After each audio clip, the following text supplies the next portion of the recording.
It all started when our heroine got lost while running errands for her princess, where she accidentally heard fragments of phrases about Essen's disappearance and perhaps even running away.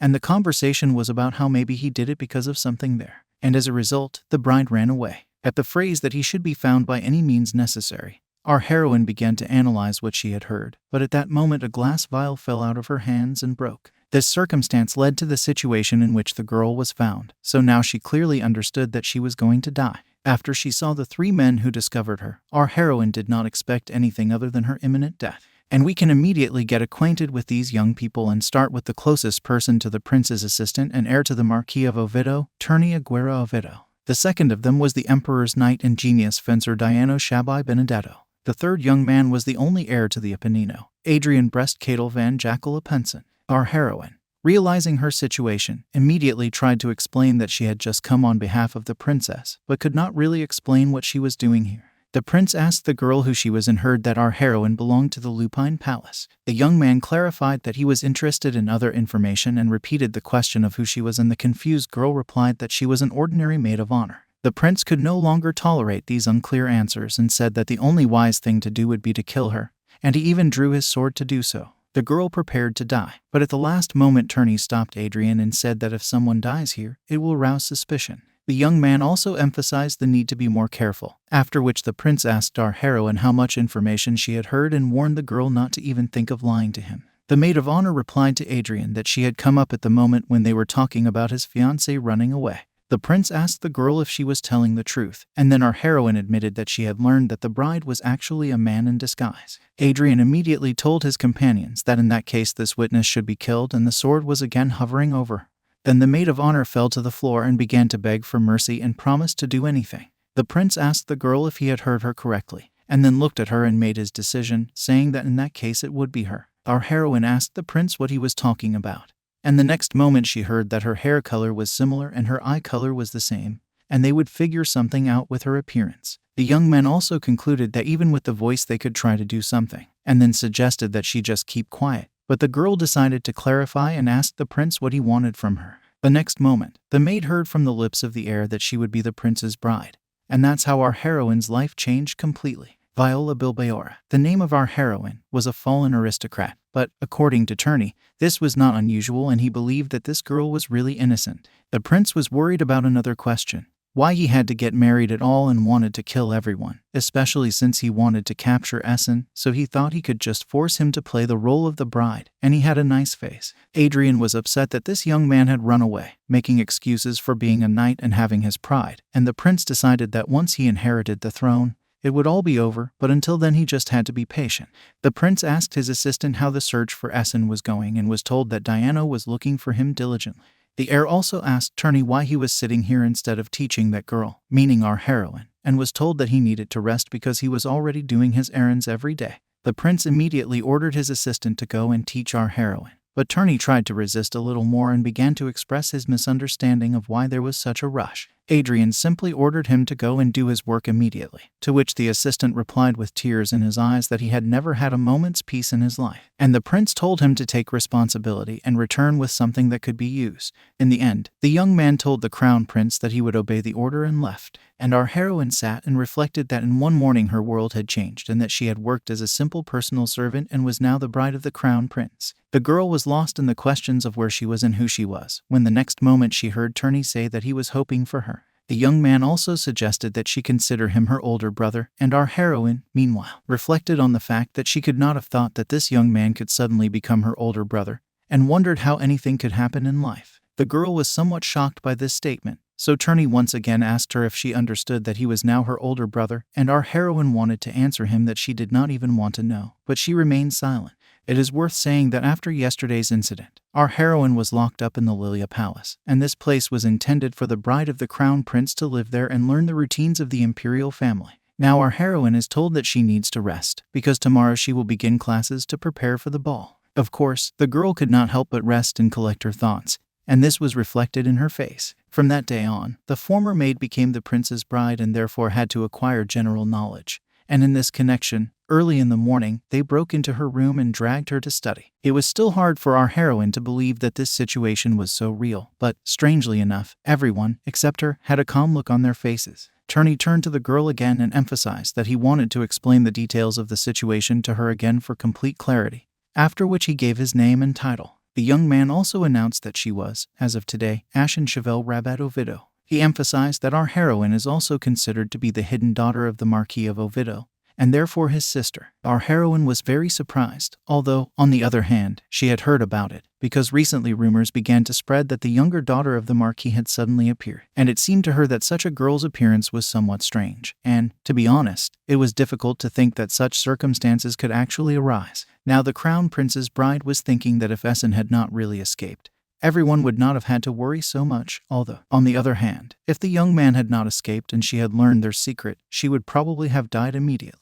It must be said that Essen was the personal knight of the Crown Prince and is probably the name of the person who was the fictional bride of the heir, as well as the same beloved bride of His Highness, although in reality it was just a boy disguised as a girl. Our heroine continued to wonder why this was the only thing that was being discussed when she was at the door, and she admitted that she did not care whether it was the bride of the Crown Prince or his fiancé, because she just wanted to stay alive. As a result, the girl burst into tears, and Turney observed the suffering of our heroine and said that he felt sorry for her, and then asked how she could have gotten into such a situation at such a time. Then the young man said that she had a lot to learn and asked her to memorize everything properly if she didn't want to die, and then reminded her that there were only 2 weeks left before the ball. Our heroine immediately clarified the last warning, and Turney replied that she needed to do everything in this period to be like Essen. And he also emphasized that she must perfectly fulfill the role of the prince's bride and do it exactly as her predecessor did. The girl learned that this was the only way she could save her life. Now our heroine was completely at a loss for an answer to the question of whether she could survive. Ashen has been warned that she must do everything possible and impossible to ensure that she is fully prepared for her role by the time the ball begins and thus can save her life. The girl replied that she had firmly realized what he had said, after which Turney said that they could skip the formalities between them because now they were brother and sister and could address each other as they pleased. Our heroine decided to call her interlocutor brother and smiled at him. Turney asked our heroine if she knew the faces of the aristocrats well, suggesting that if she was a personal maid, she should have this information and heard an affirmative answer. And then our heroine added that she knew the information in general terms. To this statement, Turney sweetly said that if she knew only in general terms, she would die, and then, the next moment, he heard that our heroine actually knew everything very, very well. The prince, meanwhile, thought that the training should be over by now and came to see his bride and assistant. Turney told Adrian that they were already finishing, although our heroine thought that they hadn't even started, but she kept quiet. Then the girl saw the prince's gaze and began to wonder if she had done something wrong and why he was looking at her so closely. Adrian announced to his assistant that he could go, because it was not that urgent. Turney tried to object, arguing that he had actually said the exact opposite, but the prince took him aside. The girl was left alone and now she wondered what it was and why he looked at her like that. One thing was clear, there were 2 people responsible for our heroine's education, and one of them was her so-called brother Turney, and the second person was a certain Madame Lucy, who was now Ashen's personal maid. The woman immediately told her mistress that she shouldn't worry about the upcoming ball in 2 weeks, because if she trusted her, she would make our heroine shine the brightest. Madame Lucy made a note for herself that the future princess had a slightly different physique and admitted that all the clothes would need to be sewn in a little. And our heroine mentally concluded that this lady was not as simple as she seemed at first glance. Now the girl wondered if this woman also knew the secret of the heir. And now her secret. Ashen reasoned that a person like her could hardly be unaware of what was going on, but for some reason she wanted to believe otherwise. Our heroine decided to clarify this situation and asked Madame Lucy directly about it, to which she received an affirmative answer and an explanation that she had personally changed her predecessor's clothes. The woman emphasized that she did it so that no one would guess, and our heroine realized that this person was even more than aware of the situation. The 2 of them immediately went to the dressing room, where Madame Lucy hastily took the measurements of the prince's new bride. The woman also emphasized that she needed to fix the main dress as soon as possible, which our heroine would have to wear to the ball in honor of the empress's birthday, which would take place in 2 weeks, and emphasized that the dress was really beautiful, and then added that she only needed to see it once to make her want to wear it. Now our heroine has learned that there is a banquet in which she will have to participate organized on the occasion of the empress's birthday, and Madame Lucy spoke of her own. And this time she said that Mr. Essen had liked the dress very much too, and expressed her regret that the young man had suddenly disappeared, and confessed that she was very suspicious of the atmosphere of tension that had prevailed between him and the prince lately. When our heroine asked her interlocutor if she had heard correctly, the woman mysteriously said that Mr. Essen and Crown Prince Adrian had a very special relationship. Madame Lucy emphasized that the boys had been friends since childhood, and our heroine wondered whether it was really a simple friendship. Meanwhile, Ashen heard a report that Prince Adrian had said that he would never go to a ball with a person who was inferior to Essen in any way. Our heroine seriously thought about all this, and Madame Lucy conspiratorially emphasized that the girl should not worry, because she too would soon adapt, and also expressed confidence that no one would catch our heroine. After that, the woman summarized that all the measurements had been taken and now the next step was to be taken. The next moment, Madame Lucy announced that now they needed to choose a suitable shade for the new princess, and our heroine was thinking that she would have no time to study. Adrian Brest-Katel van Jackal-Apensen was the crown prince of the Apennino Empire and was widely praised for being the only heir and making an ideal emperor in the future. The young man showed good promise in all things, as he was extremely intelligent and talented in all fields, and besides, he was born of an empress, which made him the ideal heir according to tradition. And if rumors are to be believed, the appearance of the crown prince was truly perfect. But this man had one serious flaw that people did not know about. This flaw was hidden in his extremely bad character, and now our heroine was thinking that as soon as she managed to keep such information from being disclosed, she came to the conclusion that even if she tried to hide such a terrible character, it was completely impossible and looked like a complete deception of honest people. This prince was also very unhappy with girls, so it was rumored that he continued to avoid marriage despite the pressure. But one day, a partner appeared, destined for him by fate, and she, although we now know it was him, was named Ashen Cheval Rabat Ovido. She was considered to be the daughter of the Marquis Ovido, who unexpectedly entered the world, but it should be noted that the Marquis's family had only sons for 5 generations. Our heroine did not know what tricks they used, but people had no questions about her appearance. And in any case, it turned out that this alleged daughter was actually a guy in disguise, and this did not fit into our heroine's head at all, at least. Now the girl was unclear why this guy suddenly ran away, and she suggested that perhaps it was due to the fact that the young man could not stand the unbearable nature of the crown prince. Our heroine basically came to a logical conclusion as to why this happened, and the prince was left alone.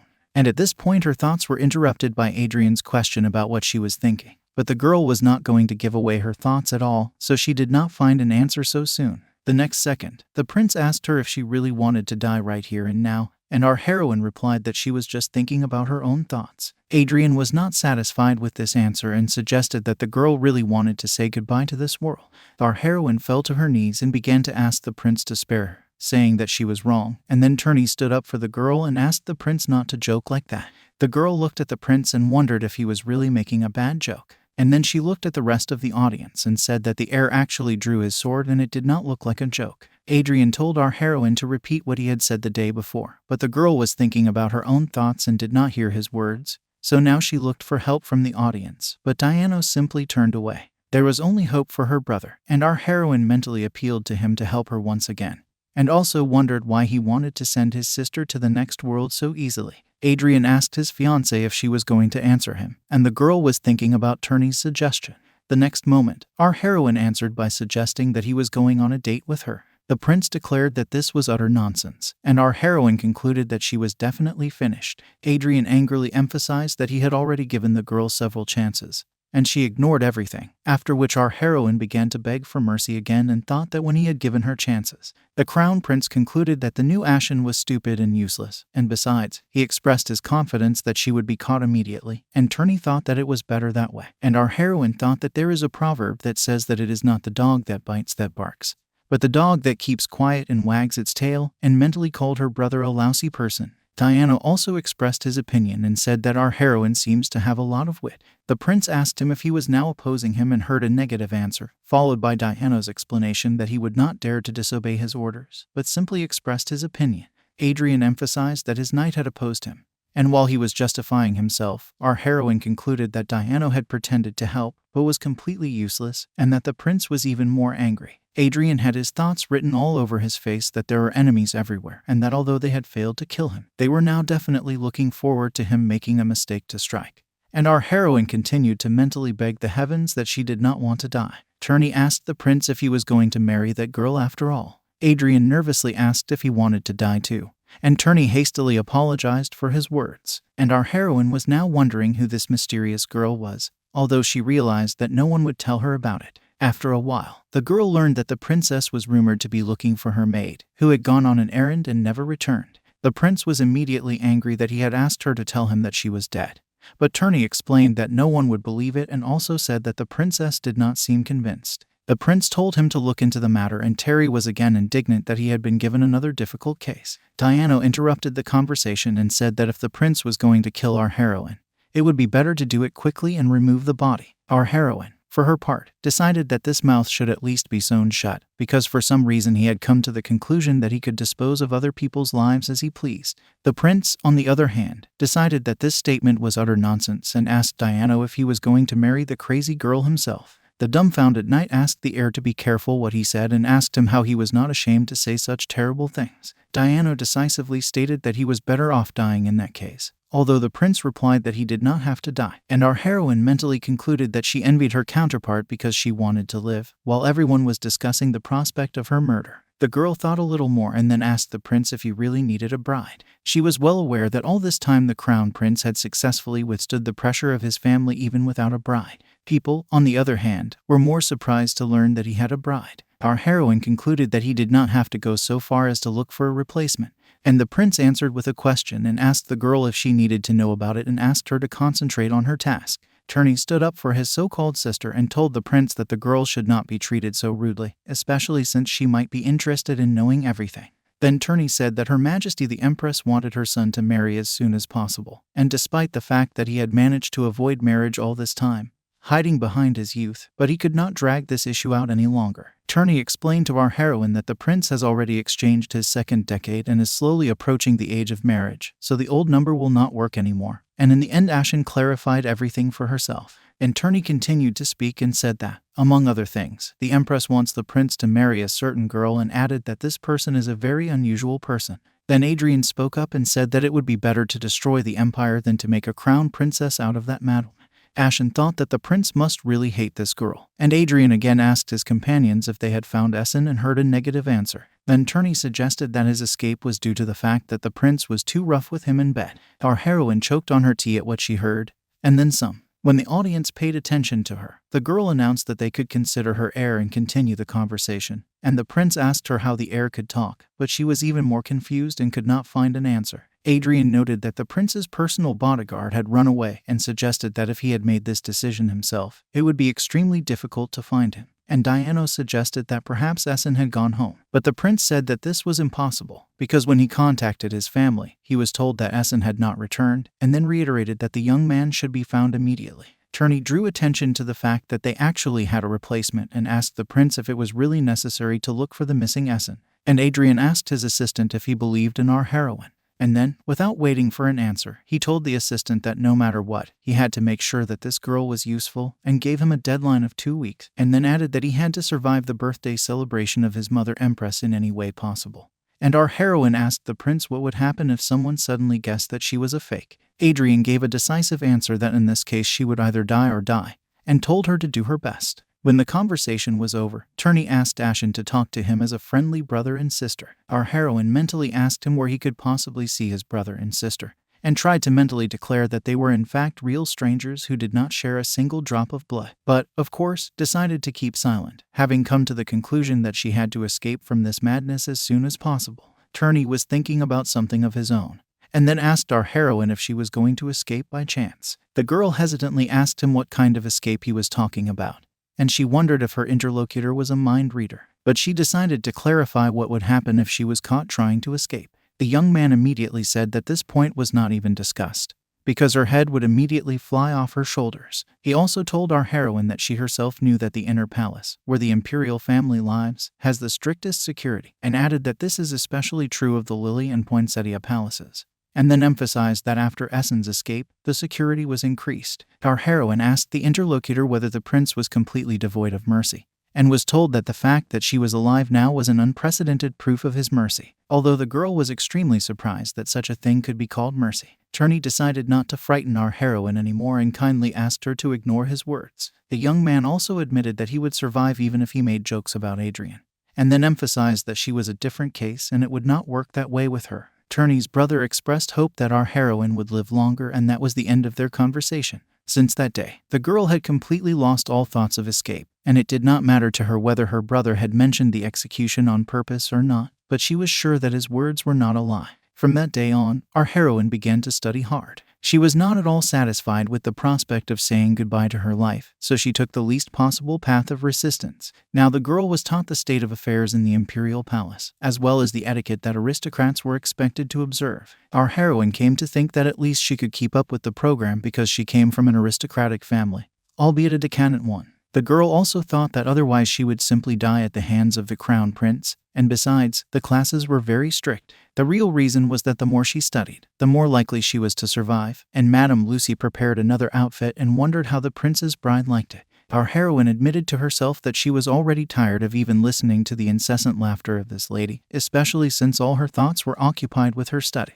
The woman continued to offer outfits, and at some point the girl asked her when they would start classes. Essen was accompanied by thoughts that beautiful dresses or not had nothing to do with her life, because she had to study, and the woman only joked and said that she felt that the young lady would cope with everything perfectly. And our heroine again had a questioning thought about how she could cope with something if she did not know and did not study anything.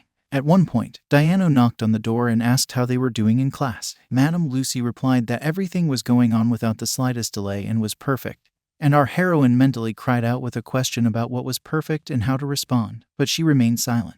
Essen came to the conclusion that, in fact, this woman and even this Diana were being negligent in their duties, and again thought that before he left, he shouldn't have carefully checked whether the preparations were going well. A few days have passed since the initial training of Essen, who was supposed to be the perfect replacement for the previous crown princess. The prince admitted to himself that he hadn't expected much success, but everything was going unexpectedly smoothly. In Adrian's eyes, our heroine looked confused and stupid, but in reality she was quite clever, and besides, she had a good sense of the atmosphere and good abilities. The prince liked the fact that our heroine knew how to adapt to the situation, so he came to the conclusion that this was due to the fact that her life was at stake. So all reports said that she quickly absorbed the information received in the classroom. Of course, the heir understood that she was trying to survive, but he still gave her credit for being more useful in the end. Turney suggested that this may also be due to the fact that our heroine was originally an aristocrat and repeatedly said that his sister was really capable. The prince thought that these two were not brother and sister at all, and he did not understand why his assistant was showing this girl such care, and he asked Turney what he saw as her abilities and clarified that she could become a crown princess. The young man got out of it and said that she was capable of becoming his sister, and the prince had a desire to kill his assistant on the spot. Then Adrian thought that it was not the right time to do so, because if he killed him, he would have too many burdensome things to do. Turney continued to say that he was very happy to have a sweet sister, and even more happy that she obeyed him. Diana interrupted the conversation with a statement that it was because of a threat, but Turney stopped his verbal assaults and turned to the prince with a message that today dancing lessons were finally starting, and asked him if he would keep them company. Adrian called Turney an idiot, and the latter decided that this meant that the answer was negative and added that there was nothing to be done about it, and he, as an older brother, would have to go to the training alone. The prince was sure that our heroine annoyed even his assistant at first. He wondered why Turney's attitude toward his fiancée had suddenly changed so much. And Madame Lucy continued to present herself in her repertoire and now told our heroine that she had ordered 50 sets of clothes for her. And when the girl heard these figures, she immediately wondered if she would be able to wear all these outfits at least once in her entire life.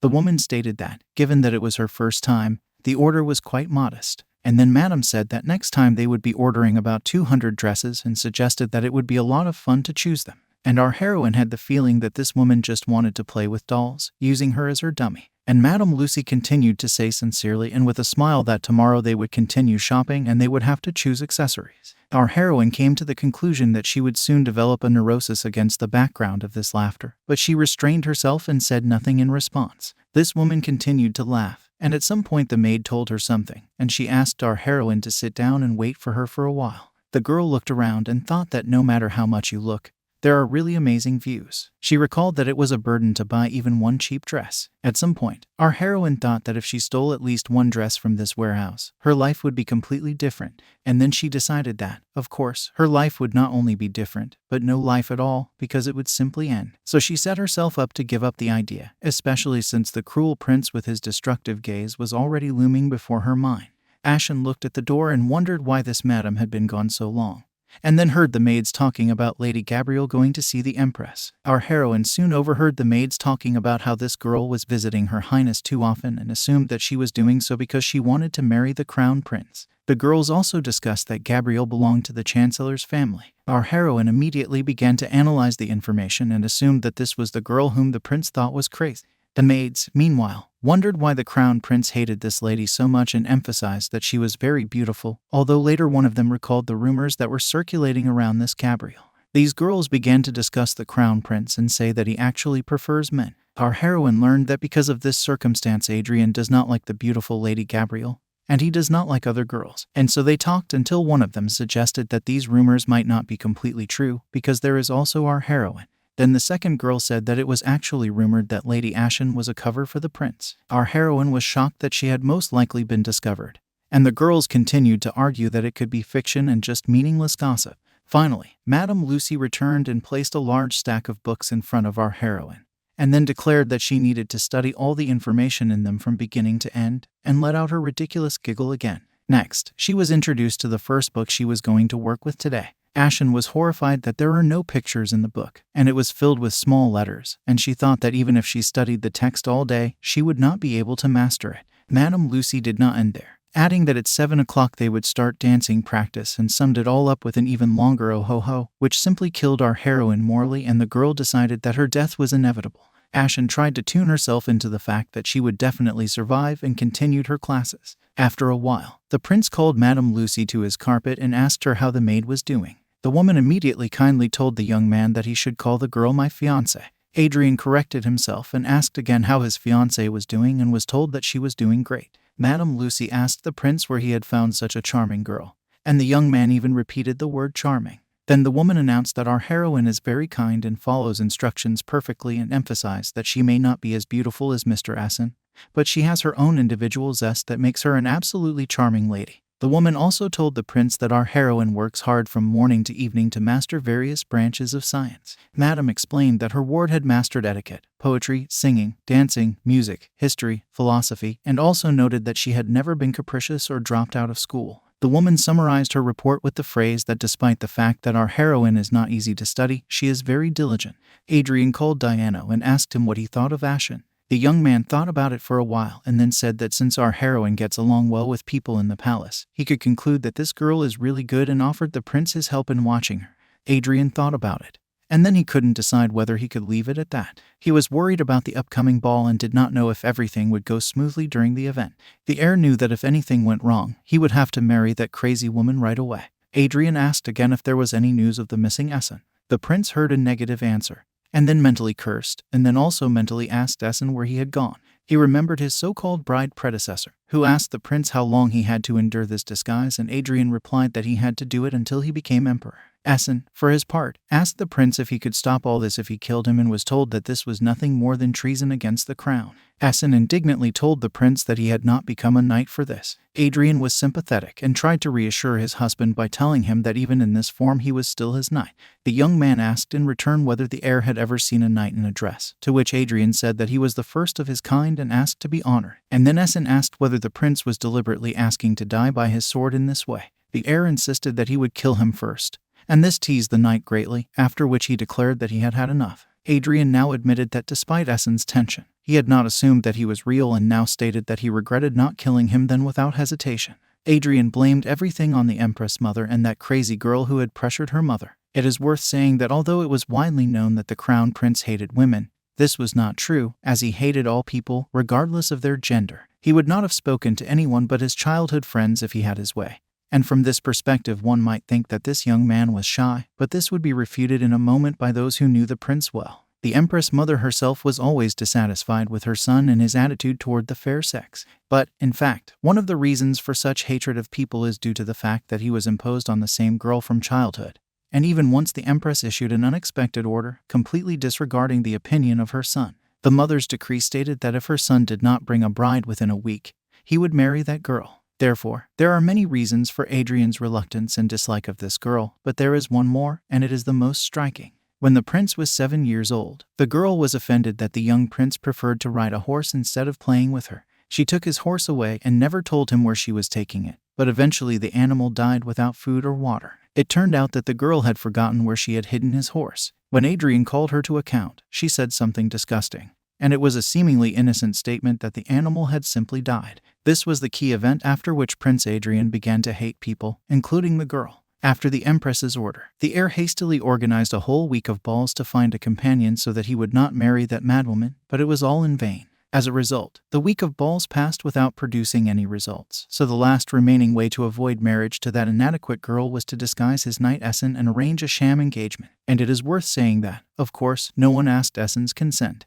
The prince again asked Diana to be sure to catch Essen and bring him to him. And the next moment the prince's servant reported that Albert had arrived from the Grace Palace. Adrian immediately assumed that it was a messenger from his mother, since the empress lived in the Palace of Grace. The prince asked the servant to tell the ambassador that he was not there, but the servant replied that he knew that His Highness the Prince was in the palace. And the next moment the prince heard the killing phrase that he had come with orders from the empress, saying that Lady Gabrielle had arrived and that the empress mother wished her son to be present at the general tea party. And our heroine decided to visit her foster brother, although she was not really looking forward to this meeting. Turney immediately asked the girl if she had studied hard and how she was doing. Ashen was a little confused and could not find the answer and said that somehow, and immediately heard in response that she needed to try harder not to die somehow. Our heroine immediately changed her face and thought what kind of death it was, but she remained silent. Turney expressed his regret that the prince could not come, and then said that he would take his place today, and the girl replied that she was not really sorry and thought it would be nice if these two disappeared from her life.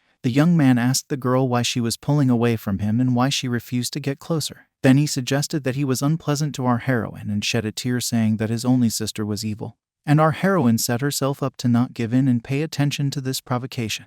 Meanwhile, Madame Lucy suggested that they begin dancing lessons. Turney invited our heroine to dance, and he continued to develop the topic of conversation about how he disgusted her, but she still held his hand, and the girl was silent. When they finished the first dance, Turney emphasized, looking at his partner, that they had danced well, and our heroine felt that her survival rate had increased by 1%. Madame Lucy, again alternating her oohs and ahs with words, said that our heroine had done better than she had hoped. The woman asked the girl if she had ever learned to dance, and Ashen answered in the affirmative, admitting that she had taken lessons before their family was struck by misfortune.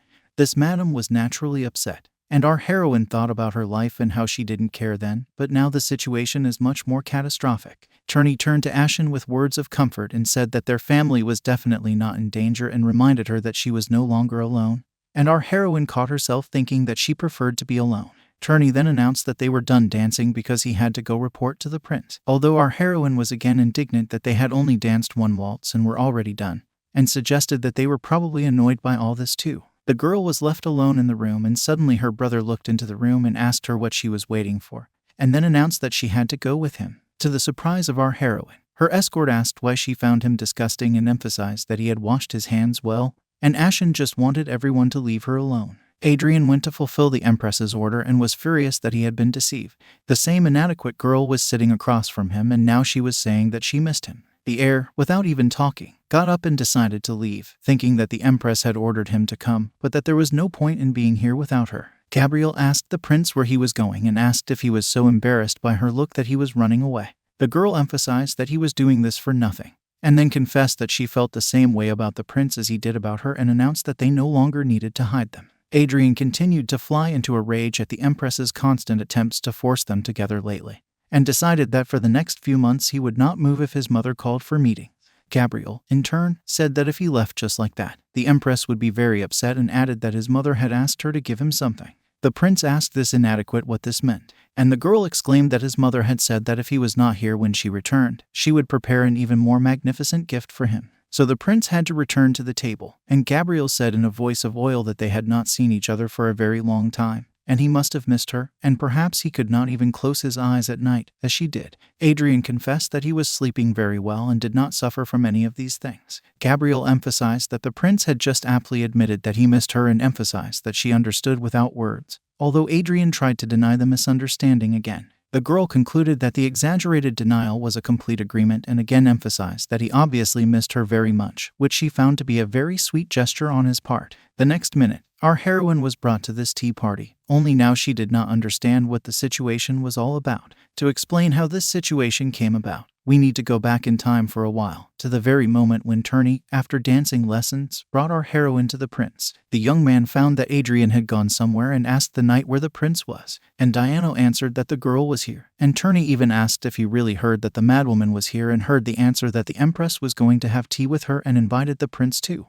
Then Turney decided that the time had come for our heroine to leave, and he told her so, after which the prince's assistant immediately invited Madame Lucy to join them. The woman asked if they had finished their report so quickly, but was told that it didn't matter now because the girl had appeared and said that it was finally time for their Ashen to come forward and do her job. Madame Lucy agreed that since Lady Gabrielle was here, our heroine should also be present at this meeting.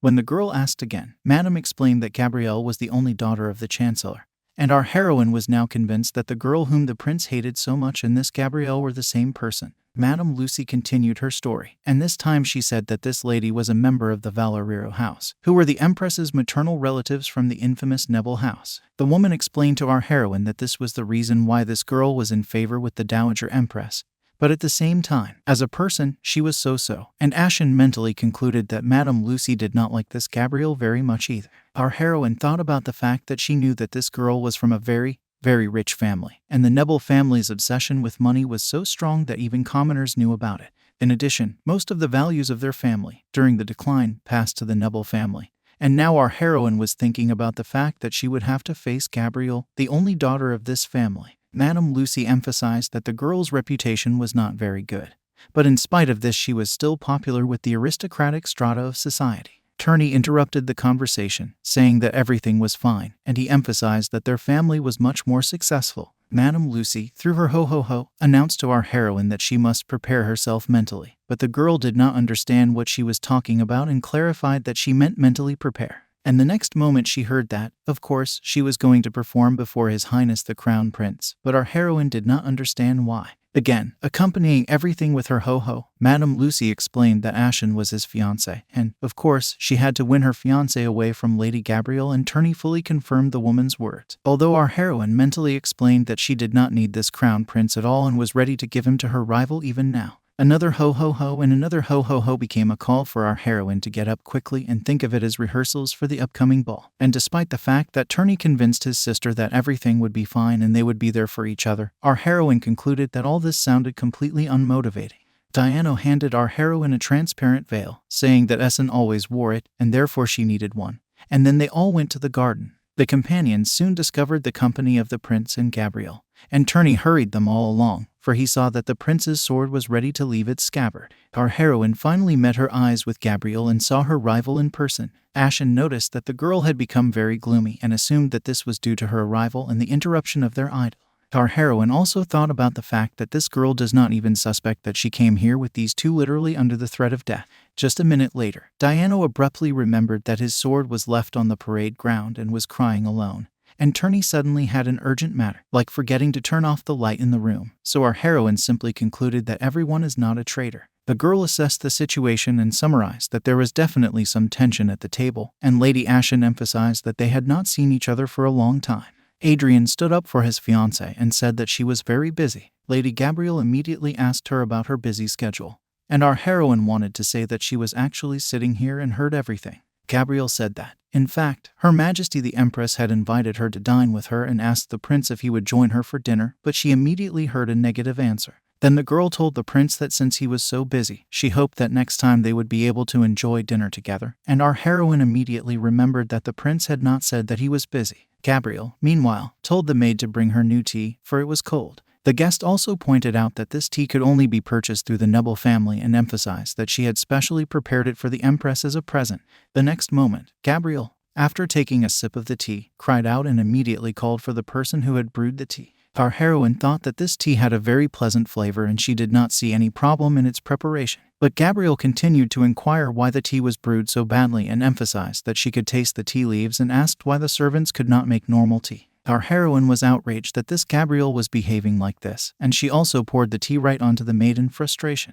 The woman got down on her knees and begged for forgiveness and asked for mercy. Then Gabrielle rebuked her and told her that if she did not want to be cast out, and her father and family also, she should make the tea properly, and the maid continued to beg for forgiveness. Gabrielle stood up, picked up the cup, and started to say that she was going to. But before she could finish her sentence, she was about to do it. Our heroine also stood up and intercepted her hand, demanding that she stop. Gabrielle asked Ashen with a smile and a threatening look what she was talking about. Our heroine then told her interlocutor that she was overreacting, and then added that, despite the fact that the maid had made a mistake, she could be lenient. Whereupon Gabrielle flashed back to ask if she was not considered lenient, and informed our heroine that she was actually her personal maid. Gabrielle continued to say that no matter how she punished her, it was her business and her right, and our heroine looked at the maid's hands and noticed that they were all bruised. Then Ashen said in response that first of all, the maid was a human being, and Gabrielle flashed another question. How dare they say that to her and what it meant, to which our heroine again repeated that the maid was also a human being. Ashen also added that it is necessary to punish mistakes, but the nobility of the host requires generosity. Gabrielle assumed that our heroine had her eye on her maid, which she asked the other woman about, and then expressed her confusion as to why Lady Ashen was so protective of a mere servant. Then our heroine said that if Lady Gabrielle had scolded her maid secretly, she would not have interfered, and then reminded her that His Majesty the Crown Prince was present. Our heroine asked the guest if she thought she was behaving extremely rudely in the presence of the heir. Adrian remained silent and watched all this time, and then concluded that our heroine had acted quite wisely. He liked that Ashen had a way with words and was able to get angry when necessary. Gabrielle, on the other hand, had been different from the others since childhood, and even then she used to slap the maids in the face and make those she didn't like wear strange rags. Adrian didn't like that Gabrielle allowed herself to be insulted, but he didn't interfere. He was just used to it, and yet he could not understand why she would do such things in front of him. The prince decided to end this verbal argument by saying that the outcome was obvious, and Gabrielle resented this. Adrian pointed out that his guest seemed to be tired today, so he suggested that it would be better if she just went home, even though she didn't understand what he was talking about, much less why he was saying it. The prince told her that he would personally inform the empress, and immediately an aide volunteered to escort Lady Nebel out of the imperial palace. Our heroine breathed a sigh of relief and then apologized to the prince for her overconfident determination. Then Adrian turned to her and told her that everything was fine, and then asked her to continue to act in the same way. And when she clarified what he meant, she heard in response that he was the only one whose attitude she should be concerned about. Some time later, the servant knocked on the prince's door again and told him that the empress was calling him to her. Adrian asked to tell his mother that he had gone hunting, but then the servant said that the empress mother knew that her son did not hunt, did not attend to state affairs, and did not train in sword skills, so she ordered him to report to her immediately. It is worth noting that these were the top 3 most frequent excuses that the prince had used so far, and after that day the empress summoned him countless times, but he always made excuses and did not appear before her. Diano interceded on behalf of his master and told the empress's servant that His Highness the heir apparent was about to go to train, and they had just discussed new tactics and were now preparing to go to the training ground, and then apologized to the empress for the refusal and explained that his lord the prince had to attend to his duties. The agitated man heard this and said that he would tell the empress mother exactly what he had said. Adrian praised Diano for his cleverness, and the delighted knight assumed that the prince was going to train with him. But suddenly there was a categorical objection, although Diano said that in any case it was necessary to train, and then reminded him that this would now be reported to the empress herself. Diano also reminded the prince, with a pleading expression, that it had been a full week since their last sparring session, and asked if they should not have crossed their swords yesterday. The prince remained silent, thinking that his knight had never even defeated him. Then Adrian gave him a task and said that if he could do it in half an hour, they would practice. The prince gave the task deliberately, knowing that it would be impossible to deal with these matters in that time. But everything turned out differently than the heir intended, and soon the prince was on the training field, and our heroine was captured and brought here immediately after the training. And now, watching everything, the girl thought that, judging by the prince's skill, he was good with weapons, and just such a sword could easily cut her neck. Diano was again defeated, but the next moment Turney expressed his regret that the knight had almost won. The young man was indignant that Diano had lost such a chance, and our heroine asked him if he was not the prince's assistant and should not stand by him. Then Diano admitted that, as expected, he could not match Adrian's skill. The heir explained that his partner was not serious and was always smiling, and Diano replied that it was because he was happy, and then added that it was very exciting for him to be so close to His Highness. The prince asked our heroine what she was doing on the training field. Turney interrupted the conversation and explained that Ashen was much smarter than she seemed, so she finished her training early and came to visit him. The prince then said that if it was true, they would check it out later. Adrian remembered again the moment when his fiancée spoke to Gabrielle and told her that she was being very rude in the presence of the crown prince. The prince asked our heroine why she was angry. The girl replied that nothing of the kind was happening, and wondered what he was talking about. Adrian asked Ashen what was making her uncomfortable, and the girl again mentally screamed that everything and absolutely everything, and especially him, but of course she kept silent. Our heroine kindly replied that nothing of the sort was going on. In response, the prince said that this was good, because he did not need dissatisfied people, and our heroine again thought about how long her life would be in danger. Turney was talking to Diano and complained that he had a very long and hard day today, and the latter also confirmed that he had the same, and then the former suggested that it was due to the fact that the prince is a very difficult person. Turney expressed to his friend that someone was running back and forth all day on his orders and someone was suffering in sword training, to which Diana commented that he actually liked that His Highness the Prince had ruthlessly attacked him as if he wanted to kill him, and then added that he was less focused than usual. Diana even suggested that this was due to the fact that he had become too good, and Turney concluded that perhaps the prince's skills were regressing due to lack of training. And it is worth noting that the prince heard this entire conversation, and our heroine mentally called out to her brother and demanded that he stop calling him a fucking psycho. And at some point, the two decided to just get out of the prince's sight. Thus our heroine was left alone with the heir. The young man asked the girl if she had had lunch and heard a negative answer. Then the heir asked his bride to follow him. The girl asked where they were going, but the prince replied that he did not particularly like slow-witted people. In a short time, our heroes were sitting at a laid dinner table, and the prince asked our heroine why she was not eating and suggested that perhaps the food was tasteless, but the girl replied that, on the contrary, everything was very good. Adrian asked our heroine why she was eating so slowly, and Ashen told him that it was the first time she had eaten such food and noted that she had never tasted anything tasty, so she was enjoying it slowly. The prince asked his bride to eat properly, and she wondered if this was the way the crown prince was showing her concern. Then she decided that she would like to have lunch if she had the opportunity. While our heroine was eating, the prince was watching her. No sooner had they eaten than the servant reported something to the heir. The prince replied that he understood everything and asked him to tell the empress mother that he would come in later. Adrian then looked at his bride and said that he would show her to her room. Ashen did not expect this at all and at least assumed that he would simply tell her that she was free. Our heroine asked the prince if he didn't have to go to his mother right away.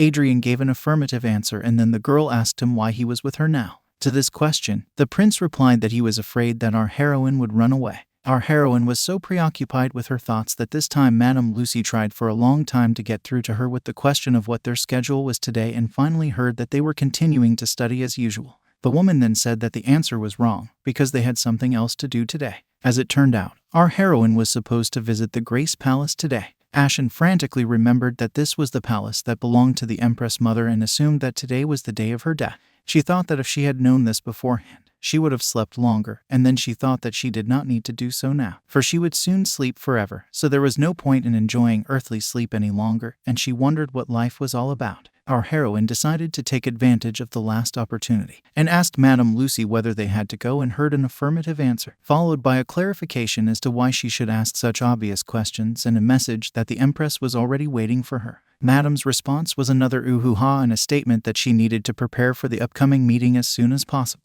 Our heroine asked Madame Lucy if she was going with the prince, and she thought that Adrian would probably be of no use to her, although it would be better to be with him than to meet the Empress Mother alone.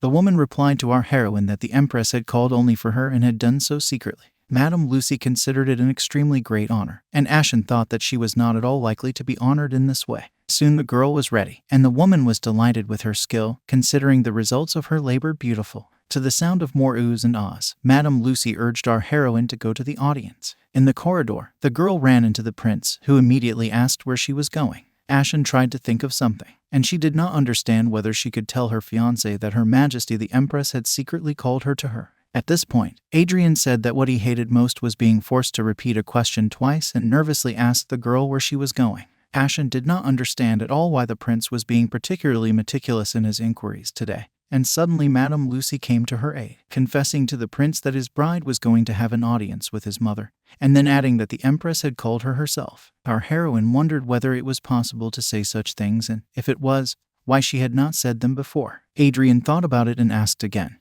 and Ashen replied that it was true. Then the heir nervously replied that if our heroine was lying to him, he would not let it go. Although the girl already understood the obviousness of this fact, the prince said that he was somewhat uneasy about this moment. After some thought, Adrian told his bride to go to the Empress and confidently answer all the questions in the affirmative and without reservation, and she replied that she understood. Ashen said that she would just leave, but she thought that she needed to get out of the company of these people as soon as possible. Only in the next moment she felt that she was going the wrong way and stopped again. The girl changed her route, but again heard the prince say that she was going in the wrong direction. In the end, Adrian volunteered to escort his bride, and our heroine looked at the castle and wondered if all these patterns on the door were made of gold, and then suggested that if she could tear off even a piece, she could live on the money from its sale for the rest of her life. The prince excited our heroine by asking her to stay out of the way. Ashen asked the prince if he would come in with her, and the heir replied that he had no business coming with her. Our heroine told the prince that she was actually supposed to meet the empress face to face. The next second the heir opened the door, and the girl begged him to wait. But it was too late, for the empress had already seen the two. The woman kindly asked our heroine to come in, and the girl immediately greeted the empress mother as she should and wished her blessings. The empress also wished her guest well and asked them both to sit down at the table. The mother looked at her son and said that she did not remember calling the prince here. Adrian remained silent. And then the empress emphasized that her son was so shy that he could not even raise his head. The woman turned to our heroine and asked her how long it had been since they had seen each other. Ashen remembered that the prince had told her to answer all questions in the affirmative and did as she was told. Adrian asked his mother why she had called his fiancée to her house. The woman told her son that it was none of his business, but the heir did not think so and told his mother that our heroine was his bride, which surprised the empress. The woman did not believe it at first and asked the maid if she had heard the prince's statement, and the girl gave an affirmative answer, after which she added that the prince had personally and clearly said that this girl was his bride. Then the empress admitted that she was very excited about this message and could not calm down because she had not even expected to hear these words from her son's lips in her lifetime. And Adrian stood up and told his mother that if that was all, they would go to their room. But the empress decided to get down to business, as she announced to our heroine. After that, the woman said that a few days ago Lady Gabrielle had paid a visit to His Highness the Prince, and she was a little busy, so she was absent at the time, but then she heard rumors that there had been an unpleasant situation between the girls, and now she would like to know firsthand what happened at the tea party, and she asked our heroine about it, and she hesitated a bit because she did not know how to get out of this situation. The prince decided to answer instead of his fiancée and told his mother that our heroine had only prevented Gabrielle from acting arbitrarily and the woman had taken it with understanding. And she said that Lady Gabrielle continued to claim that our heroine had treated her with contempt, so she wanted to know the details, and now she realized that nothing serious had happened. The empress remarked that Lady Gabrielle could be a bit rude and asked her guests not to be too upset with her, and added, addressing our heroine, that even though she might seem like a selfish person, once she got to know her better, she would realize how good a child Gabrielle was. Our heroine wanted to ask the empress in what place she was a good child, but simply gave a modest affirmative answer, as she was told to do. The woman continued to say that since childhood she had taken care of this girl as her daughter, so she was very attached to her. And then the empress emphasized that one way or another they would often come across each other and asked for an understanding in this regard.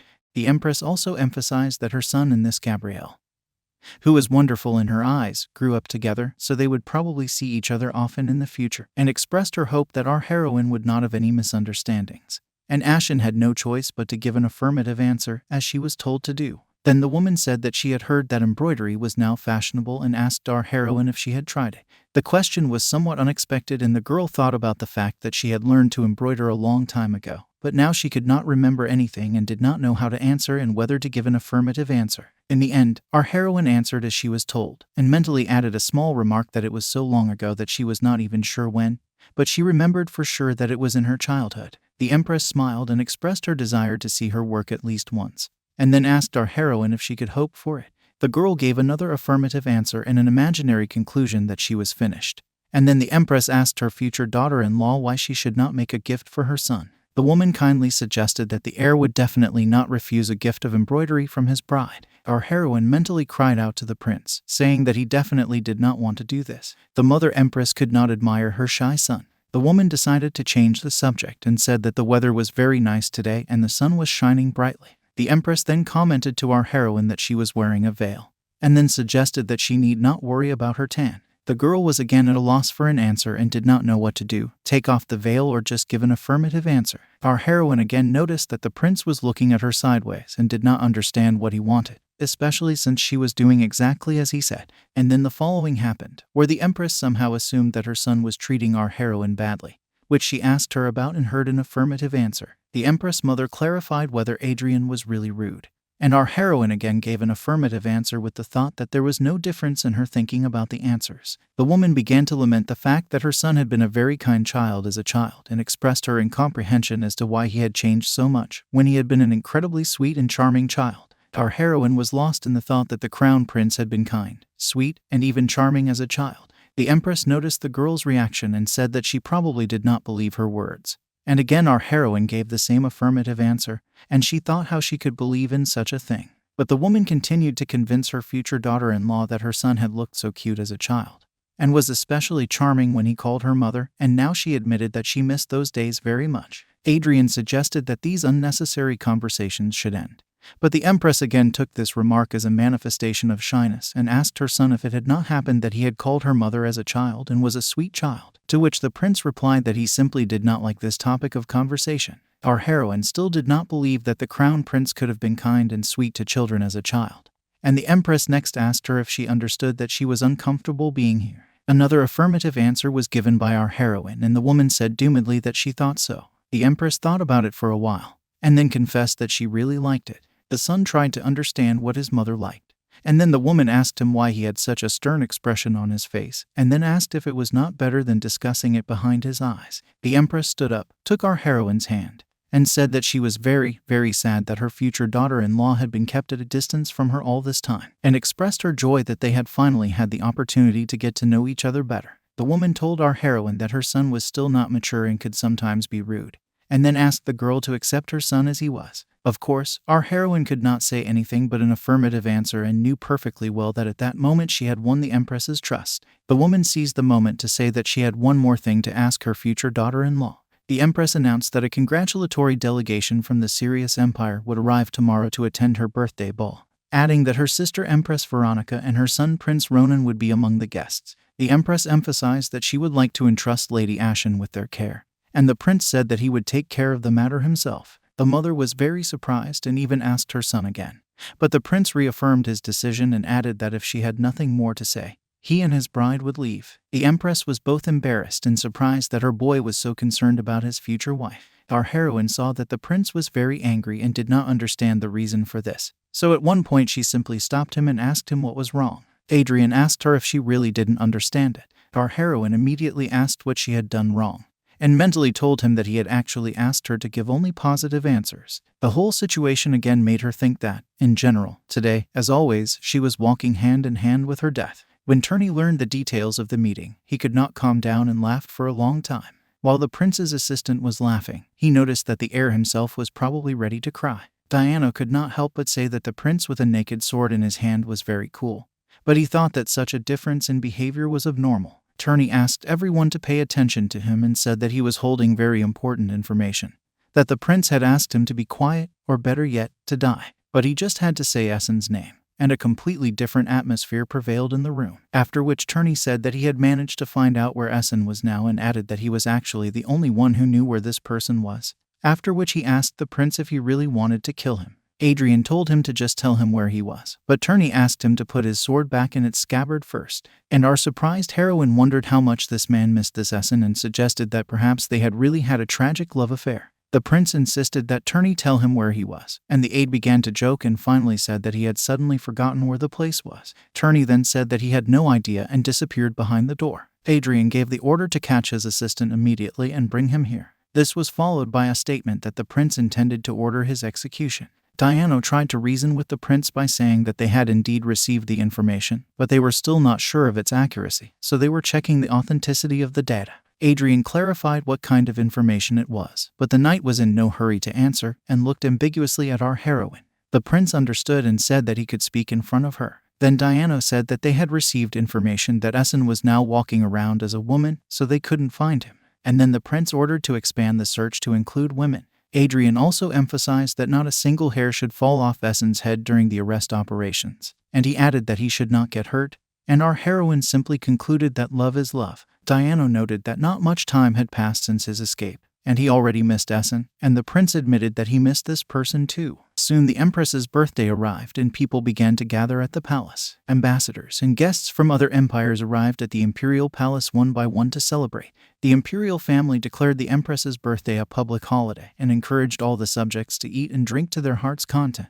On the Empress's birthday, a ball was held in the imperial palace, and a great celebration was held in the streets of the empire. Our heroine thought that some other time she would also go out and enjoy the festival, but unfortunately it was not to be today. She was ordered by the prince not to go out and to stay in her room. Adrian told his fiancée that the imperial palace was abuzz with delegations arriving from different countries, so he asked our heroine to be careful not to be noticed. When the girl asked why he wanted to do this, the prince replied that our heroine was not good enough. The girl asked if she could not even walk around the palace and was told no and to stay in her room. Ashen asked the prince if she shouldn't go and meet the delegation, to which Adrian replied that she would help him by sitting quietly and not disturbing him. In the eyes of the prince, our heroine was the one who had not acquired the basic knowledge required for a crown princess, so of course she could not greet the delegation. And then he asked his bride if she really wanted to show them all her true face, and the girl replied that she would sit quietly in that case. Our heroine stayed in the room alone with the thought that she had already finished her classes today, so now she was just resting. Then an idea came to her to go to the library. She prepared her purse and put a few lollipops in it, thinking that if she went quietly and came back immediately, everything would be fine. But on her way she met the knight Diano, who was not alone. Our heroine immediately asked him what business he was here on. Then the young man said that his family usually lived in the manor, but on this birthday of the empress they had come to the palace to congratulate her highness. A relative of Diano greeted the prince's bride and introduced himself as Cicinho, and our heroine thought that if he was the current Viscount Benedetto, then the previous one had transferred his rights to him, and the elder brother of the family was standing in front of her. And then the man whispered to Acacia with an order to introduce himself to the prince's bride. The girl was embarrassed and hid behind her older brother, and then slipped out and timidly said that her name was Acacia. When our heroine saw this girl, she immediately exclaimed that she was very cute. Ashen quickly reached into her purse, and the Viscount apologized for the rudeness of his younger sister. Now it was time for our heroine to get acquainted with this wonderful girl, and she first offered her a lollipop, after which she introduced herself. The candy did the trick and the girl relaxed, after which she boldly thanked our heroine. Ashen was extremely fascinated by this child and admitted that Acacia had struck her to the heart. Cicinho apologized to our heroine for distracting her because they saw that she was in a hurry, and Diano, meanwhile, decided to take the lollipop for himself because his mouth was dry. Our heroine admitted that she was just taking a walk because she could not say outright that she was actually going to the library to continue her study.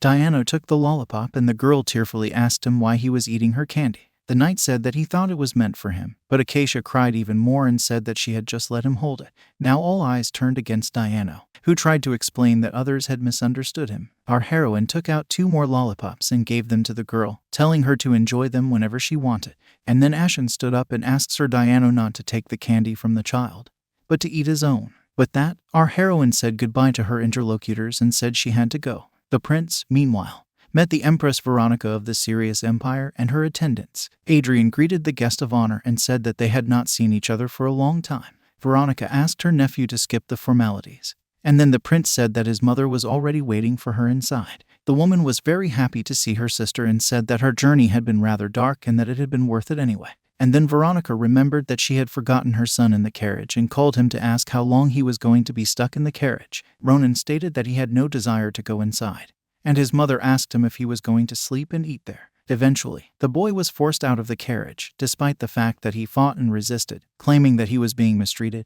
and then promised to have the servant executed for touching a member of the imperial family. And Adrian looked at the boy and thought that he was looking at a child with whom he did not want to have anything to do. While the prince was looking at him, he heard him ask why he was staring at him, and the empress, his mother, immediately slapped him on the back of the head and asked if he thought he was still at home and reminded him that they were visiting. Veronica then introduced her cousin and prince of the empire, Apennino, to her son, and then asked Ronan how he dared to speak to his elders in such a manner, and the boy realized that this was his mistake. The mother demanded that her son apologize immediately, but the boy was still in no hurry to do so, showing his temper. Adrian told his aunt that everything was fine and asked to go inside because his mother was waiting for her sister. Empress Veronica apologized for her son's behavior and explained that he was young and foolish. On the way, the aunt asked her nephew how old he was and emphasized that she remembered him as a baby, and then asked him to take care of her son and even said that he had every right to beat him up if Ronan did not listen to him. A short time later, the maids were looking for the missing prince of the Sirius Empire, who had deliberately hidden in the bushes with the idea that he was not so easy to catch, and the boy mentally boasted that he had many years of experience in playing hide and seek, so he was sure that he would not be found.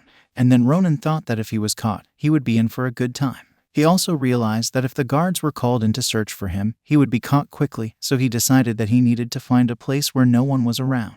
Ronan was running through the garden and at some point he heard a sound and began to listen and look closely. The sound of an angelic voice caught his attention. Soon, the little prince of the Sirius Empire discovered our heroine playing with birds and singing, and Ronan was mesmerized by both the picture he saw and her voice, believing that he had found an angel. The boy asked our heroine whether she was an angel or a fairy. Ashen laughed and replied that she was neither. Then the little prince, not understanding and even angry, said that it was impossible. Our heroine mentally listed the members of the Essen family and did not remember a boy of that age among them, so she assumed that he was a member of a family from another empire. Although the guests who came from other countries were supposed to stay in the southern palace, and our heroine began to speculate when asked about the chance that one of the guests would visit the Poinsettia Palace. Ronan gathered courage and said that meeting such a beautiful girl, even by chance, was nothing more than a grace of God. After that, the prince of the Sirius Empire invited our heroine to drink a glass of juice with him. Ashen smiled and sincerely thanked this young man for his offer,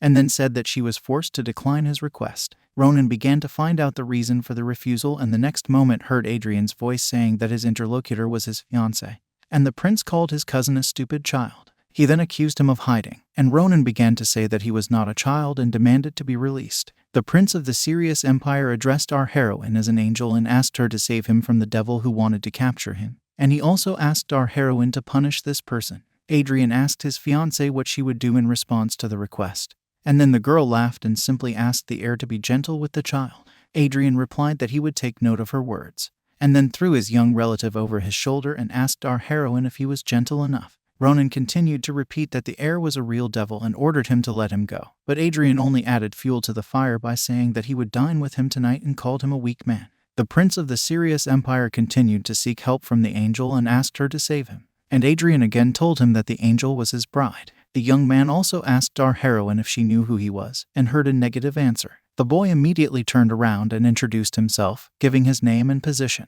Now our heroine was also somewhat shocked that she had just spoken to the crown prince of another empire. She also wondered what the crown prince of another country was doing in this garden, and then began to think back to their conversation and whether she had said anything wrong. In the end, the prince brought this brother of his to the palace, threw him down, and now said that he was very heavy. The boy, in turn, continued to call the heir a demon and to make the claim that he wanted to separate him from the angel. Adrian asked Ronan if his eyesight was okay, but his brother did not understand what he was getting at and demanded that he be returned to the angel. And the prince himself thought that our heroine is a bit like an angel, like this little guy in Mumbles. Adrian was tired of listening to his brother's complaints and suggested that he return to his place at Sirius, after which he said that he would personally take responsibility and send him back. To which he heard in response that Ronan was going to stay here, in the same place where the angel lives. Adrian reminded him that he had wanted to go back to his home until recently, to which the boy explained that that was before he saw the angel and called him a fool. A few minutes later, Turney came into the room looking for the prince and saw that he was not alone. Adrian's assistant immediately asked who the child was and was told that it did not matter. Then Turney said that he understood, and he heard the boy ask who he was. Meanwhile, Turney whispered to the prince that he had finally found Essen. The aide asked the prince what they should do with him, and Adrian asked who knew about it, and when the heir learned that 2 people knew about it, he asked that everything be kept secret from the others. Adrian also asked Turney to quietly catch him and bring him to him. And in the main hall of the Florence Palace there was a small party in honor of the arrival of the delegation from the Sirius Empire, and the imperial family considered it a small family celebration, but for everyone else it was a full-fledged palace ball, so all the high-ranking officials were present. Of course, it was not without the presence of the very inadequate Gabrielle. As soon as the prince heard the news that this girl had come to this banquet, he immediately ordered his fiancée Ashen to be brought. Our heroine was not at all sure that she could go to this celebration, but the prince asked her not to worry so much and warned her that nothing was required of her, just to stand quietly by her side, and after a while she could go to her room. The girl asked the heir if it was not dangerous for her to attend this event. Adrian explained that it was just a small family party. When our heroine looked around the room, she was furiously indignant that it was clearly not a small family party. Adrian immediately took his bride to greet the empress mother and his aunt. The prince apologized for being late, and then explained that his bride was very shy, and our heroine thought that if she made a mistake, she would inevitably be finished, so she was trying hard to pull herself together. As a result, our heroine addressed the empress with words of apology for her lateness. The woman laughed and said that it was nothing to worry about. And then the empress turned to her sister and introduced her to her future daughter-in-law and asked her how she liked this beautiful girl. Empress Veronica looked at them, and she thought that her nephew, who seemed to be going to live alone for the rest of his life, had suddenly fallen in love with this girl. And then she expressed her hope that our heroes would make a good couple, and the prince thanked his aunt. Adrian asked his mother what had happened to Marie, and she told him that she had left because she had a headache. The empress even began to lament the fact that she was in so much pain that she did not speak to Gabrielle and answer her questions, and she suggested that perhaps the girl simply wanted to avoid answering. And Adrian noticed that his mother had not even prepared a place for them, so he thought that since that was the case, they would stay a little longer and go back, especially since they had already shown up and greeted many people. But suddenly, our heroine was caught by the waist by the young crown prince of the Sirius Empire. Ronan also asked not to resort to formalities, because he felt some distance between them and asked to be called by his first name. And our heroine reminded him that she could not do this solely because of the rules of etiquette. The empress saw this picture and witnessed the conversation, after which she asked our heroine not to worry about this issue and added that they were almost family after all, and Veronica also confirmed her sister's words. The mother emphasized to her son in response that he should not be rude to the future crown princess of the Apennino Empire, and Ronan strongly agreed. The young man then announced to our heroine that he had missed her very much, and then asked if she had missed him, and Ashen reminded the prince that, if her memory serves her correctly, they had seen each other this afternoon. Ronan eagerly announced that he had, but that he was looking forward to seeing her again. The little prince pierced our prince with a displeased glance and led Ashen away to play. Adrian apologized to the empress mother and aunt and took his leave. Ronan began to ask our heroine if she had ever been to his empire and heard a negative answer, and the prince's bride said that she had never traveled outside the Apennino Empire at all. Then the little prince said that if she came to their empire, he would personally give her a tour of their palace, to which our heroine was very surprised, although she was pleased to hear it. Then the girl turned around and saw her fiancé looking at her with a look that simply screamed at her not to do anything strange.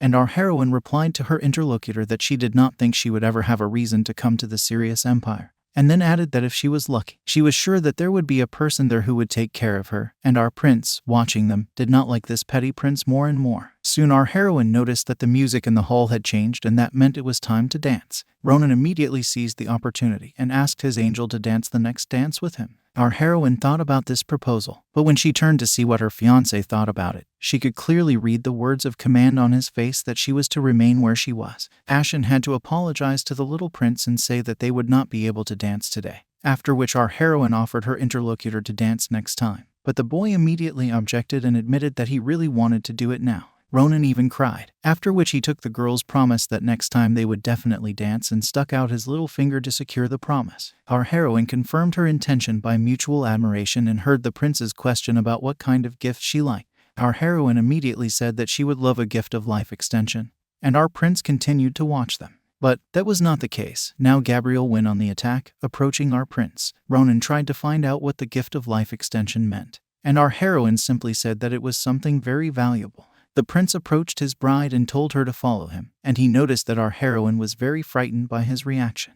In a matter of minutes they were in the garden with the whole company, away from all prying eyes, and even more so from that inadequate Gabrielle. Tiano called for the prince and said that he and his sister had followed them when they saw them all leave the hall. The prince approved of his actions, but was now puzzled by the appearance of another character. He looked at this small and charming Acacia and did not understand who she was. The little girl quickly realized what she had to do, and the next moment she was greeting the crown prince, and Diana explained to Adrian that his brother had to go away, so their little sister was staying with him for a while. Then the crown prince said that everything was fine and suggested that they all go for a walk together. The girl immediately recognized our heroine and greeted her again, and then reminded her of her name. Ashen said hello in return and said that they had already met and she remembered her. And Acacia admitted that she did not think at all that the prince's bride would remember her and recognize her at the next meeting, to which our heroine said that this charming creature could not be forgotten. Ashen began to ask her little companion about how she liked the ball, and the girl replied that it was a bit exhausting, but that she was generally fine, to which our heroine emphasized that if she found it very difficult, she should definitely tell her about it. The girl looked at the prince's bride and asked her to speak more freely. Our heroine asked permission to call her by her first name and received the young lady's consent, and she thought that she had always wanted to have such a little sister. Ronan also ran up and asked to be addressed freely, and the girl had no choice but to agree to this request. The eyes of the boy and the girl met, and the little prince of the Sirius Empire asked Acacia why she did not greet him properly, after which the girl immediately corrected herself. Ronan had the idea that Acacia wanted to take over his angel by herself. Acacia thought he was a strange boy who was hanging around her sister. As a result, the children began an unspoken rivalry for the attention of our heroine. Now the girl was being torn apart by these children, trying to get her attention and win her over to their side. Our heroine could not escape their attention at all, but she could not split herself. The prince watched this picture and found that these children were very funny. At some point, the little prince had the idea of getting even closer to our heroine, so he announced that he would now call her by her abbreviated name, simply ATI. Ashen looked at the prince, trying to understand his reaction, but then decided that she simply didn't care anymore, and so she announced to the children. Acacia remarked that she also wanted to be called by her short name, and she simply stated that she would do so. When our heroine said that she didn't mind being called that by such a nice girl, Ronan practically burst out in anger and jealousy. He went on a verbal attack and announced to Acacia that he would be friends with ATI, and asked her to disappear, to which the girl said that it did not seem like they were close at all. Diana told the prince that his sister had never acted like this before and apologized for her behavior, but Adrian said that it was nothing to worry about. After a while, the heir approached his bride and took her hand, looking intently into her eyes, and then asked her to follow him. The young people continued to argue, and it got to the point where they decided to ask our heroine who was closer to her. When they turned around to talk to the prince's bride on a painful topic, she was gone, and Diana was the only one left standing. The girl immediately began to wonder where her sister had disappeared. But the little prince immediately realized that she had been kidnapped by the cunning devil, our prince. Our heroine, walking with the heir, found herself feeling more cheerful. Ashen suggested that Adrian look at all the stars that dot the sky. Our heroine began to admire their beauty and admitted that they were so beautiful that she felt as if she were seeing them for the first time in her life. And the prince looked at the sincere smile of his bride. He even thought that this girl was very beautiful when she smiled. Our heroes looked at each other for a while, and then the girl smiled and concluded that perhaps even the prince felt better in the air. When Adrian asked what she meant, Ashen said that earlier she thought he was angry. The young man asked again if he had been angry and if she had not misunderstood. Our heroine apologized and said that she had probably overstepped the mark. The girl decided to leave him alone, but the next moment she heard the prince ask her not to apologize. When Ashen asked him what he meant, the prince said that he just wanted to hold out until the end of his mother's birthday ball. Adrian then told the girl the news that they had found Essen. The young man also addressed our heroine with the words that he would save her life. The next day, Madame Lucy was again making her oohs and ahs and declared that our heroine was indeed getting better every day. The girl was very pleased to hear this, and thought that ever since she had heard that she was going to live, she had been trying her best to be more diligent day by day. And then the woman whipped her wings by saying that she was still far from perfect and suggested that she try smiling mysteriously to begin with. Our heroine made a first attempt, but Madame Lucy announced that this was not enough and that a more mysterious look was needed, and then asked for more grace. In the end, the woman expressed her regret that she still hoped our heroine would succeed with it today. Madame Lucy asked the girl to watch how to smile properly, but our heroine did not know how to make such an expression. The woman went on to explain that a skillful aristocrat should be able to convey her message with a simple smile and added that, of course, she should also understand what message is hidden behind such a smile, because secular society is a battlefield, and people there are masterful and constantly deceiving each other. Our heroine said that she understood everything, although in her mind she doubted that she could do it. A little later, Diana entered the room and told our heroine that his sister was very eager to see Lady ATI. Madame Lucy suggested that her student take a half-hour break, and our heroine asked Diana to tell Acacia that she would come to her later. The woman concluded that our heroine was very fond of children, and the girl confirmed this statement. Then Madame Lucy said that this was very good, but also warned her that she needed to be more careful. The woman explained her warning by saying that small children are very perceptive. The two girls soon met. Acacia immediately exclaimed that she missed her dear sister very much and was told that she felt the same way. But then, out of nowhere, a little prince appeared from the bushes, indignantly looking at these courtesies, and he was in no hurry to answer the question of where he came from. Ronan turned to our heroine and said that he had not yet heard the answer to his question.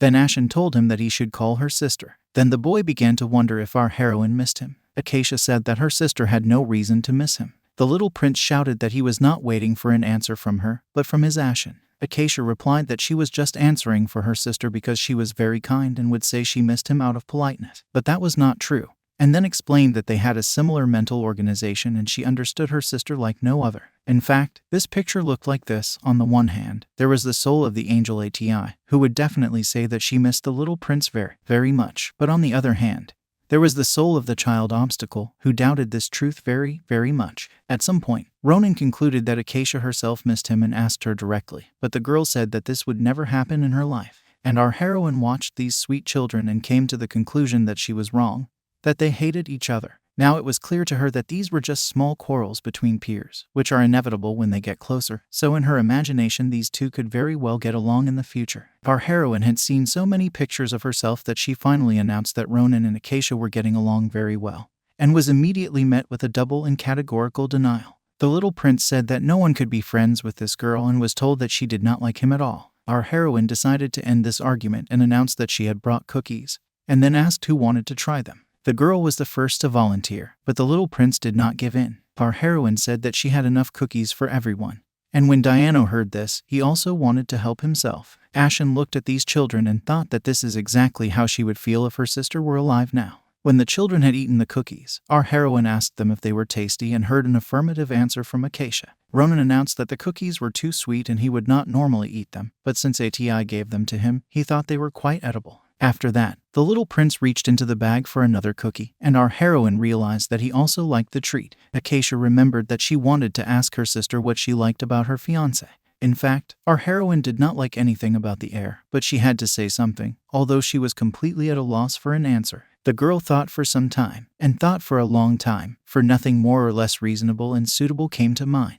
In the end, our heroine used a distorted image and imagined the prince asking her if she had a hard day and calling her a lark, after which she told the girl that her fiancé was caring, and then added that he probably was. And then our heroine leaned toward Acacia and said that the most important thing about boys is their character. And then she thought some more and suggested that perhaps kindness was the most important thing. But Acacia remembered that character and kindness were the most important things. And the little prince was thinking about something of his own. Even in the evening, Ronan was thinking about something of his own, and eventually announced that it was strange, and emphasized that the two of them did not see each other at all. Judging by the personal observations he had made over the past few days, he had come to a certain conclusion. He noticed that our heroine was most often with Turney and Diana. The little prince reasoned that if this cunning devil of a prince loved his angel so much, why did he not come to see her? And he drew conclusions, especially referring to the fact that he himself missed this angel girl to death every day and always wanted to see her. Empress Veronica was watching her son and assumed that he was planning some kind of leprosy again.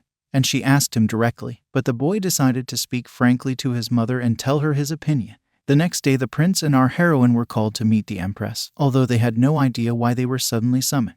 The empress mother immediately confessed that she had received very sad news. Adrian asked his mother directly what kind of nonsense she had heard this time, and the woman stopped her son by saying that he was very rude. As a result, the empress said that she had received reports that a quarrel had broken out between our heroes. The prince immediately asked our heroine what she had done again, but the girl replied that she had nothing to do with it. Then the empress said that many people say that the relationship between the future spouses looks too cold. The woman said that this made her sad, and then added, dreamily, that she was very proud of them. The woman then emphasized that they had gotten together in spite of everyone who thought there was any benefit to the marriage. She noted that her son and Lady Ashen had become a couple with sincere feelings and where the partners cherished each other, and emphasized that it was very romantic. The empress recalled how she and the emperor had loved each other and married without even thinking about family circumstances, and reiterated that it was a miracle, although the prince again thought that this woman was getting back to her old ways and that it would be a long time coming. The mother continued to speak and this time addressed her son with regret that she had hoped so much that he too would find true love, and then added that as long as he loved a person, she could accept anything. Adrian asked the empress what she meant by these words. Then the woman emphasized that they were walking and not even holding hands. The empress also raised the issue of the fact that many people say that our heroes did not even kiss. Our heroine was confused and wondered in her mind what she should do, and she also mentally asked her fiancé to say something about it, and she concluded that the longer this silence lasted, the closer her end was. Ashen decided to get out of the situation and announced to the empress that they had actually kissed. At the questioning expression on the prince's face, our heroine said that he could not show surprise now and asked the groom to nod his head quickly to confirm her words. Ashen said that of course they had already kissed, but no one could see them where they were. Adrian asked his mother how they could do something like that in front of everyone, and she agreed that they had a good point. The empress thought for a while and said that she had missed the point and that the children were right. While our heroine was still in good spirits, she added that, as many people know, she is a very shy girl, so she tries to keep her distance from her fiancé in public and suggested that this was probably why the misunderstanding had arisen. The girl also told the empress that she was trying very hard to preserve the dignity of the future crown princess, so the woman began to admire the words of her future daughter-in-law and emphasized that our heroine had very complimentary thoughts. At this point, even the prince was surprised, thinking that usually Ashen just trembled with fear. And our heroine was quietly glad that everything went surprisingly well and whispered it to her fiancé.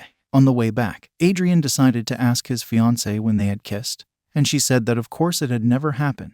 Ashen explained that she had done it because of the strong feelings of the empress mother, and then asked the heir if she had done something wrong.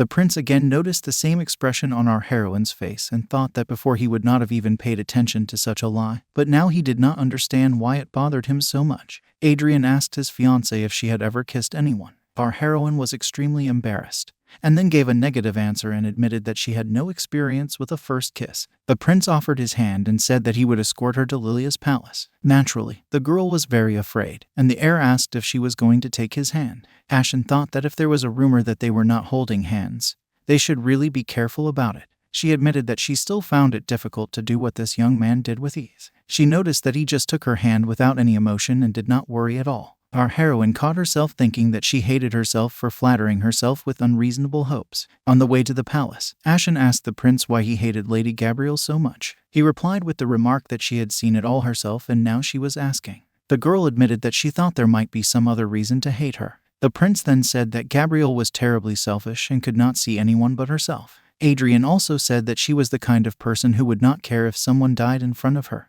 And then the prince said that, in fact, the other girls were no different from Gabrielle. Our heroine thought that there was one more thing, namely that the prince just loves a man named Essen. And the girl immediately wondered why she suddenly felt so sad. She pulled herself together and expressed her hope that the prince would soon find his bride and be happy. Adrian thought that our heroine really disliked pretending to be his fiancée so much, and the girl, not understanding his expression, asked what she had done wrong again. The air was silent, and our heroine continued to wonder why such an atmosphere suddenly prevailed between them and for what reason the prince's mood had deteriorated. The period of teaching tea party etiquette has come, as announced by Madame Lucy. The woman immediately explained that this was basic, but very difficult to learn and necessary for a secular person. Madame said that at tea parties, connections and narrow circles are usually formed, and there is a regular exchange of information over a cup of tea within these mini communities. When the woman spoke about the most important things, our heroine was greeted from the outside, and that someone was Lady Gabrielle herself. Madame Lucy asked the girl how she got to Lilia's palace and explained that one could not enter without an invitation. Gabrielle then defiantly announced that she had received permission from the empress herself. The guest told our heroine that she had come here to talk to her, and Ashen asked what they were going to talk about. Then Lady Gabrielle said that she had heard unpleasant rumors from the imperial palace. The girl told our heroine that people say that the relationship between her and the crown prince has not been very warm lately, and Ashen immediately realized that this person had come to tease her. Our heroine said that nothing of the sort was going on, and was advised that she shouldn't pretend, and Ashen reiterated that she and the prince were fine. The next moment the prince appeared and asked the girls what was going on. Lady Gabrielle was all agitated and blurted out the suggestion that Adrian had come to see her, but was categorically denied. Our heroine entered the game and asked the guest if she could afford to stay here for so long and suggested that she probably had nothing to do, to which Gabrielle said that she was actually always busy because everyone was looking for a meeting with her. At this point, the girl said that she was already late and had to go and added that next time they would talk longer and called the prince her love. Our heroine thought that the rumors about her and the prince's alleged breakdown in their relationship had spread too quickly. She also reflected on the fact that she could tolerate the scorn she received as a maid, but she did not intend to tolerate it for Ashen, who was the bride of the crown prince. Our heroine has decided that she must by all means return Ashen to the prince, and the girl realized that this must be done before this inadequate Gabrielle leaves. The girl reacted quickly and hugged the prince, asking him to kiss her immediately. The prince slowed down slightly by reminding us that our heroine herself had said that she had never kissed before. Then the girl said that everything was fine, and the prince, asking her to forgive him, merged with her in a kiss. Of course, there were plenty of witnesses to all this. The prince himself was already mentally cursing himself for pretending to kiss, but he recognized that it was more than that, and our heroine wondered why no one had warned her that kissing was so pleasant. Gabrielle walked away thinking that her mood was so bad that she couldn't even talk to the prince properly. Some sounds behind her made her turn around, and the next moment she saw her Adrian kissing another girl. Gabrielle was furious that our heroine dared to kiss her husband. She looked at the picture and thought that she would definitely make our heroine regret it, and the news spread to all the castles at the speed of sound. Our heroine looked out the window and saw the maids talking and realized that they were probably talking about her and the prince's kiss. She wondered whether all kisses were so pleasant, and then suggested that perhaps the crown prince was just a very good kisser and blushed, blushing to the tips of her hair. Soon after, Madame Lucy came to see our heroine and enthusiastically called the girl and asked her if she had forgotten that the empress's birthday celebration was just around the corner. Madame told Ashen that she should do her best, and she asked if she really needed to work harder. The woman explained that it would be a very important event, attended by many foreign delegations, so the prince's bride must be so beautiful that everyone would fall in love with her at first sight. Our heroine asked if this was possible, and Madame Lucy said that there could be no doubt about it. Then the woman showed that all these beautiful dresses were made especially for the crown prince's bride. Our heroine thought that so many things had been prepared to adorn another person instead of Essen. Madame Lucy announced that today she had to choose a dress, and tomorrow she would have to choose accessories, and the day after that it would be time to find the right shoes and fan, and our heroine was overcome with a growing sense of uncertainty. And then the day of the Empress's birthday ball came, and our heroine was completely ready. Madame Lucy asked the girl if she liked the result, and Ashen looked in the mirror, gave an affirmative answer, and then said that she was looking at a completely different person. The woman summarized that our heroine absorbs all the advantages of her outfit and becomes even more beautiful. Finally, Madame Lucy said that it was time for the prince's bride to come out and she had to go to the hall and kill everyone with her beauty. Our heroine modestly said that there are many other girls who are much more beautiful than she is. The woman was outraged by this statement and asked in return if our heroine doubted her abilities. Madame Lucy emphasized that if she did not believe her, she could go out into the corridor and ask the prince for his opinion on the matter. The girl asked if the prince was already here, and the woman had just pushed her out. Our heroes met each other's eyes and looked at each other in silence for a while. At some point the girl asked the prince what was wrong, but he remained silent. And it would have been better if he had remained silent, because then he said that now at least he could look at our heroine. And the girl thought that this was all, after she had prepared so diligently for this day. This dry conversation was interrupted by Turney asking the girl if she had finished her preparations. The young man said that the sister looked very beautiful and even emphasized that he had not expected such an effect.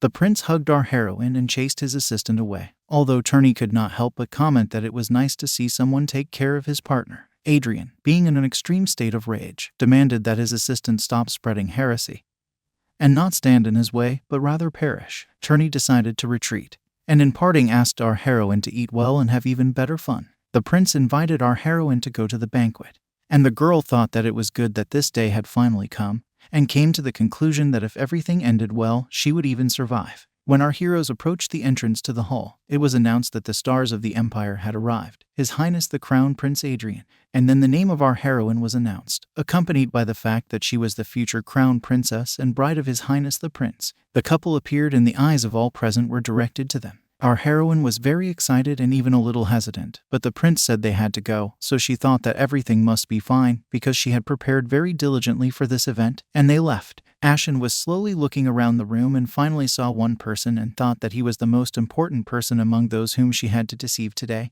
and he was the Emperor of the Apennino Empire, Carlo Roman. The Empress invited our heroine to come to her as soon as possible. Adrian turned to his mother and asked her if he had become an empty place for her and meant nothing more.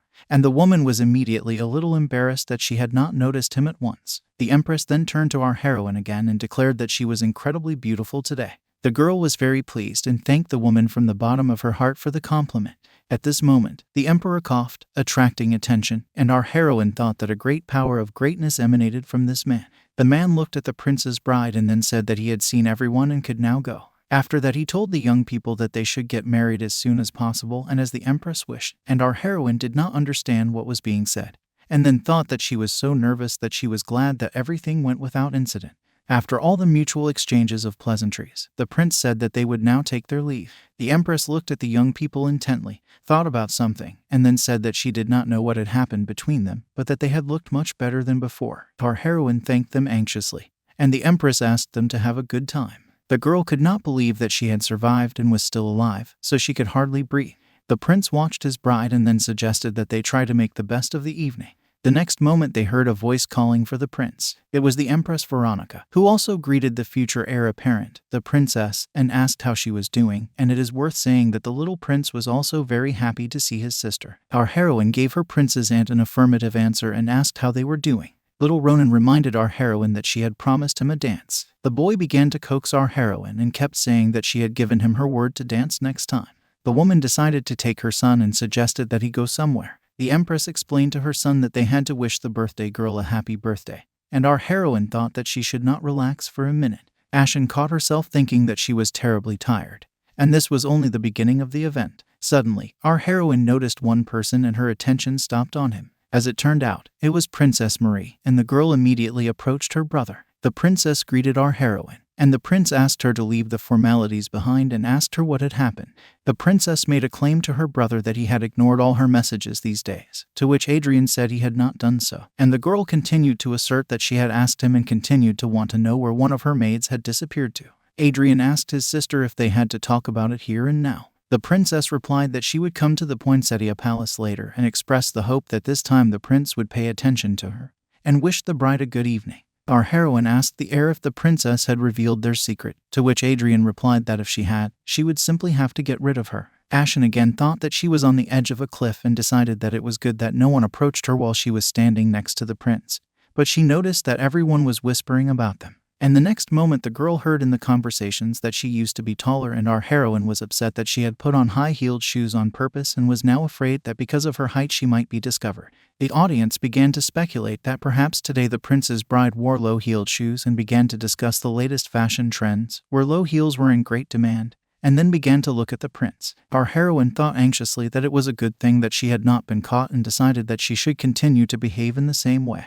Adrian asked our heroine not to laugh and look at the floor, to which the girl replied that she was not actually laughing, but it was a smile of relief. And the next moment, Turney and a man boldly walked toward the couple and asked everyone to step aside and let them pass. The prince's assistant called our heroine, and the prince told her to pretend that she did not know them. Turney immediately asked Ashen why she was avoiding him, and the girl replied that he had walked right through the center of the dance hall and had done so in a blunt and unceremonious manner. Now she wondered who this man was with whom he had come. The prince greeted the man and said that they had not seen each other for a long time, calling him the Marquis of Oviedo. The man bowed, and our heroine analyzed the situation and realized that if he was Turney's father, she was his sister. It somehow turned out that she was now looking into the eyes of her father, so to speak. Our heroine was about to greet this man and addressed him as a marquis, and Turney immediately reacted and began to whisper that she should use the words dad and father. The girl hesitated for a while about how she should address this stranger with these words, and finally, however awkwardly, she did so. Those who observed the scene suggested that the relationship between the daughter and the father was not very good.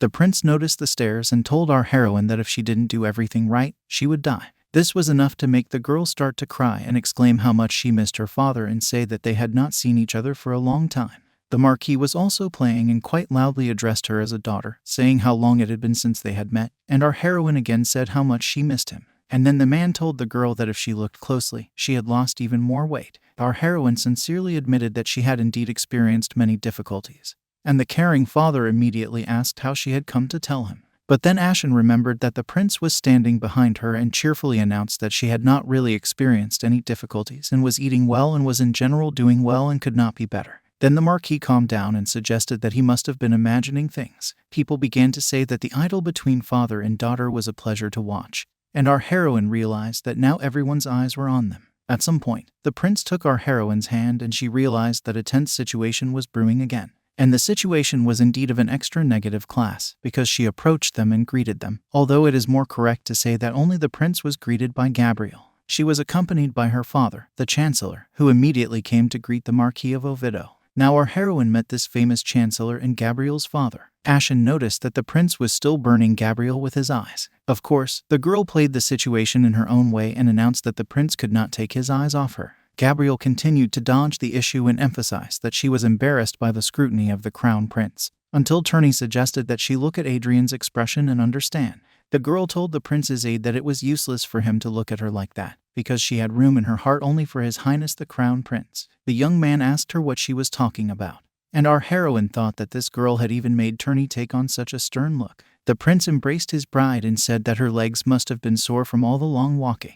Adrian then said that he and his bride had a very good reason for leaving the audience, so the audience said they understood and said goodbye until the next meeting. Gabrielle was not pleased that the prince had left her and did not even deign to talk to her. When they were alone in an empty corridor, Diana found them and told the prince that he had been looking for him for a long time, and Adrian was glad that his knight had appeared at this time. The heir asked his knight to use his trademark grimace and drive away anyone who tries to approach them. Our heroine was glad that there was silence at last, but the prince was already watching her intently, and this silence was again broken by the appeal of the same Gabrielle, who, as it turned out, had followed them directly to this place. The girl sat down on the couch and said that she, too, had come here to rest. Gabrielle asked our heroine what she had prepared as a birthday present for Her Majesty the Empress, and at that moment the girl remembered what Turney had said about the gift, that their family would prepare it on her behalf. The prince's aide also said that Adrian had also given orders for a gift that he would give separately, and emphasized that she had nothing to worry about. Our heroine thought that if Turney said so, it must be all right, so she replied that they had prepared a joint gift with the prince and added that she would also present her gift to the empress separately later. Gabrielle began to mock the fact that no matter how unusual a gift our heroine prepared, it would not compare with her gift, and heard our heroine comment indifferently, "I see," which made this girl very angry. And the prince watched the girls and told his knight that he had not seen this expression on Gabrielle's face for a long time.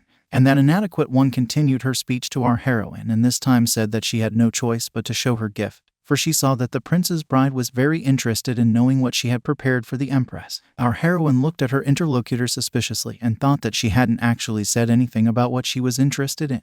The next moment, Gabrielle announced that the gift she had prepared was in this box. As it turned out, it was a work of Jurgen and was the 16th set of plates, after which she announced that the works of this master were extremely difficult to obtain.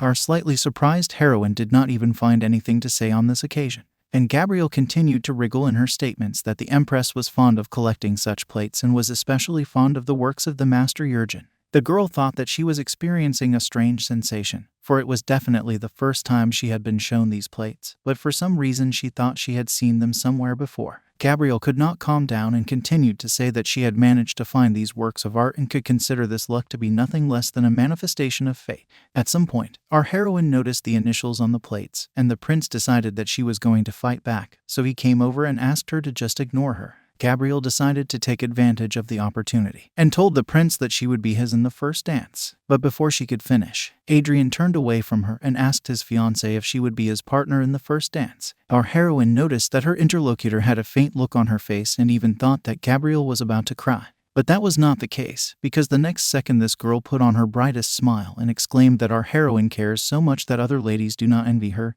and emphasized that it is quite kind of her. As a result, our heroine wondered what was going on in this girl's mind, and then Gabrielle's smile disappeared at one point, and she threateningly told the prince's bride that they would see how long she could smile like that. Adrian immediately asked our heroine if she was smiling and heard a negative answer. The music was already playing in the hall and our heroes were dancing, but Ashen caught herself thinking that she didn't want to stand in the center, but everyone was making room for them. She was very nervous and afraid that she might make a mistake. On the other hand, it was unacceptable to make any mistake, and she realized it. The prince asked our heroine to relax a little, and he spun her around in a dance. Our heroine caught herself thinking that this situation brought back memories of her first dance lessons, where she was constantly stepping on her father's and brother's feet. At one point, she accidentally stepped on the prince's foot and was terrified. She did not even believe at first that it was she who had stepped on his foot, but then she called herself an idiot and thought that, as always, everything was perfect only at rehearsal. After the dance was over, the prince tried to talk about what she had just, but he did not finish because his bride quickly walked away from the conversation, drawing his attention to the knight Diana, who was already standing behind him. The young man came to report something to the prince, and Adrian's attention turned to him. Diana said that Princess Marie had just returned to her palace, and the heir asked where the empress was and heard that his mother was still at the festival. And our heroine thought that perhaps the prince did not focus on her carelessness, and this is a good sign. Diana also reported that Turney had gone to see his father off and promised to return soon. Then the prince looked at his fiancée and announced that it was time for them to return to their place, and our heroine thought that it was really possible to just leave like that. Once again, Ashen found herself thinking that her feet were very sore, especially after wearing high heels and dancing. At some point she slipped and almost fell, but the prince reacted quickly and now asked her if she could not walk. As it turned out, our heroine twisted her ankle. Adrian thought that it was not surprising that this girl's feet refused to obey after she had been walking in high heels for so long, and concluded that our heroine had really overexerted herself today. The young man looked at the girl and wondered why he had the feeling that he was attracted to her beautiful makeup. Now it seemed to him that he could not break the silence even with a sigh. He was afraid that if he spoiled this moment, our heroine would simply disappear. Our heroine noticed that the prince was thinking deeply about something and even caught herself thinking that she felt as if she were possessed by a ghost. She could not understand what was wrong with this man, and everything seemed strange to her. Ashen began to think that maybe he didn't like something, but then she realized that it couldn't be because she had tried so hard. Our heroine was so deep in thought that she became alarmed when she felt cold and shivering. In the end, Ashen told the prince that they had to go back, and he looked at her suspiciously. Adrian concluded that our heroine was not in the best of health, especially since her leg was injured. The prince took the girl in his arms and carried her away, and our heroine thought that no matter how you look at it, it seems that she is facing an inevitable end. A new day came and everyone returned to their official duties, but the prince's assistant drew attention to Adrian and then asked Diana if he knew what was happening to His Majesty the Prince and heard a negative answer. Turney suggested that maybe it was the banquet, but Diana emphasized that everything went like clockwork. He even emphasized that neither the empress nor the other aristocrats said anything, and no one guessed that his bride was played by another girl. Diana asked Turney how the search for Essen was going. The prince's aide replied that they were looking for him, but so far in vain, and called Essen a slippery sword. Diana said that he was very clever and asked if he was going to run for the rest of his life, but Turney said that he would return one day, and then asked the prince if they could leave, as they had already finished their business. The prince was in his own way, thinking that if he closed his eyes, the same moment would come back to him, and he would feel as if the beautiful creature were still standing before him. And Adrian closed his eyes again and saw the same picture again. And again he asked himself what was happening to him. And our heroine was lying in her room thinking about what she should do now. Her silence was broken by the same Madame Lucy, who exclaimed that our heroine should get up as soon as possible. The girl asked the woman when her game of bride would end, and heard in reply that, of course, only when the knight Essen returned and splashed his oh-ho-ho again. Our heroine mentally addressed this knight and asked him where he had gone. Madame Lucy, meanwhile, declared that in no case should she simply wait for Essen to return with her hands folded. And the next moment Madame declared that our heroine should take advantage of the situation and seduce His Highness the Crown Prince. The woman offered the girl to become Adrian's real bride. And our heroine presented this picture and her own statement that she was allegedly addressing her dear friends and saying that she was really getting married now. Essen asked Madame Lucy why she wanted her to die and was told where else she could find such a caring person as this prince and emphasized everything with another oh-ho-ho. Our heroine began to think about how caring the prince was and came to the conclusion that he had a little bit of this trait in him. Images of him carrying her in his arms when she twisted her ankle flashed before her eyes. When the girl returned from the bathroom, she found the prince, and he immediately froze, asking what she was wearing. As it turned out, our heroine was wearing a see-through dress and she immediately ran away to change. A few minutes later, she slipped out of the dressing room, asking him to forgive her for keeping him waiting. Essen immediately noticed the look on his face. This time he was somehow scarier than usual. The young man silently approached her, looked her in the eye, and then hurriedly disappeared behind the door. Our heroine was left alone with the question of what it was. And then she even suggested that perhaps the heir was so disappointed in her that he did not even want to talk. As a result, the prince called a doctor and said that he had been seeing strange things lately and now he wanted to know if he was all right. The doctor suggested that perhaps this phenomenon was caused by excessive stress and recommended that he reduce his workload and get some rest. Adrian replied that if it was a simple matter of resting, he would not have asked for his opinion. The prince then realized that he could not be helped by this man and told him to leave. Adrian went back to his papers and remembered that our heroine was a maid and thought that there was nothing to be done about it. The young man came to the conclusion that if he watched the girl, he would probably find some answer. On the way, the prince met Madame Lucy, who asked him why he had come to see them. The woman suggested that the prince had come to see his fiancée. Through her oohs and ahs, she asked the heir if he had finally taken a liking to this girl, but was told that this was utter nonsense. Madame Lucy said that it was nothing to be ashamed of and asked when the wedding was going to be held. The woman asked if it would be in a warm and beautiful summer, but the prince turned away in silence, and he was accompanied by questioning thoughts about what kind of wedding he was talking about. Then he thought that he had never intended to marry, even if he became emperor. Madame Lucy was not satisfied and declared that it would be better to be married in the open air and added that when she imagined something like that, her heart trembled. The prince thought for a while and then simply tried to stop the woman's verbal outburst, but she took it in her own way and asked him what was wrong, calling him dear crown prince. The young man asked Madame if she could not forget this nickname, and she said that it was the source of her love. Adrian changed the subject and said that he was curious about something, and the woman asked him to tell her what it was. The prince then asked in embarrassment what Madame Lucy had done to our heroine's face that day at the empress's birthday party, and the woman did not need more, because she concluded that their crown prince had fallen in love with the beauty of Lady Essen. But the young man tried to argue that she had misunderstood. Madame Lucy again emphasized that the prince was very embarrassed, and the young man decided to end the conversation by saying that he was away on business. Then the woman calmed down and said that all this was the natural beauty of our heroine, and she added only a little magic. The prince asked what kind of magic she was talking about and was told that at first glance Lady Essen looked ordinary, but she was like a white canvas waiting for a masterpiece to be born on it.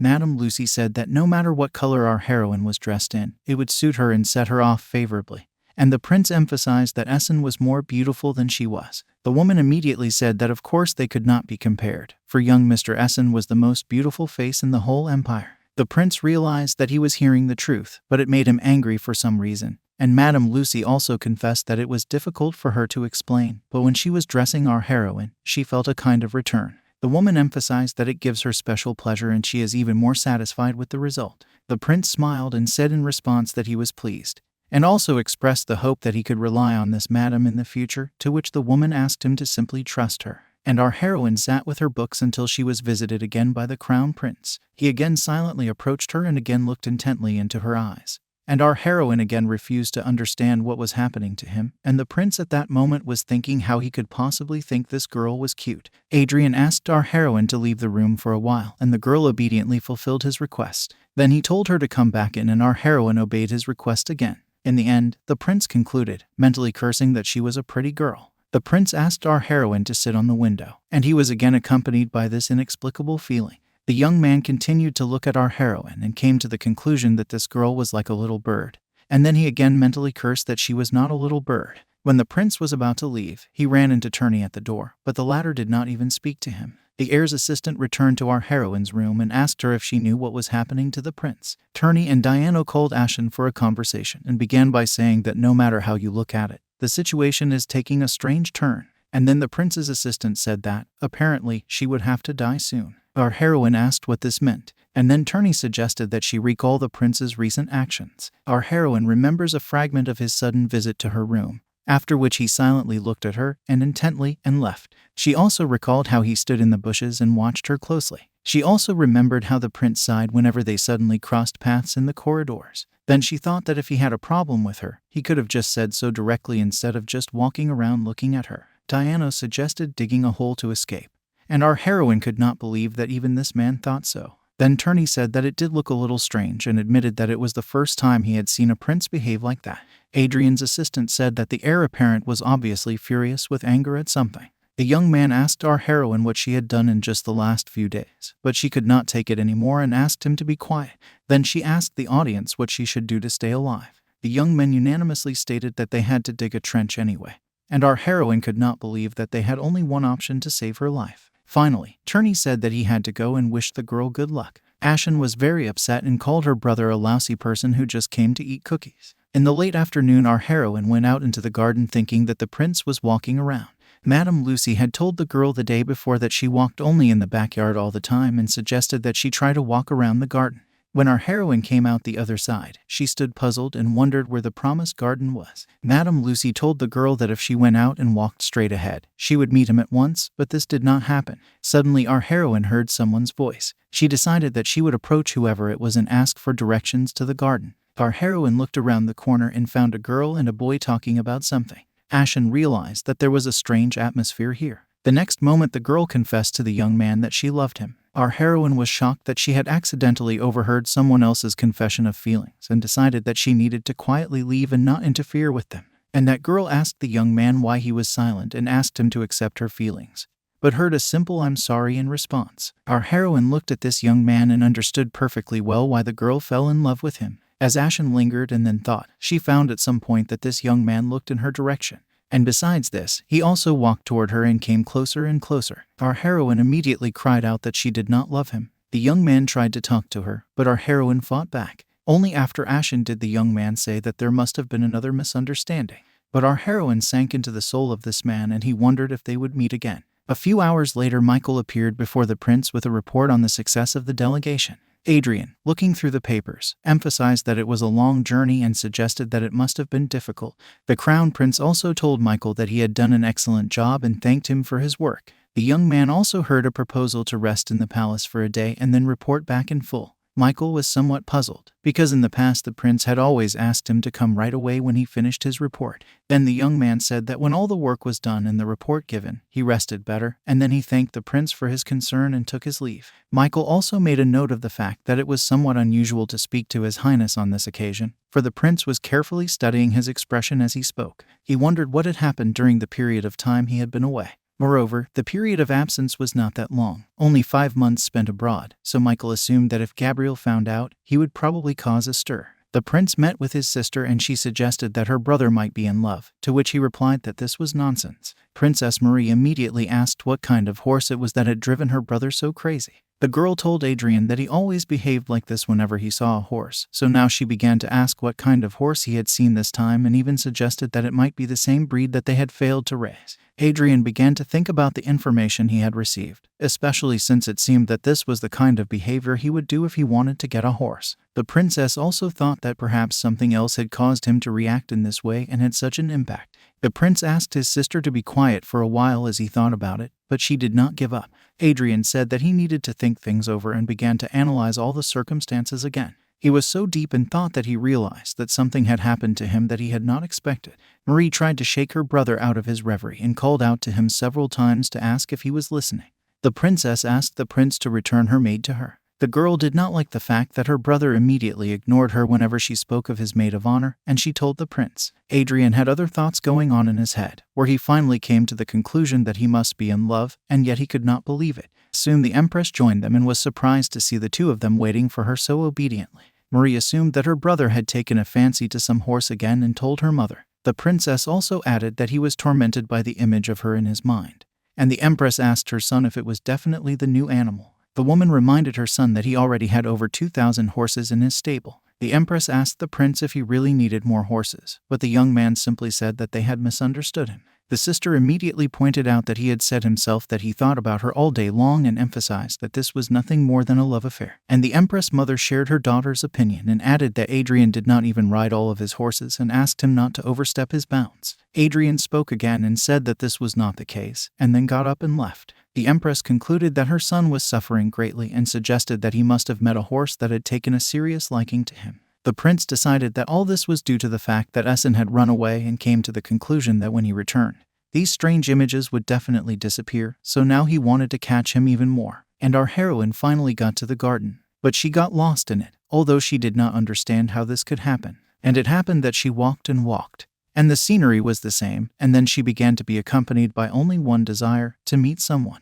At the fountain she saw a man and immediately went to him. Our heroine asked the man if he could help her, but then she fell silent as she noticed a familiar figure. It turned out to be the same young man from yesterday to whom she had confessed her love, and she decided to quickly retreat, for she was worried that he might recognize her as the bride of the crown prince. The girl thought she should just go back the way she came. But then something irreparable happened to her and she somehow ran into Michael, despite the fact that she was going in the opposite direction. Our heroine simply stated that she had taken a wrong turn and got a little lost. In addition, the girl stumbled and almost fell, but a young man intercepted her and asked if she was okay. Our heroine thanked the stranger and said that she was fine.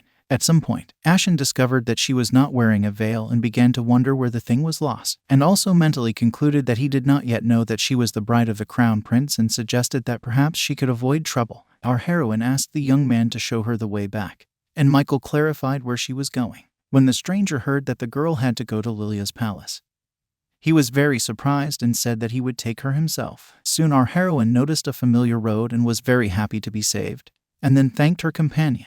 The stranger asked her to call him Michael and smiled sweetly. When it came to our heroine's turn to say her name, she hesitated, but she was helped out by the maids, who began to call their mistress, and Michael could only express the hope that they would see each other again. And Essen doubted very much that it would happen again and thought that she should not worry about it. At the meeting with Turney, our heroine was thoughtful and her brother asked her what was bothering her. Essen said that she wanted to prepare a personal gift for the empress and wondered if she would like a plate as an offering from her. Turney clarified whether he had heard correctly, and then asked our heroine to leave this idea alone, because the empress has a very high standard in this regard. The young man emphasized that it was useless to give these items if they were not up to the level of the new work of the master Jurgen. Then our heroine mysteriously said that if we talk about this, then there is no need to worry at all. Turney asked our heroine where she got such self-confidence from, and the girl replied that she needed to leave the palace for a while and asked the prince's assistant if Adrian would give her permission to do so. The brother suggested that this was unlikely to happen, and our heroine realized that nothing else was to be expected, although on the other hand she wanted to prepare a gift for the empress. Turney asked his little sister to raise her head and then asked her who he was to her, and our heroine mentally assumed that he was nothing but a fool. The next moment, our heroine heard that her brother would take charge and allow her to leave the palace. In a short time, Essen and Turney were riding in a carriage and the girl wondered if it was safe for them to go without saying a word to anyone. The prince's aide emphasized that of course they could not. Turney also pointed out that the prince might actually kill him for this prank. Then our heroine said that as soon as they got home, she would get down on her knees and beg for forgiveness. Turney asked her if she had no pride at all, and she replied in the negative. The young man then admitted that he had no pride and offered to keep her company when he returned home. Our heroine realized that they had already left the palace and could not turn back the clock, so she had to quickly finish what she had started and return to the palace. After some time they arrived at the place they wanted. Turney emphasized that only commoners lived in this area and asked our heroine why they had come to such a place. And the girl said that she had business here. The companion reminded the girl that she was going to buy a gift for the empress and heard a request to follow her. When they stood in front of the house, Turney asked if it was habitable, to which our heroine said that it was tactless to speak to a person who lived here. Turney continued to believe that the house was uninhabited, but Essen stood her ground, thinking that the owner should have woken up around that time. Turney decided to knock on the door herself, saying that her brother would show her how to knock on the door. A few minutes later, the owner of the house opened the door shouting and asked what kind of a rascal was banging on someone else's door in broad daylight. Our heroine addressed the owner by name and he recognized her as Lala. She asked Helmo how he was doing and if he was drinking too much. A man confessed that his neighbor often tempts him to share a bottle of alcohol with him and that he behaves badly. Helmo asked Lala how she was able to leave the palace after she had entered as a maid and she said she had permission. The uncle asked the girl what kind of idler was accompanying her, referring to Turney. Essen was most afraid that Turney would start talking nonsense about her brother, so she simply said that they had just met.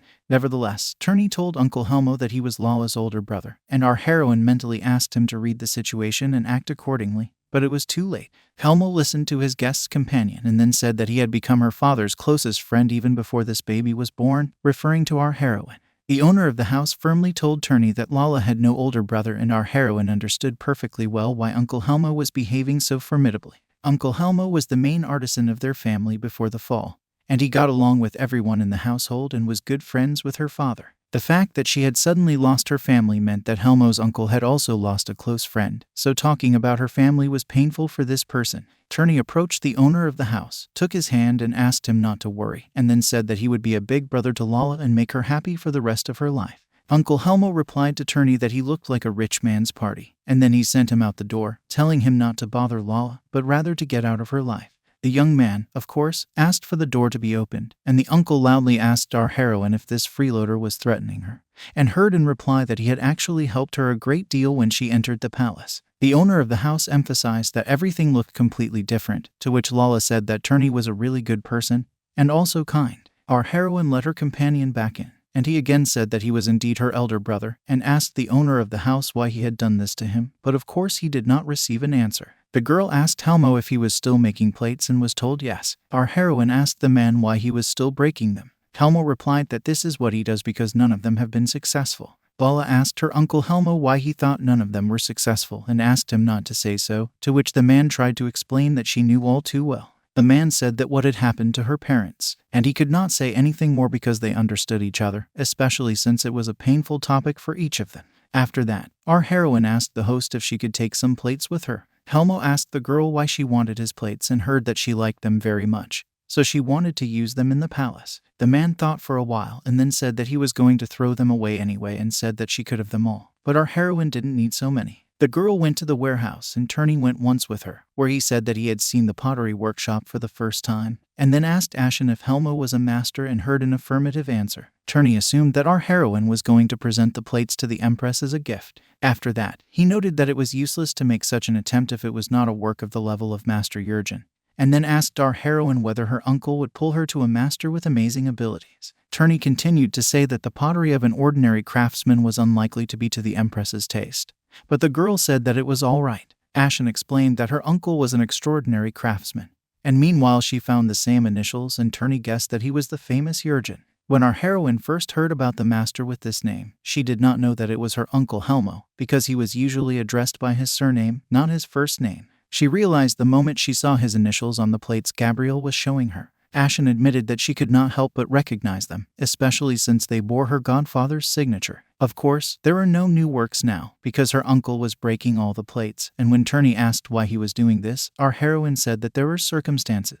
Essen offered to take the plates and leave, and Turney asked if she was going to take them all. And the girl replied that if she left the whole dishes, her uncle would break all the remaining ones, so she decided that it was better to take them with her. Turney said that while it was about it, He also really wanted one plate for himself as a gift and decided to go the other way and emphasized that if she gave him one, he would forgive her for having allowed him to be thrown out into the street so heartlessly the other day. Our heroine agreed and asked in return to be quiet when they left the room. Helmo immediately asked if they were finished and added that if so, he wanted them to leave as soon as possible. Our heroine realized that although his words sounded harsh, her uncle was really worried about being scolded for coming home late. Lala told her uncle that his work was not bad at all. Our heroine also added that she was alone in the world through no fault of his own. The girl emphasized that she would like him to continue to make the same beautiful dishes as before. And then the guests announced that it was time for them to leave, and our heroine asked her uncle to drink less alcohol. Helmo told his goddaughter not to be gone for long and added that if she was in trouble and had nowhere to go, she should come to him, and emphasized that he would be able to feed her.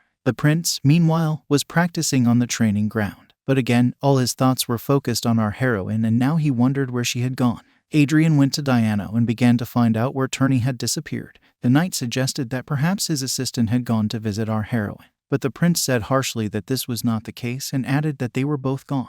Diana was excited that Ashen had carried out her plan, and when the prince asked what it meant, the young man explained to the heir that he had recently developed a habit of silently drilling his fiancée with his eyes and then suddenly leaving. And he added that this unusual behavior had prompted our heroine to come to them for advice. Adrian asked the knight what they had said to his fiancée and was told that, no matter how you look at it, it would be a good idea for her to prepare for her escape. Diana concluded that the crown prince seemed a little crazy. The prince was furious and could not believe that our heroine dared to run away from him, and did so until Essen was returned. And then Adrian came to the conclusion that it did not matter whether Essen returned or not. He did not want to let Ashen go. And suddenly he froze when he heard our heroine's voice and caught himself thinking that he had just thought that his eyes were getting dark with anger. But then, giving thanks to the heavens, Adrian rushed to meet Ashen and embraced her tenderly. Adrian grabbed our heroine in his arms and immediately asked where she had gone, to which he heard his bride reply that she had taken a short walk outside the palace to prepare a personal gift for the empress, after which she apologized to the prince. The young man held the girl in his arms for a while, then pulled her away and frowned, while catching himself thinking that he had only heard her voice, but even his mood had improved. Our heroine looked at the air, trembled, and wondered why the prince had such a fierce face when he saw her. The prince's silence frightened her so much that in the end she declared that she was ready to humbly accept any punishment he would give her. Adrian immediately said that he would not force her to take responsibility, and was even surprised by her reaction. The prince also announced that he had another scoundrel who deserved to die for this act. And our heroine once again imagined with fear what awaited Turney. After a while, the prince called his assistant to his carpet, and the young man was surprised to ask the heir what he had done to him that he should be punished for. And Adrian, meanwhile, was mentally asking himself why this impudent man would not even pretend to repent of his actions. Turney did not suffer for long, and as soon as he saw that the prince was distracted by work, he took out our heroine's gift and began to look at it with pleasure. Adrian immediately asked the assistant what it was, and the young man intriguingly asked in response if he was really that interested in knowing about it, and showed the plate from afar. And the prince got angry and said that, perhaps, he had not had enough kicks and needed a supplement. Then Turney proudly announced that our heroine had given him this work of art, emphasizing that she had done it personally and presented it to him specifically, which he emphasized. The prince looked angrily at his assistant and reasoned that this bastard had taken away his opportunity to take his bride out of the palace first. And in addition to that, he had also received a gift that was also given by his bride. And most of all, he was killed by the thought that our heroine had not given him anything personally. Then the prince stood up and approached his haughty assistant from behind. And then he took the gift of Ashen and did so in a moment. Turney immediately demanded that the prince return the plate to him immediately. But the heir was about to break it, and then froze for a moment, because his assistant exclaimed that if they broke this thing, our heroine would be very sad. And then Adrian told the young man that he was going to confiscate the plate, which caused the assistant to become even more indignant, followed by a decent wave of resentment. When the young men sat down at the table, Turney, overcome with all possible manifestations of indignation, was still outraged and tried to get justice. Finally, the prince spoke and asked his assistants what they had said to our heroine that made her behave so strangely. The first to answer was Turney, who said directly that the prince had indeed been behaving very strangely all along and emphasized that this was at least a minimum. The assistant explained his words with examples, reminding the prince that he came to his fiancée every day and silently drilled her with his eyes. The young man also added as an example that he could start screaming and then just run away, without explanation. The next minute, Adrian heard a question addressed to him, whether this behavior could be called the behavior of a normal person, and the prince was extremely puzzled.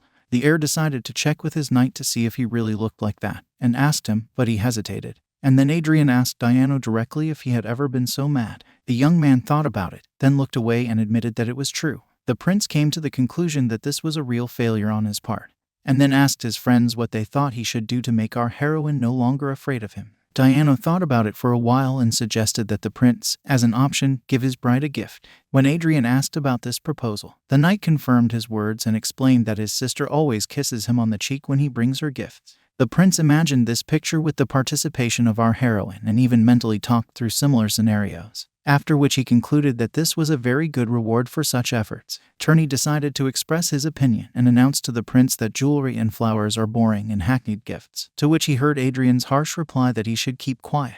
Diana shared his friend's opinion and added that our heroine already has a lot of jewelry, even without his gifts, and suggested that the girl would probably be happy with something beautiful and practical. Now the prince began to think about what could be a unique thing that would meet such requirements. After talking with his assistants, the heir went to see off a delegation from a neighboring empire.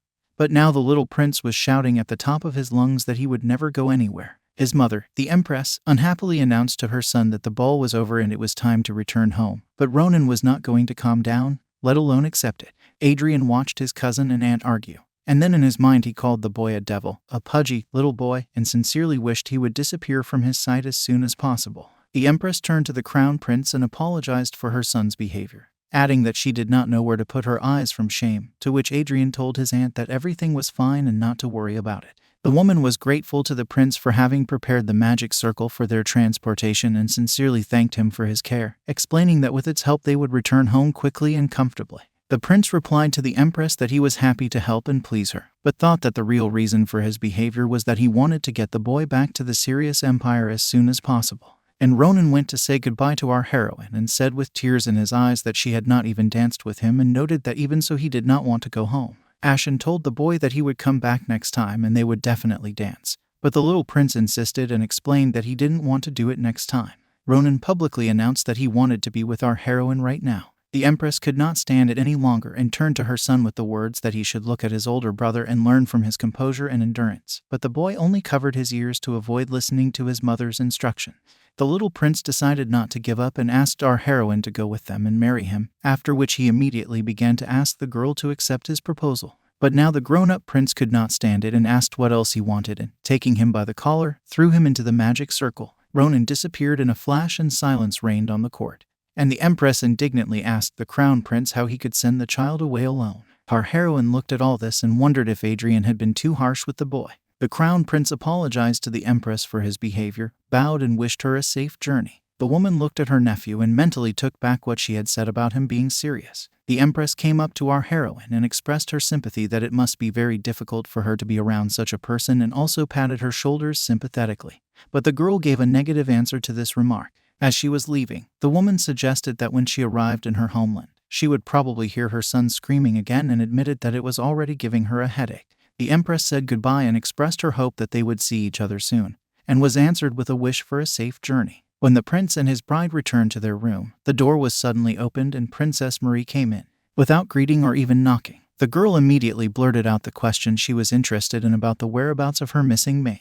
Again, without waiting for a single word in response, the princess rushed to inspect every corner of her brother's apartment, and at the same time she said that if she personally came to look for her maid of honor, he would not be able to evade the answer, and, by the way, asked her brother where he had hidden the girl. The prince asked his sister what she was doing, but Marie simply shouted that she was looking for her maid.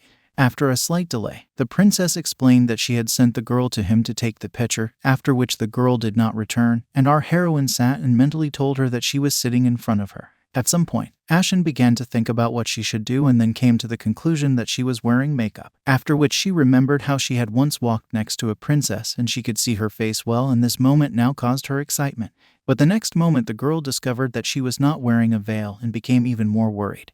And the prince decided to talk to his sister and said that he was sorry for her personal circumstances, so he gave her some money and sent her home. The princess immediately recognized the lie and asked her brother not to lie to her, and then asked him when he had suddenly become such a hero, and then added that if he had admitted that he had killed her, she would have been more willing to believe it. Then Adrian, without hesitation, said that she was right and he had killed that girl, but the princess again did not believe her brother and said so directly, to which he reminded his sister that she had just said the opposite.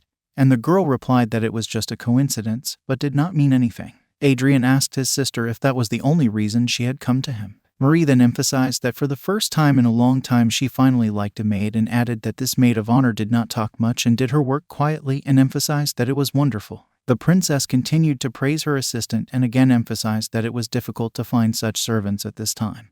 And our heroine blushed as she listened to such speeches in her address. Our heroine came to the conclusion that her mistress liked the fact that she tried to behave as quietly as possible so as not to stand out among the other ladies in waiting. And suddenly the girl thought that if she had been bold, she would not have been sent here on an errand and would not have been in these circumstances. The princess continued to ask her brother if he had really killed her maid. And at the moment when our heroine mentally answered her that she was actually here and alive and well, the prince gave a negative answer and added that he had simply expelled her from the palace. Then the sister questioned her brother about why he had expelled her maid of his own accord and said that he really thought he was a king. Adrian referred to the fact that her maid had broken his pitcher, and the princess replied that in that case he could have explained everything normally from the beginning about the broken pitcher, and that he had banished her out of anger, and then began to resent her brother's terrible character, and then asked in general why there was not a single normal person in this family, and the princess emphasized that no one in the palace was a good friend, except for herself. The prince disagreed with his sister and declared that he was the most normal person in the family. Then Marie decided not to develop this topic further, because his statement confused the girls, and his sister confessed to her brother that it was impossible to talk to him normally at all. When Marie had finished with the prince, she turned to our heroine and asked her if she had seen the maid who had disappeared, which made Ashen stiffen and even shudder. Our heroine did not know what to do and was afraid that she would be recognized, especially since her face was not covered by a veil and she was shrinking. The princess decided to clarify her question and told our heroine that she had come here for the sake of a very nice maid who exuded a sense of gentleness, and then asked if she had seen a girl like her. Ashen continued to feel extremely uncomfortable and timidly replied that she had not seen anyone. The princess looked intently at her brother's fiancé, and then said that if you think about it, her face, and froze, thinking about something of her own. For some time the girl continued to look at our heroine with surprise and utter incomprehensible fragments of her thoughts. Ashen assumed the worst and already thought that she must have been caught, and also realized that if so, she would now have to say goodbye to her life. Only at the next moment did the princess finally realize what she wanted to say and what she had concluded, and then announced that our heroine's face was very beautiful. Ashen again shrank back and mentally asked her former mistress why she was looking for her so hard if she couldn't even recognize her face, and mentally said that it was actually her who was talking to her now. The prince coughed with a look on his face that told her to behave. This helped the girl a little, and she thanked the princess for the compliment, and mentally concluded that since the prince's sister did not recognize her, everything was fine and there was no reason to worry. Now Marie continued to pester the girl, asking why she had been hiding her face all this time if it was so beautiful. Our heroine didn't even know what to say to this and looked at the prince, mentally asking him for help, but he was not going to help her in any way, so the girl decided that her fiancé probably wanted her to get out of the situation herself. Without thinking twice, Ashen used her acting skills to tell the princess that His Highness the Prince had asked her not to show her face to others, and added that he also wanted only him to see her. Our heroine also had to elaborate on this in order to convince the princess, so she explained that he had told her, as his bride, that he wanted to lock her up so that only he could admire her, to which Marie exclaimed in admiration that she had never thought her brother had such a side of his feelings. The prince looked at our heroine in surprise, and she mentally explained to him that she had no other options and added that this was the best explanation that came to her mind.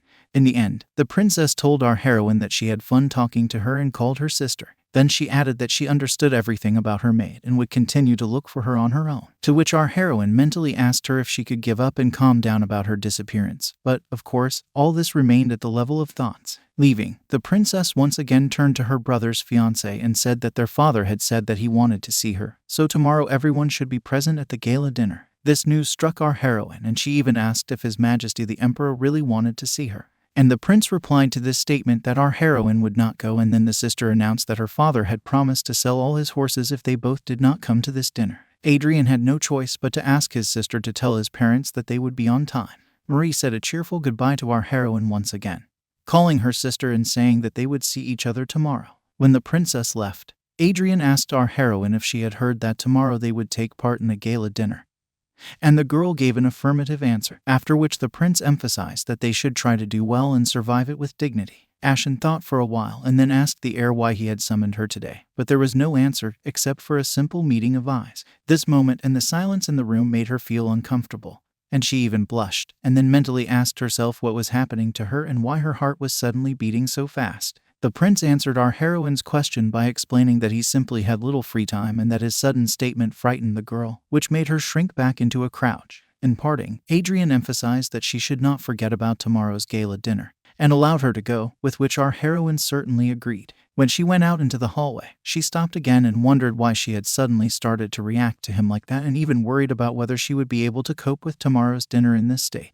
The next item on the program was a meeting with Madame Lucy, who again let out her oohs and ahs and commented that our heroine was probably all over the place because of preparations for the dinner party. And the girl clarified what her words meant and asked if she could not just dress as usual and attend the meeting. These words surprised the lady, and she decided to explain that our heroine does not know how the world works, and that is why she says such naive things. The woman, with the most serious and omniscient expression on her face, said that it was only from the outside that the imperial family looked peaceful, and then went on to explain in more detail. In a conspiratorial tone, Madame said that in fact court life is the front line of a battlefield where intrigue rages endlessly. When our heroine clarified the battlefield, the interlocutor emphasized that no one should be underestimated in this place. Madame Lucy seriously noted and drew our heroine's attention to the fact that it is not known who, where, when and how will set a trap, aiming at her. From her words, Essen concluded that the imperial family was probably going to set a trap for her. While our heroine was looking at the next dress, Madame Lucy said that perhaps at first glance the royal couple looked cute, but in fact, all members of the imperial family had ice cubes instead of heart, and then added that life in this family was very ruthless and asked the girl to never be at odds with anyone and never get close to anyone.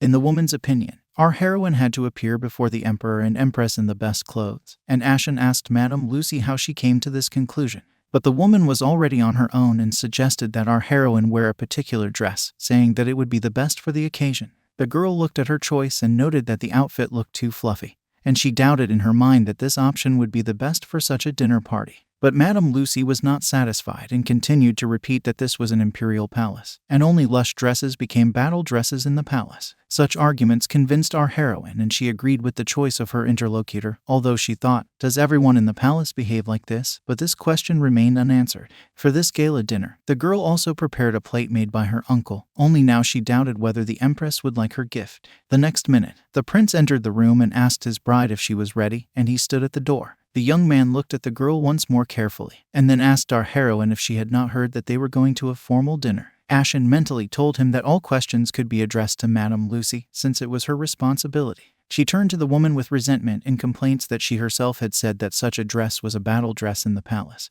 But Madame Lucy, meanwhile, was carefully brushing off non-existent dust to her chorus of oohs and ahs. The girl was completely confused and did not know what to do, and then suggested to the prince that she could change into something else if they were not late. The young man remained silent for a while, staring at her and thinking about something of his own, which again disturbed our heroine, and she wondered if her clothes looked so strange. Essen concluded that if everyone had the same reaction to her appearance as he did, she would die of shame, and announced to the prince that she was going to change immediately. But Adrian intercepted her, grabbing her hand, which again surprised the girl. Then he announced that they were leaving as they were. Our heroine asked in response whether she could stay in this outfit, but she thought that this outfit was too luxurious. The crown prince simply nodded his head in agreement, and the girl even assumed that he cared about her. But the next phrase destroyed all her already fragile expectations, because Adrian abruptly stated that they simply did not have time. These words even upset the girl a little bit, and she again decided that she was a real idiot for thinking that he cared about her. The prince gently took our heroine's hand and announced that it was time for them to go.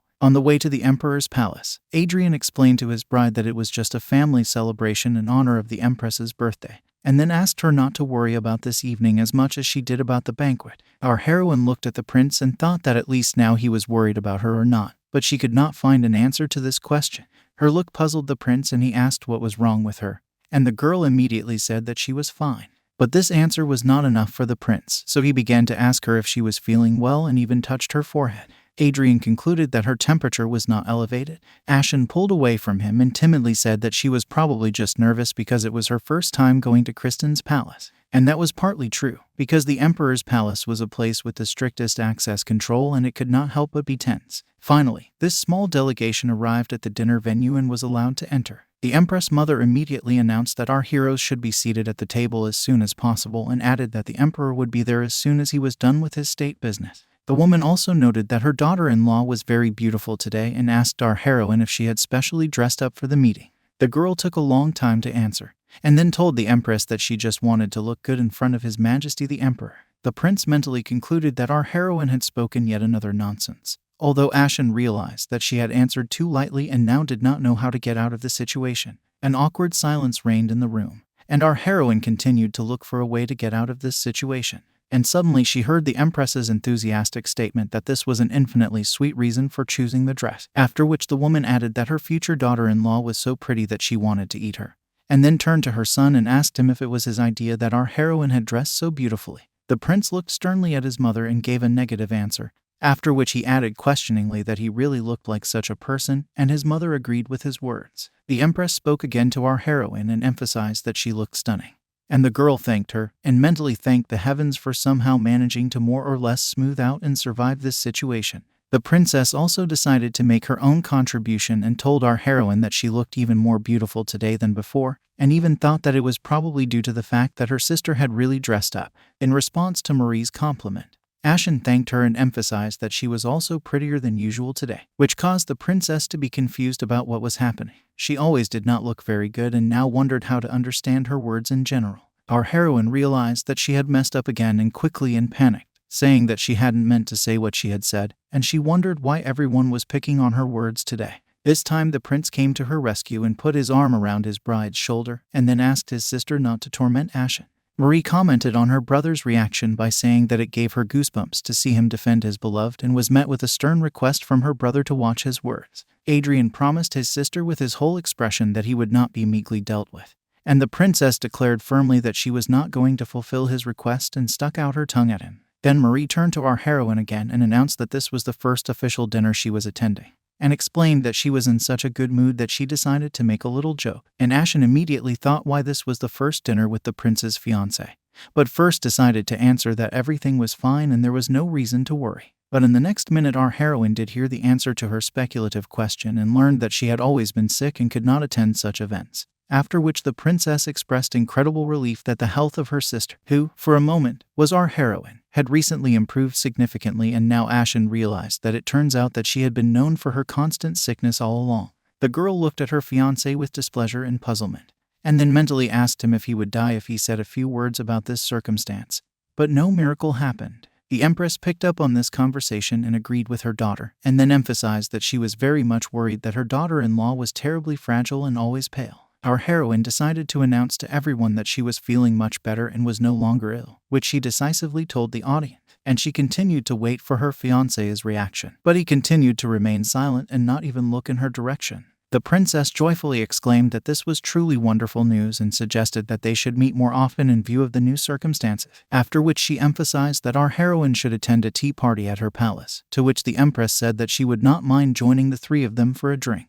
The princess said that this was a great idea and everything was decided, although in fact our heroine had not even said a word yet. Ashen came to the conclusion that Madame Lucy was right and it really does look like a battlefield. After a while, the clerk announced that the emperor had arrived and our heroine shuddered. She wanted to get up at once, but the prince intercepted her hand and whispered that everything was all right and she should sit still. The head of the family and the empire asked the family members how long they had been waiting for him. The empress replied, smiling, and said that the time had actually passed very quickly, for they had been having a pleasant conversation. The emperor looked at everyone and commented on his wife's words by saying that he was glad to hear that. Our heroine felt extremely uncomfortable, and also caught herself thinking that she was under some enormous pressure. She noticed the expression on the emperor's face when he looked at her and assumed that he did not like her, and again wondered if she could stand to have dinner in such an atmosphere. The emperor turned to our heroine and she was simply twitched, after which the girl looked at the man with surprise and wondered if she had heard correctly that he had called out to her. The head of the family addressed his daughter-in-law saying that he had not seen her for a long time, and then noted that he had been so busy at the ball that he had not even greeted her properly, after which he expressed his joy at seeing her in such a calm atmosphere as she was now, and also emphasized that she still looked beautiful. Our heroine was extremely surprised and embarrassed, but she politely thanked the emperor for these words. The man asked his daughter-in-law to drop her title when talking to him, because they were almost family. The next moment, the emperor ordered her to call him by the simple title of father, which caused almost outright rage on the part of the son and extreme bewilderment on the part of our heroine. Then the emperor invited our heroine to come to his palace one day to talk, which again caused a very different reaction from everyone present. Our heroine nervously asked about talk. The princess frowned, and the empress could hardly contain her smile with pleasure. Marie was the first to break down and slammed her palm on the table, after which she asked her father why he was sticking to his daughter-in-law. Our heroine looked at the princess and thought back to the time when she had accompanied her as a maid, for she had remembered her as a graceful girl, but had never seen her so hot-tempered and formidable. Now, in Ashen's mind, they all looked like a very harmonious family from some village, with the father complimenting his daughter-in-law on how beautiful she looked today, the mother inviting her to come over and eat fruit, and the daughter jealous of her father while he paid attention to a relative, and the son, as usual, standing back and just watching. The empress reprimanded her daughter and asked her to watch her tongue, and then asked the princess if she was not going to keep her good name in front of her sister, and Marie replied that there was no point in it, because she would be caught and found out just as quickly. Then the empress asked her daughter what she would do if our heroine hated her. Marie, without hesitation, shed a tear and asked Ashen if she really hated her, only to be answered by the prince immediately and affirmatively. The princess was saddened by what she heard, but our heroine did not share the prince's opinion and now looked at the groom and wondered what kind of bad character he had. Our heroine did not understand whether all the older brothers behaved in the same way. Finally, the dinner began and the emperor proposed a toast to celebrate their long-awaited family reunion and a pleasant dinner. After a while, our heroine found herself thinking that the atmosphere at the table was better than she had expected and suggested that now was the time to do what she wanted to do. Ashen asked the servants to bring what she had ordered earlier, and when the empress saw the offering, she asked why it was suddenly a box, and our heroine replied that it was a gift for her highness. The empress then announced that she had already received a gift sent by the Oviedo family. Our heroine embarrassedly stated that she wanted to present her with something that she had personally chosen, and the empress asked her daughter-in-law if she would mind if she opened the box right there and heard an affirmative answer. She was very curious about what our heroine had prepared for her, and she said so out loud. The empress froze in surprise, and the audience was curious about what was there, and even the emperor could not resist asking his wife to show him the contents of the box. The woman could not believe whether she was really seeing it with her own eyes or whether she was dreaming, and she said so in astonishment. The empress immediately recognized the hand of Master Jurgen and was extremely surprised by the gift. The woman announced that she was sure that he was no longer creating new works and asked our heroine how she had managed to get this work of art. Of course, our heroine was prepared for this kind of question, although she was counting on her friend's help. As a result, the girl told the empress that this plate was one of the master's works, which was kept in the collection of her father's old friend, and she turned to him to find a suitable option for a gift. In her mind, our heroine was already saying that she was not really referring to the father who was her relative in the present situation, but to her real father and his old friend, who was actually a real master named Jurgen, so to some extent her whole story was not devoid of truth, but it was very confusing. The empress was deeply impressed and began to thank her daughter-in-law for this wonderful gift. The woman was very pleased with the delicate pattern and sensual composition, which were woven into the charm of the masterpiece, and she again emphasized that only an experienced craftsman could have created such a thing, and then announced that she wanted to tell everyone this good news as soon as possible. Our heroine found herself thinking that when she saw the empress so happy, she herself felt warm in her heart. When the family had eaten, the empress addressed our heroes with a statement that it was time to choose a date. When the woman said that it would be nice to have a wedding, our heroine simply bowed down and continued to be silent. To tell you the truth, there was a general silence at the table, where everyone was anticipating the prince's answer. Our heroine was most worried because she did not want this topic to be touched upon at all until the night Essen returned. And now she did not know what to do and just looked at the groom. Suddenly, their eyes met again, and the prince frightened the girl, for she did not understand why he was looking at her like that. A few more seconds of tension and Adrian told the family that it was too early to talk about it. The empress immediately asked her son what his explanation meant. The prince took our heroine by the hand and announced that his bride still needed time to get used to life in the palace, and he would like to postpone the moment when she would take on this huge responsibility as much as possible. Then Adrian smiled, looked at our heroine and said that he wanted to marry her, but a little later. The reaction of the audience was very different. The sister thought that she could not get used to her brother's behavior. The emperor smiled, thinking that they were pleasant to look at. And the empress solemnly exclaimed that she completely agreed with this, because there is nothing wrong with taking things slowly. The prince thanked his family for their understanding, and our heroine was simply silent, though her mind was filled with thoughts that she could not be wrong about this man in any case. She knew that when the Essen night came, she would return to her former place, for she was a person who could disappear at any time. So she reminded herself once again that she must never forget this. The next day, our heroine continued to think about everything and came to the conclusion that the prince had not yet ordered her to stop playing her role. This could only mean that nothing would change in her life for the time being, and she was a little pleased with this situation. Of course, at first she felt as if she were walking on a knife's edge dozens of times a day. But now she noticed that her heart felt a little calmer and even came to think that maybe she was just used to everything and to the general tension in particular. In any case, the problem was that the prince kept coming in, drilling her with his eyes, and leaving the room silently. Today she was waiting for him in the same way as on previous days at the same time and with the same actions.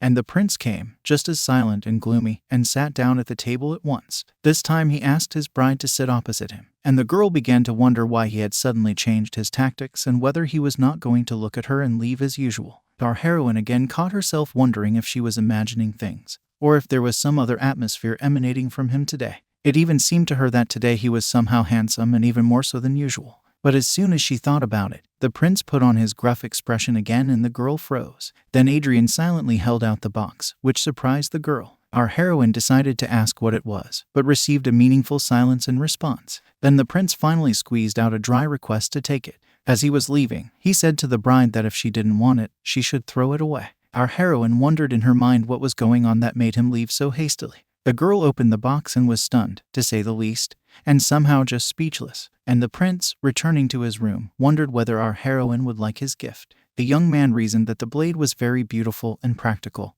and that it had a precious stone inlaid in the handle. And our heroine was just holding the dagger in her hands and slowly realizing what she had received. It should be said that the stone that was added to this product was normally blue in color, but turned red when exposed to sunlight, so it was a wonderful and very valuable mineral. The prince went on and was sure that our heroine would definitely like his gift. The young man even found himself thinking that he was curious to see the joyful expression on his bride's face. But the girl continued to wonder why the prince suddenly gave her a dagger. Our heroine assumed that it was unlikely that it was done as a gift for easy cutting of fruit. On the other hand, Essen realized that the prince was not the kind of person who would give a gift for nothing unless he was crazy. And this was the only logical explanation, although it depressed our heroine. But then suddenly she had an even darker thought, and the girl dropped the weapon from her hands to the floor in fear. Our heroine came to the conclusion that this gift meant no more and no less than that he had no intention of leaving her alive from the very beginning.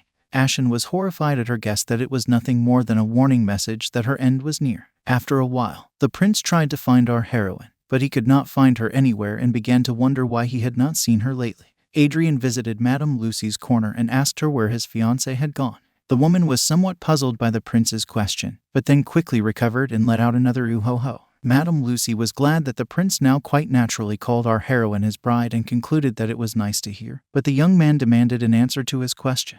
The woman then said that our heroine had told him that she was going to be away for a while, and he began to ask where she had decided to go, but heard in response the woman's complete lack of knowledge in this case. The prince thought about it and let go of Madame, and he began to think. It seemed to him that our heroine intended to avoid him, but now it remained to find out for what reason the bride did not show herself to him. What upset Adrian the most at that moment, and even made him angry, was that the dagger he had given the girl to please her was useless. The fact was that he had never been called stupid since he was born and was perfect in every field. Adrian has been confident in his abilities since he was a young boy and has never doubted himself. But now he was at a loss as to what the point of all this was, especially since he felt like a complete idiot in the situation. The young man did not understand why our heroine was avoiding him. He was even more tormented by the question of what he should do in such a situation. And our heroine was in the garden and hid behind a tree, wondering if the prince was there. The girl looked around carefully to be sure. After that, our heroine sank to the ground and breathed a sigh of relief. She again began to think about why the prince wanted to shut her up and realized that it was directly related to the fact that she knew the secret of his fiancé and cried desperately. She was bitter that she had followed his instructions exactly and had never been caught in the act of substitution.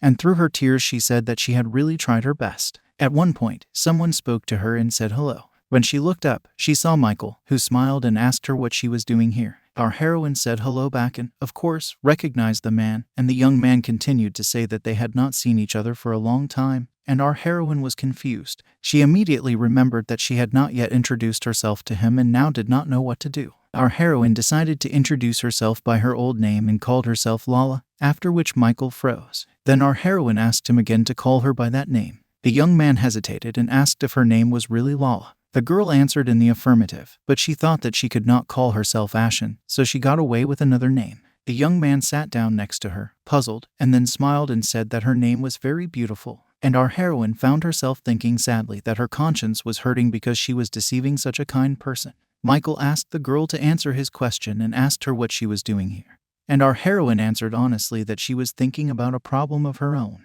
The young man asked if there was anything he could do to help her, and he said that, of course, if our heroine was willing to accept his help. The girl reasoned that since Michael did not know who she was, it would probably be okay if she spilled her heart to him. Our heroine plucked up her courage and asked her interlocutor what it might mean to receive a dagger as a gift. The young man thought about it, and then said that such a thing is not usually chosen as a gift. Then our heroine said desperately and even doomedly that she had just received a dagger as a gift. The girl could not stand it and said that she thought it meant that she was going to be killed and clarified whether she understood the message correctly. And at this time, tears began to flow again. Michael began to calm our heroine down and sympathetically said that he did not think that this was the original intention of the gift. Our heroine came to the conclusion that too much had been brought upon her with the name Essen. Although she had tried to hold on, putting her life on the line, she had ended up with this dagger. The girl was so upset that she burst into tears again and could not calm down. And Michael could only be there to offer his handkerchief. After a few hours, the young man asked our heroine if she was okay and heard an affirmative answer and also thanked her, but the young man smiled and said that he had just sat next to her, so there was nothing to thank him for. And our heroine found herself thinking that this was a great comfort to her. She realized that even if the people in the imperial palace were kind to her and even if she was used to them, they were ultimately all supporters of the crown prince, so she had no one to rely on. And now she felt at ease around Michael, who did not know who she was. When she had calmed down a bit, she told her companion that he was a really warm-hearted person and suggested out loud that perhaps that was why everyone liked him. Our heroine sincerely and smilingly emphasized that she thought she knew why girls fell in love with him. But the young man's reaction was somewhat unexpected, for he first flinched, then jumped up and abruptly left, saying that they would see each other next time and that he had to go. Our heroine tried to stop him, but she was unsuccessful and decided that Michael must be really busy, so she decided that she would give him his handkerchief next time. The guards were patrolling the palace as usual, but suddenly they saw the prince. The knights greeted Adrian timidly, as was customary, but the prince asked them to wait, and then asked if they had seen his bride. The boys unanimously replied that they had not seen the girl, but at the same time the knights began to tremble at the sight of the heir, although they did not understand why he was suddenly looking for his bride. Adrian asked them if they really hadn't seen our heroine, and the young men replied that they would immediately go in search of the future crown princess. Only the prince stopped them and gave them more orders. The crown prince asked them not to frighten or touch our heroine when they suddenly meet her. At their astonished expressions, Adrian announced that he would approach her himself. The prince had been looking for our heroine in the garden for a long time and was already angry that she was running fast with her short legs. And again he compared his bride to a cute little bird. But then he cursed again and asked himself how he could think that this girl was cute even at such a moment. Adrian found himself thinking that he really had some serious and unexplained symptoms. Meanwhile, he noticed that there was one place in the garden he hadn't looked at yet, and he went there. It was there that he found our heroine. The girl was peacefully and serenely dozing, sitting next to a tree. The prince found himself thinking again that she had never made such an expression before him. Now Adrian stood beside the girl and guarded her sleep, wondering that our heroine slept so sweetly even without a pillow. For some reason, at that moment he decided that only he was allowed to see that face without the veil. After a while the girl woke up and the prince noticed, and our heroine woke up and thought that she hadn't even noticed that she had fallen asleep. She also reasoned that by this time His Highness the Prince must have returned to the Poinsettia Palace. Our heroine, having thought it over, said out loud that she had to go and the next moment turned in the other direction. The next second, the prince appeared in front of her and the girl was startled, trying to understand why he was here, and then she suggested that perhaps she was still dreaming. The prince also had a freeze, because he was trying to understand why our heroine was looking at him with such a sweet and at the same time worried expression. The girl shivered, and then discovered that he did not move at all and just stood there like a stone pillar. She decided to act and abruptly, dropping her book, decided to run away. Adrian was at first surprised, and then puzzled, and finally convinced that our heroine had really been hiding from him all this time. At this point, his alpha male instinct kicked in, and the question pierced his mind as to how she dared to run away from him. Our heroine turned slightly to see if the prince was following her, but her expectations were not met, as this hereditary alpha male did give chase to his fugitive. But while our heroine was looking in all directions, she came across a stone, stumbled, and almost safely landed on the ground. The girl knew perfectly well that he would catch her and did not know what to do, but she did not understand what was happening to him even more. The prince, meanwhile, was silently wondering if his bride was hurt. Ashen jumped up and continued to run, deciding that she did not know what was going on, but that she would just continue her escape for the time being. Adrian watched the creature and came to the conclusion that our heroine was running away from it as if it was going to eat her. Our heroine found one way and decided to escape, but she heard the prince's words after her, so that she did not even think of running away from him. But it was too late and she could only turn back, for her fiancé was there. Besides, he was too close and already looking into her eyes. At this point, our heroine realized that even in such a situation, she could be happy to see him after a long time, and this puzzled her. In the next few seconds, she heard a direct question from the prince as to why she had been avoiding him, and the first thing our heroine said was that she had not. Of course, the prince did not believe her, because he realized that she was definitely hiding from him, and now she denies it.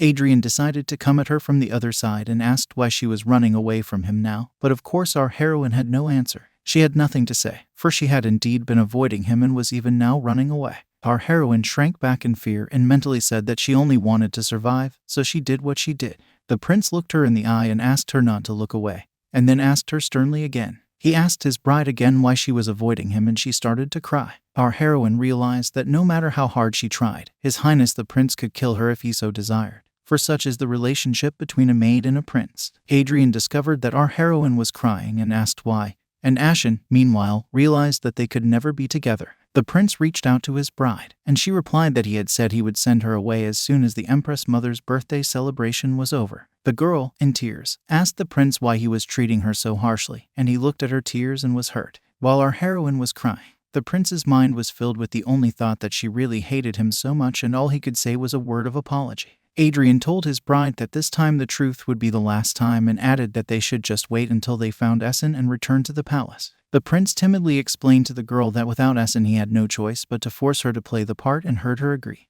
The young man reasoned that probably now even the very fact that he was near her caused our heroine to shudder and feel uncomfortable. So he decided to leave and not to disturb her, and the girl again thought that he would just leave and that was that. One thing she realized now was that his gift was probably not a harbinger of her imminent death. But she still did not understand the message of the dagger. A little later, our heroine met Acacia for tea and invited her to stay in the palace and stay with her. But the girl bitterly replied to Ashen that she did not want to part with her either and explained that her parents and brother had told her that she had to return to their domain. Then our heroine emphasized that Diana was staying in their mansion in the capital and could take care of him. Acacia then informed our heroine that she had been told that Diana's brother was not able to take good care of her because he worked all day, and Ashen concluded, and did so in her mind, that this night was not at all useful, and she told the girl aloud with tears that if she left she would be very sad about it, and heard Acacia's sincere words in reply that she would miss her very much. And then our heroine told the girl that this tea, which was now prepared, was sent by Empress Veronica of the Sirius Empire and invited Acacia to try it. The girl immediately remarked that the tea had a very pleasant taste and was also sweet, and our heroine agreed with her, and then added that she would prepare some tea leaves for her on her way before she left. Acacia, by the way, told Ashen that since they were talking about the Sirius Empire, she should know that Ronan had written her a letter, and our heroine clarified this point, and the girl asked Ashen if she had received a letter from him as well. The girl replied that she had not received anything, and Acacia said that this was very strange, because the little prince had written to her that he had sent a letter for our heroine.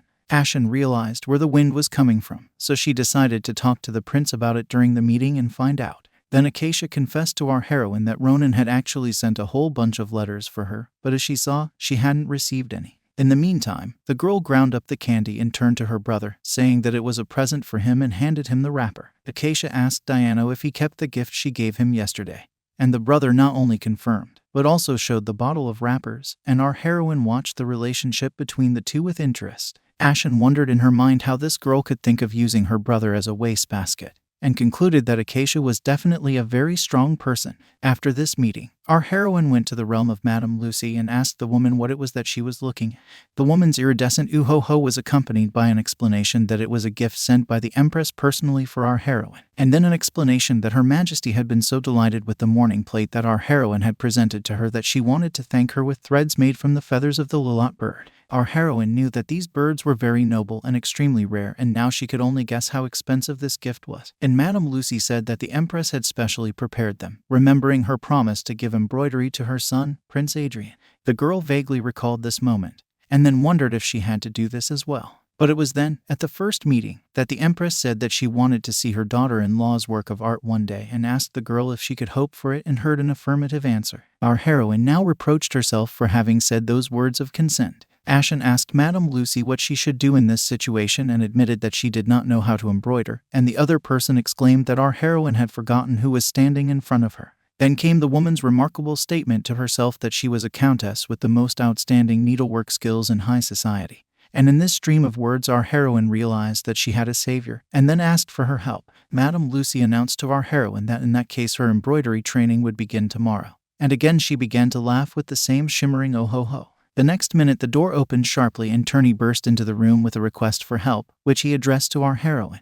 The young man hurried the girl, but at the same time did not answer the question of what happened to him, and only then admitted that he had lost something and needed to find it urgently. When our heroine began to ask him what he had lost, she learned that he had lost the golden seal of the crown prince. Ashen was horrified by what she heard and asked her foster brother in shock how this could have happened.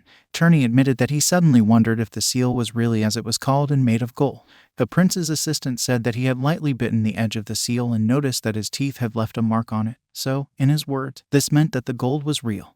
And our heroine frantically asked if it was really necessary to resort to this method of verification. Turney replied that in any case he had tried to remove the marks of his teeth, but they would not be smoothed out. So he thought that if he said that the seal had accidentally crumbled by itself, he might be forgiven, and then he threw it to the ground from the window. But something else happened, and now he confessed that he could not find the seal because it had disappeared. The young man asked our heroine to help him in his search, as the prince had just made an urgent appointment and he needed to hurry there, after which our heroine doomedly clarified at least which way he had thrown the seal. The girl began to look for the thing and spent half an hour searching in the bushes to no avail. But her search was successful and she found the missing seal. Then our heroine thought that since it was used by Turney, it was most likely to be put in the office of the prince's assistant, and she decided to take it there as soon as possible and return. When our heroine entered Turney's office, she first wondered why it was so dark. She even suggested that maybe she had made a mistake and went to another room. It was so creepy that our heroine was shivering, so she decided that she would just leave the seal on the table and go on her way. But it was not to be, because the next second she heard some strange sounds inside and she assumed that someone or something was there. Ashen inquired, opening the door, who was there, and shuddered at the picture that appeared before her eyes. The first thought that came to our heroine was that anyone would say that she was a kidnapping victim, and the young man, meanwhile, continued to resist. The girl did not know what to do, because she could not understand why he was lying there and tied up. Her wild imagination immediately drew a picture of the prince kidnapping another person to use for his own purposes. On this note, our heroine decided that if this man was captured for no reason at all, she would at least listen to what he had to say, and so she went up to the prisoner and asked him if she could free his mouth. The young man nodded in approval, but then the same prisoner immediately shouted that Turney was a real rascal. Our heroine asked him if he was all right and also asked him how it was that he was tied up, and again heard that the rascal Turney had tricked him. She thought about the situation and concluded that Turney might well have done something like that. And at that moment she heard the prisoner ask if he could ask her for another favor. The young man said that it hurt him to sit with his hands tied, and then asked her to loosen the rope a little to make it easier for him, and when our heroine looked at his hands, she noticed that they looked even more than painful. The girl decided to loosen the ropes a little, which she did, and then asked the young man if what she had done was enough and heard an affirmative answer. The next moment the ropes flew off the prisoner's hands with words of gratitude. The young man freed himself and stood up, after which he told our heroine that he would not forget this kindness on her part. As he was leaving, he said that they would see each other again on another occasion. But our heroine tried to stop him. But it was too late and she realized that she had probably screwed up again. Of course, everyone probably guessed that it was the famous Essen who had jumped out of the window and was now cursing about trusting a rascal when he shouldn't.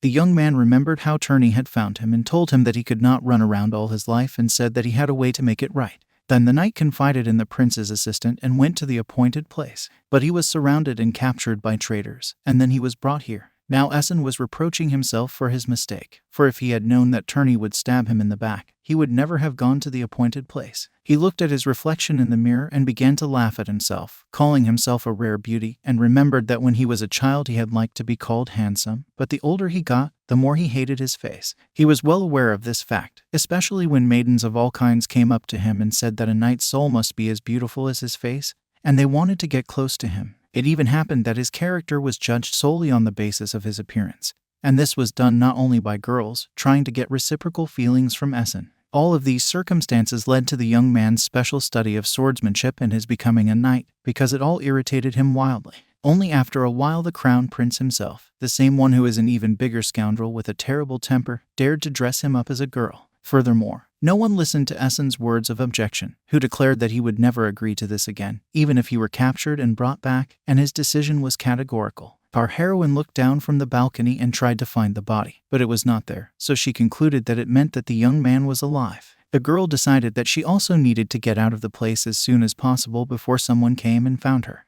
But again, she failed. For the next moment she froze as she heard the voices of the prince and tourney discussing that Essen had been captured and was in that study. The conversation continued on this subject, and our heroine ran away to a secluded place so that no one would discover her. Now she realized that the prisoner was the same knight Essen. The prince, meanwhile, told his assistant that he would feel bad if he tried to deceive him again, to which Turney said that this time he was not lying and had personally set the trap in which he had fallen.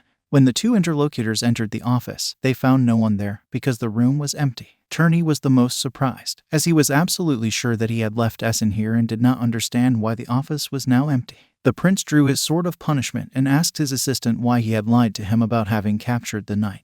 And the young man responded by asking the prince to stop and continued to claim that he had indeed captured Essen. While the heir's assistant was begging for mercy, the prince told him to shut up, after which he said that he did not need his excuses, and our heroine simply froze in fear and terror, afraid to move. In addition, the girl could not believe that she had actually liberated Essen and thus lost the opportunity to stop being the crown prince's bride, because this was only possible if this young man was here. Our heroine concluded that if this time the prince found out that she had participated in the knight's escape, she would surely die. The girl had every reason to think that the prince would not forgive her for this deed, so she decided that what happened today should remain a secret. Our heroine went to Madame Lucy to prepare for today's reception, which was organized by the empress and which was supposed to be a light feast, so the woman assured our heroine that she did not need to worry about anything, but, on the contrary, it would be nice to relax and enjoy the goodies that were received as a gift at the last celebration and now presented to today's guests. But the girl thought that all such events were difficult for her, and she kept these thoughts to herself.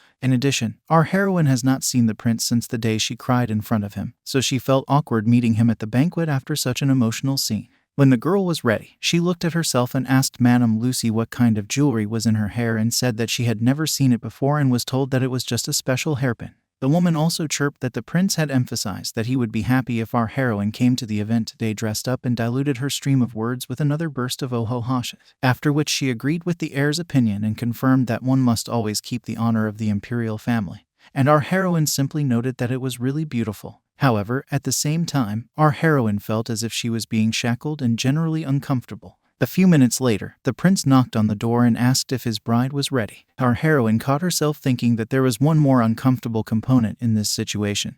It was to make eye contact with the prince for a long time. When Adrian entered the room, Madame Lucy bade him with all her expression to say something to the girl who was so beautifully dressed, but the prince remained silent. The young man now found himself thinking that he had not believed that the day would ever come when he would be concerned about another person's mood.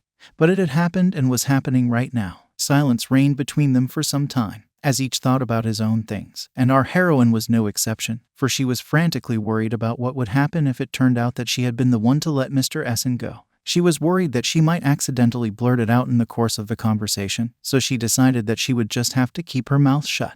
The prince also continued to wonder in his mind whether our heroine hated him so much that she did not even want to talk to him.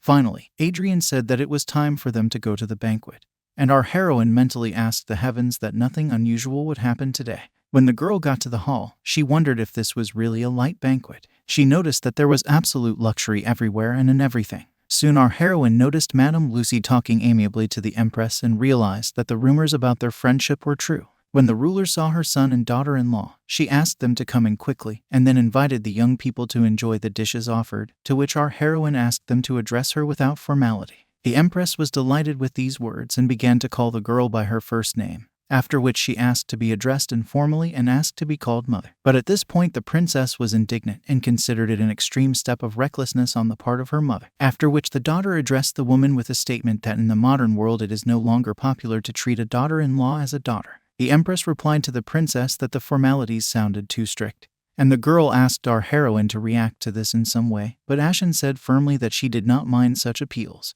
The next moment, the prince's voice was heard announcing that the conversation should be stopped. He embraced his bride and told her to rest, and our heroine was now anxiously wondering if she would be all right. The empress could not calm down from the way her son had just taken this sweet girl under his protection and even began to brag about it to Madame Lucy. And our heroine turned around and wondered if this imperial family was really normal. After walking around the hall for a while, she found that the delicacies on the tables looked quite appetizing. The next moment our heroine heard someone remark that she looked very happy and she shuddered. It was Turney, who was crying behind her, who continued his speech by saying that our heroine looked very happy next to the man who made her that way, and then asked how she could be called his family after that. And our heroine thought that they were not really a family to begin with, and she remained silent, but only looked at him questioningly. Turney showed Essen his forehead, which was reddened from the blows, and said that the lousy prince had done this to him, after which he admitted that he really did not let Essen go and summarized that all these actions against him were unfair. Then he looked at our heroine and simply threw in the phrase "that by the way,"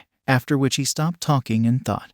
And our heroine wondered what he was talking about and what he meant. The next moment, the prince's assistant asked our heroine if she had let Mr. Essen go. The girl, of course, dismissed the thought of being caught red-handed, although she knew perfectly well that Turney could have seen her bring the golden seal into his office at that very moment. As soon as our heroine was about to save herself, she heard the prince's assistant say that he was just joking, and then he offered to go with him to the tables and eat some food, and Essen thought that his jokes had almost given the man a heart attack. When they arrived at the tables, they met the family of the knight Diano and greeted him. The Viscount asked our heroine to call him simply by his first name, Cicinho. Then the girl also asked him to address her by her first name, and at this time Acacia ran up to them, drawing Essen's attention to herself. The girl announced that she might not leave the capital, which made our heroine very happy. Although they were both happy and simply exclaimed that it was wonderful, Turney began to take care of our heroine and tried his best to treat her and entertain her. The young man pulled out another delicious treat and shoved it into the girl's mouth, and then asked her how she liked it. But it was really good.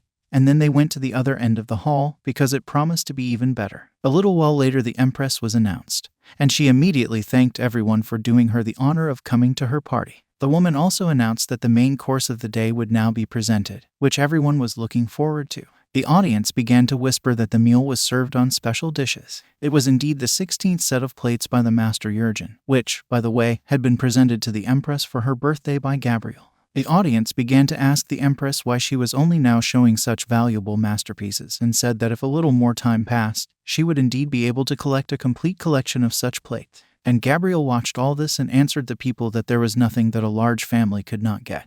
And someone's voice came from the audience that this was to be expected, because even they could not get the work from the 16th set. And the girl again said that this was all due to her ability, after which she noted that being too bright was also a sin in its own way. Turney reacted to these words by commenting that this madwoman had no manners at all, and our heroine did not understand what she was saying, while she simply gave an order to her subordinates and they got what she wanted. The girl also thought that perhaps her Uncle Helmo's work was really amazing. The empress thanked Gabrielle for the valuable gift and added that she was very happy to have such works of art, to which the girl replied that the empress could not even imagine how happy she was that her majesty was using her gifts. Turney interrupted Gabrielle and said under his breath that no one could imagine how irritated he was.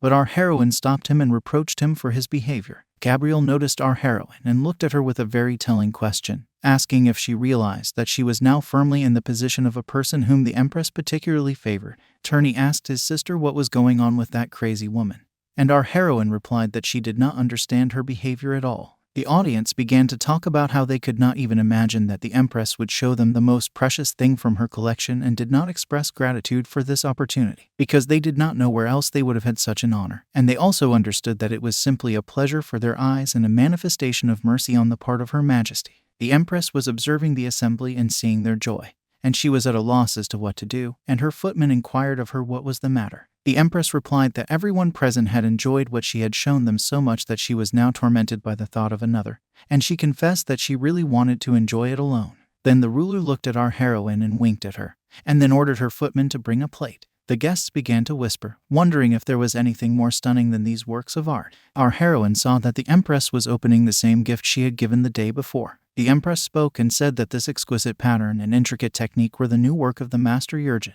Gabrielle became severely depressed that someone had been able to get the plate before she had, and she was particularly annoyed that it now appeared that her gift was inferior to the first place. The empress smiled and told everyone that she had thought that everyone would recognize the hand of a great master. One of the aristocrats asked the ruler how she was able to get this work and explained his surprise that after Jurgen had hidden from the public, he did not contact anyone. The empress then said that she herself had obtained it by accident. All those present were naturally curious as to what the empress meant by her completely accidental receipt and asked her about it. In the next moment, the woman announced that it was a gift from her charming daughter-in-law. Then the empress announced that our heroine had personally given her this set, and the girl bowed to the empress. All those present began to discuss the hairpin that held our heroine's hair up and emphasized that it was a jewel that could only be worn by members of the imperial family. Those present continued to argue that this was the way the future crown princess should be, which again caused a storm of rage and indignation on Gabrielle's part. The latter called her assistant and told her to find out where our heroine had found a new job as a Jurgen master. Meanwhile, this madwoman approached Ashen and angrily told her that if she thought she could beat her in this way, she was deeply mistaken.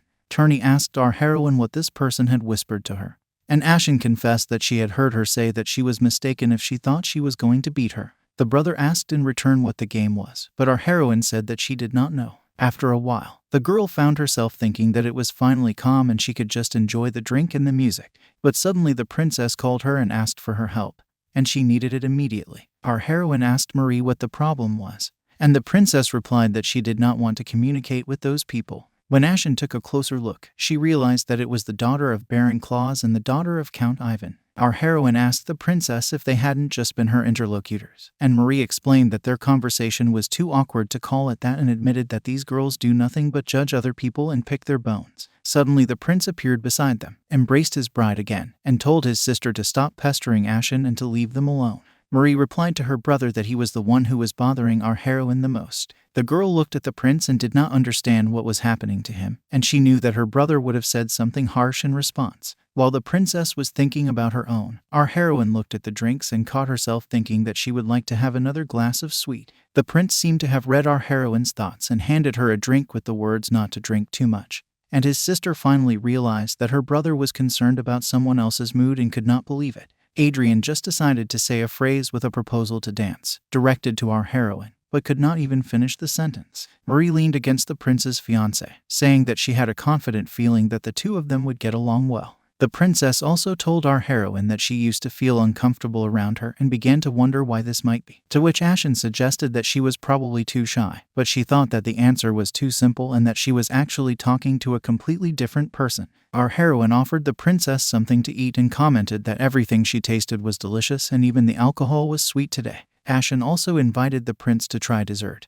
but he only grunted in response. Our heroine had a hunch that the prince wanted her to feed him herself, and she remembered how she had recently been fed by Turney herself and everything had been fine. Ashen took the plunge and treated her fiancé to dessert, and he said that it was a perfectly good choice. The princess looked at the picture and came to the conclusion that she could not look at all these courtesies calmly. Marie again intervened in the conversation of the young people and asked our heroine if she really had an older brother, and heard an affirmative answer. Then the princess summarized that it was all very unusual and added that even Gabrielle had an older brother. But Adrian immediately responded by saying that compared to her, that boy was not bad and was strikingly different from other members of that family. Marie was indignant at her brother's intrusion into her thoughts and looked at him sternly. And then the girl decided that our heroine was too nice, so she would forgive her this time. The princess decided to invite her brother and sister to the dance. At this point, Adrian concluded that if they interacted with each other more often, perhaps our heroine would open her heart to him a little. After this decision, he extended his hand to his fiancée and asked her to dance with him.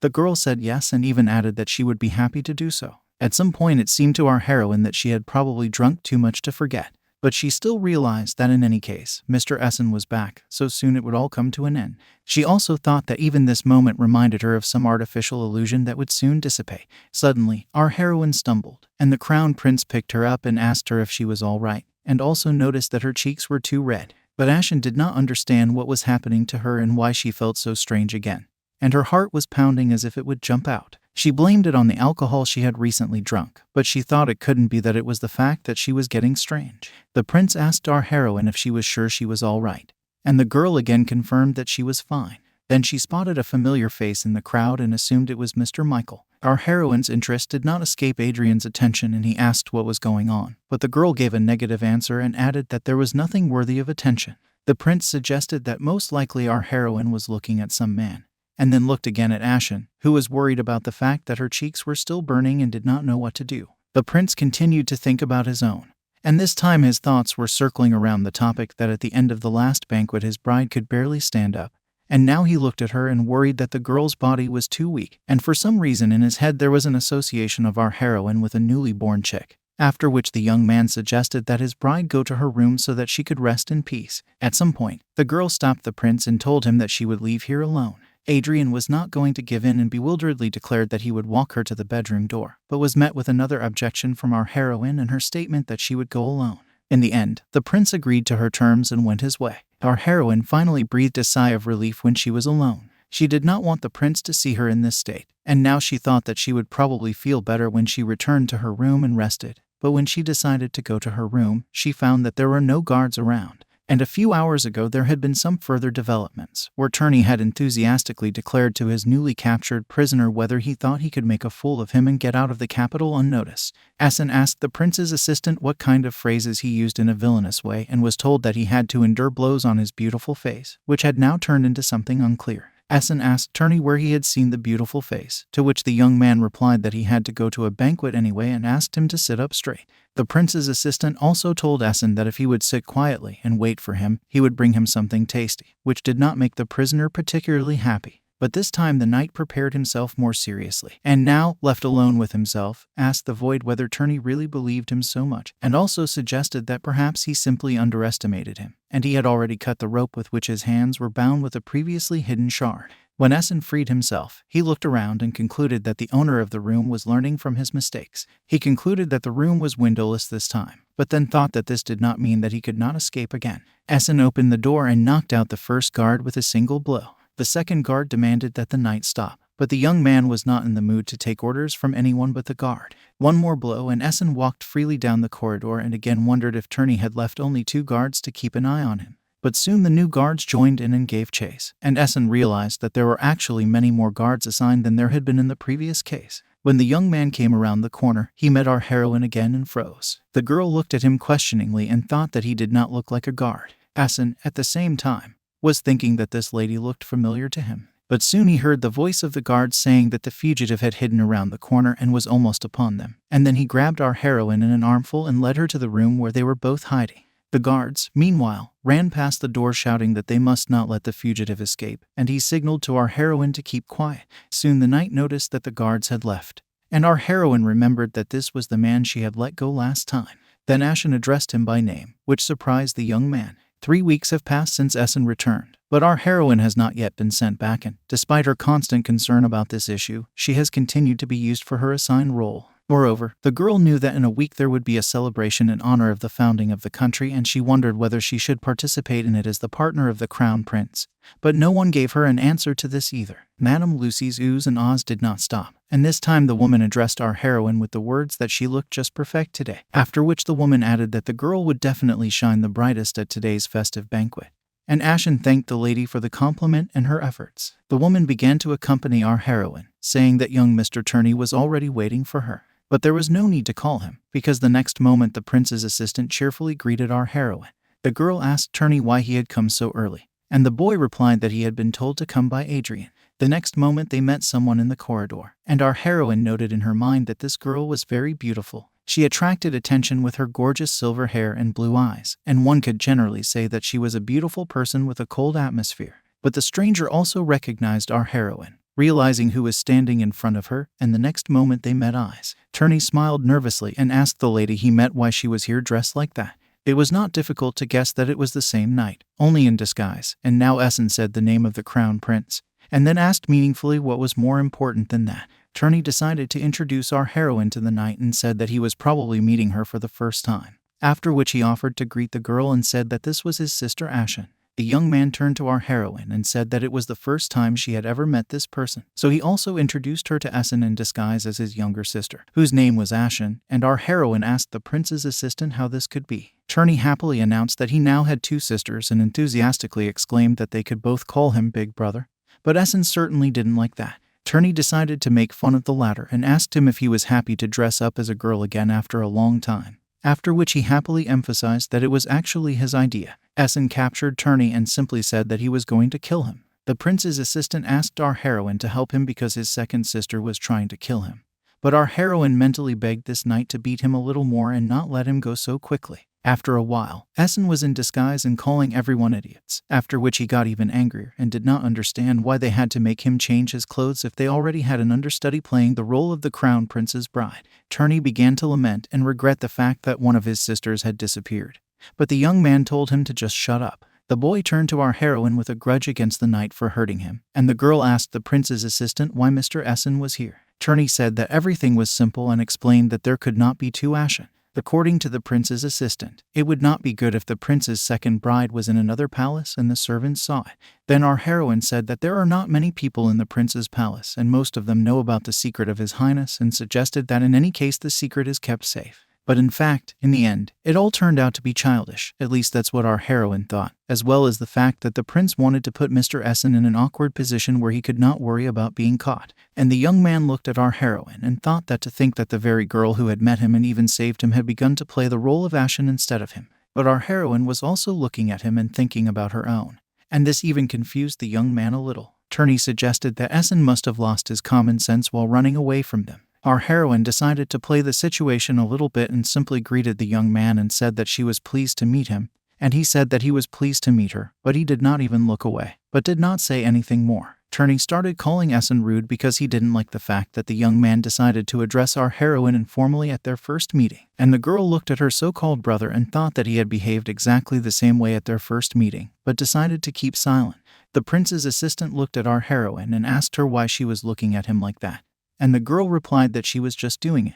Essen also observed his interlocutors and concluded that the two were quite close to each other. He also analyzed the situation and did not understand why they themselves had only recently claimed that there was no one they could trust, but at the same time found a replacement so quickly. Essen decided to get to know our heroine better and asked her what her real name was. Turney allowed our heroine to talk about it with this person, so she gave her full name and surname, and then heard the next question about her status. The girl replied that she was a maid, and Essen immediately asked if she was an aristocrat. Our protagonist answered in the affirmative and then explained that their family had fallen into decay. The young man now suggested that this was why the prince and his aides had taken this girl as a temporary bride, because her status was confirmed. Essen asked our heroine directly how she became the crown prince's bride. The girl began to tell him that she had gone on an errand and accidentally heard, but she did not have time to finish because Turney interrupted the conversation and said that Ashen had known Adrian since childhood. Turney also announced to his interlocutor that the crown prince often came to the Oviedo estate to meet his sister. The prince's assistant said that our heroine had been an incredible beauty since childhood,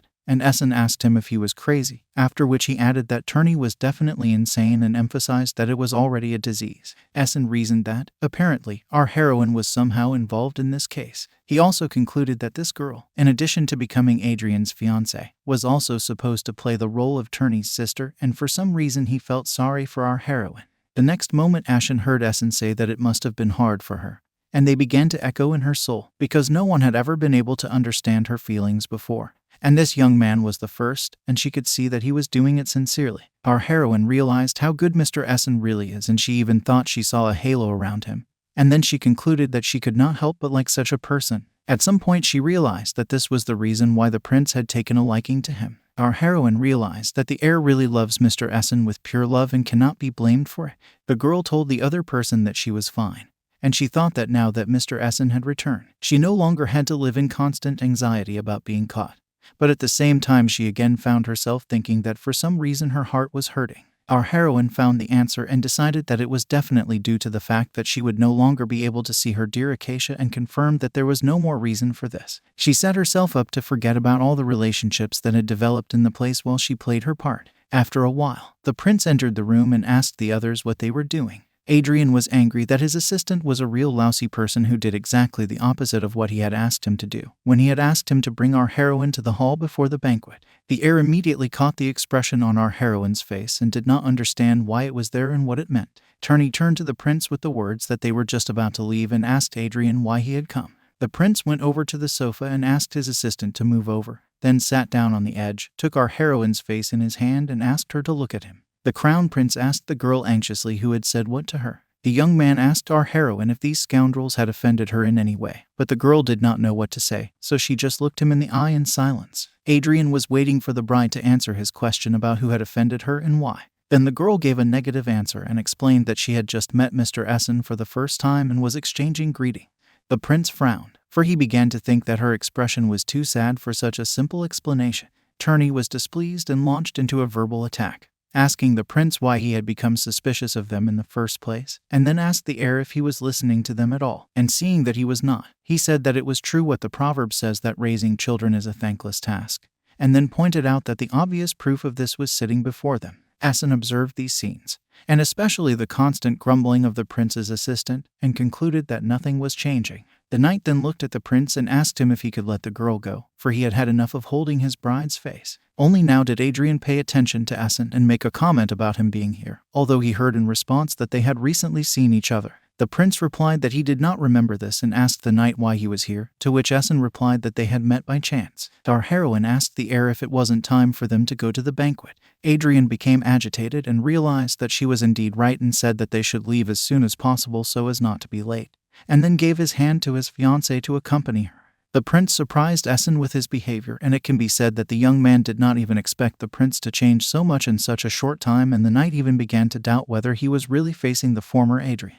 At the door, the prince turned around and asked Essen why he was not going with them. Then the young man stood up and announced that he was leaving, and he was puzzled by the question of what had happened here while he was gone. One of the next days, our heroine woke up and got up to pack her things, thinking that this time Mr. Essen would definitely come back and stay for sure. The girl concluded that it was because she had been mentally preparing for this day that she was not so shocked by the preparations to leave the palace. Our heroine was packing her things and reasoned that her role here was over, so she just had to return to her old place. It is worth noting that for several days the banquets in honor of the founding of the empire continued, and she and the prince saw each other regularly, but never spoke about it. Our heroine was worried about whether the prince had forgotten his promise. After that, the girl came to a negative answer and explained to herself that now he was in the midst of celebrating the founding of the empire, so he probably just didn't have time for anything else. Our heroine decided that since there were people who knew her by sight, it would probably be better for her to move away from the palace, and was increasingly inclined to this idea. She began to think that, in any case, if she was going to leave soon, it would be better to prepare for it in advance. Although on the other hand, the girl caught herself thinking that it was very strange,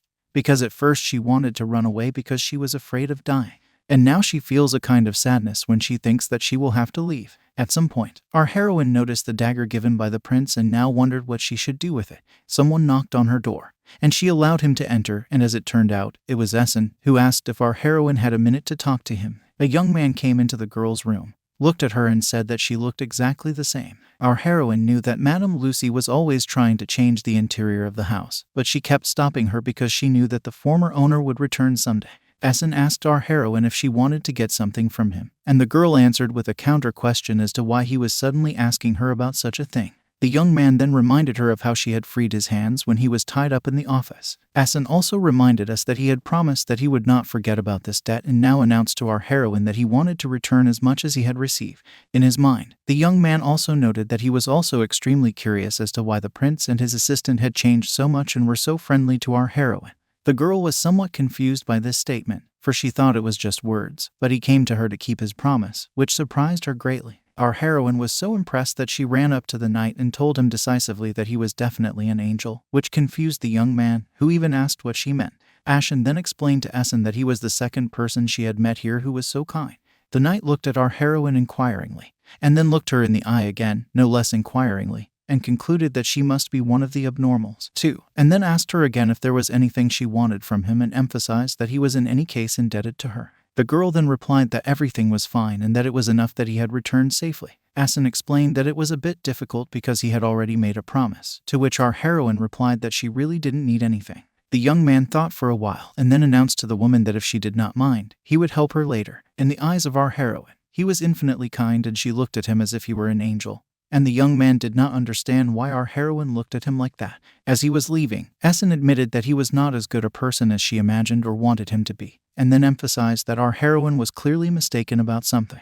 And then he turned away so as not to look into the eyes of our heroine and made another confession that it was partly his fault that she became the bride of the crown prince, after which he asked the girl to tell him when she needed help, promising that he would try to do everything in his power for her.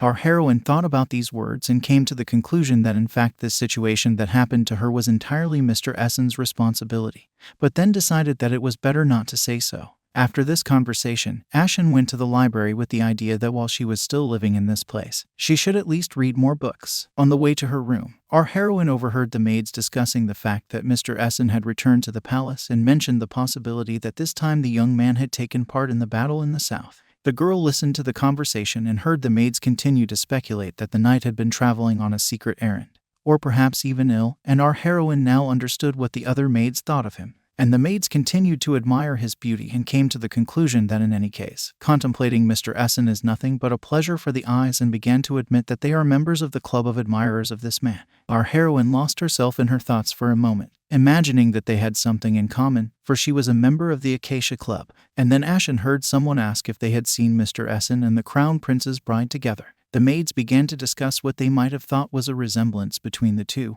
and began to compare the color of their hair and the color of their eyes, which were almost identical. In their opinion, our heroine had no resemblance to her foster brother Turney. Our heroine was tempted to say that it was because they were not really brother and sister. But to whom could Ashen explain that she had originally become an understudy because she resembled Mr. Essen in hair color and eye color, and now she was worried about being discovered because of the resemblance between her and the knight? The maids continued to admire the young man and said that in any case the knight still looked very handsome today. And then the girls expressed their hope that they would have the opportunity to meet him again, and then went to work, for they had already talked too much and wasted a lot of time. Our heroine was once again convinced that Mr. Essen was quite a popular person here. The girl also noticed that the palace was quite lively today and even began to wonder if something extraordinary had happened.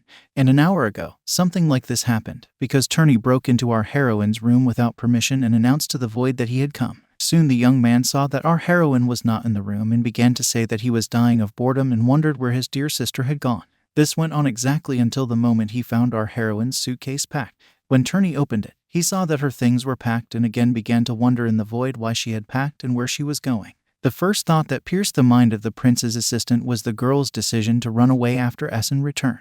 Turney at the same moment rushed crying into the prince's study and heard calm questions in reply as to what had happened this time.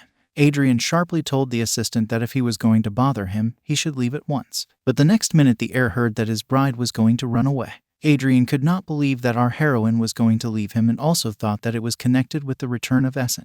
The heir understood that this was the original agreement, but at the same time she had not said anything to him during the banquet, which allowed the prince to calm down about it. So now he regretted that he had made such a promise to her in the first place. More than anything else, he did not want to let our heroine go, because he wanted to see her by his side and more often found himself thinking that he would like to see that face at least a little longer. It irritated him to think that she hated him so much that she was going to leave without saying anything. Turney burst into tears because he didn't want his little sister to disappear. The prince asked his knight to move aside and did not answer his question about where he was going. Adrian came to our heroine's room and also saw the suitcase packed and the box he had given her. It was the same thing that contained the dagger he had given her. The prince concluded that our heroine did not even want to take him with her, and this hurt him. Adrian tried to find our heroine, but she was nowhere to be found and he was annoyed that he could not catch her. He even met Madame Lucy, who asked the prince why he was so angry. Then the heir simply asked the woman where our heroine was. In response to the questioning expression on her face, the prince shouted his question in more detail, where he wanted to know where his bride had gone. Madame Lucy suggested that perhaps our heroine had decided to visit the library, and she was trying to understand what had happened to make the prince so angry. Soon our heroes met in the library and the prince again found himself looking at this amazing and at the same time incomprehensible expression on her face. Adrian realized that our heroine had this look every time she saw him, but even if he hated her so much, it was all for naught now because he could no longer hide his feelings, worrying about how she would react. The prince timidly told our heroine not to go, and then added that he would not let her go anywhere else and emphasized that even if she made that expression, it would not work on him. Adrian told our girl that she was the only one who could be his bride now. Then Turney came to the library, crying and shouting that he would never let her go, and he threw his arms around our heroine, and Ashen asked what they were talking about. Turney burst into tears even more and through his tears tried to explain that she had packed her things and was going to leave, to which our heroine replied that they had said they would let her go when Mr. Essen returned, so she was going to leave slowly. The prince spoke up and told the girl that he wanted to make adjustments to this matter and asked her to renew the contract between them. Our heroine asked the prince what his words meant about updating the contract.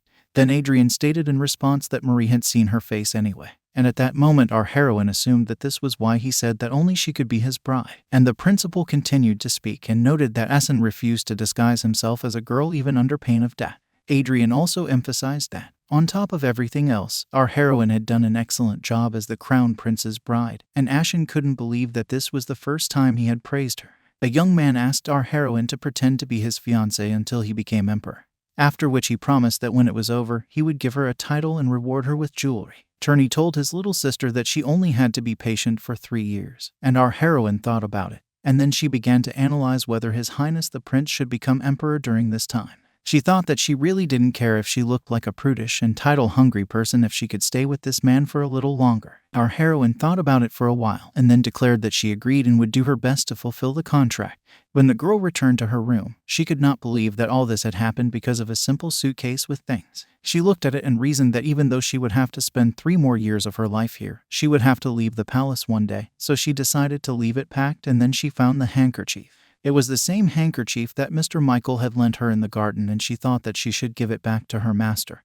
But she didn't know if they would meet again if she went to the garden. Our heroine decided to try her luck and soon found the person she was looking for. Michael kindly told our heroine that they hadn't seen each other for a long time and smiled, to which she said that she had to look for him. Ashen handed him his handkerchief, saying that at last she could return the thing to its owner. The young man did not expect that all this would be done because of the handkerchief, but he did not say anything. Michael thanked the girl and said that she was in a good mood today, to which our heroine asked if it was really so noticeable. Ashen reminded her interlocutor of the situation that had upset her and asked Michael if he remembered the person who had sent her the dagger, and she heard an affirmative answer. Our heroine explained that her life had been in danger because of him, but now the threat was over. Of course, the young man was glad to hear this news, but he thought that such a pure soul was incredibly rare in the palace. Our heroine also admitted that there was a high probability that she would have had to leave the palace soon, but then added that fortunately, everything had been resolved, so she could still stay close to that person, but in safety, and Michael clarified whether she was close to the person who threatened her life.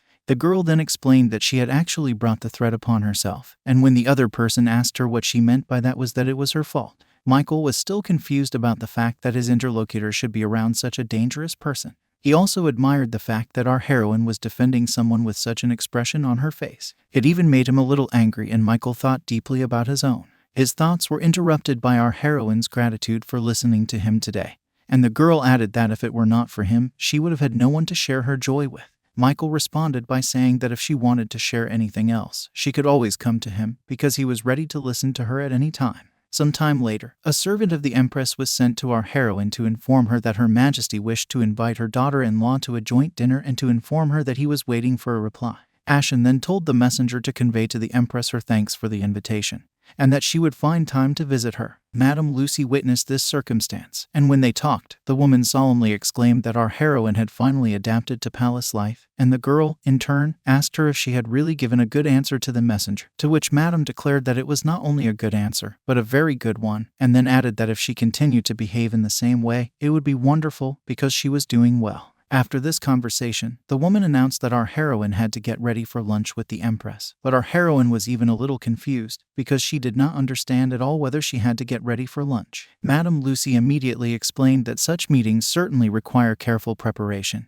and then informed us that our heroine must wear a beautiful dress that will please the heart of Her Majesty the Empress. Our girl realized that she was going to have another battle on the palace field, of an intriguing battle. At last Ashen was ready and greeted the Empress with the words of the blessing invocation. She was pleased to hear her daughter-in-law's words and wished her mutual happiness. The Empress invited our heroine to sit opposite her and said that before enjoying her meal she would like to talk to her about something.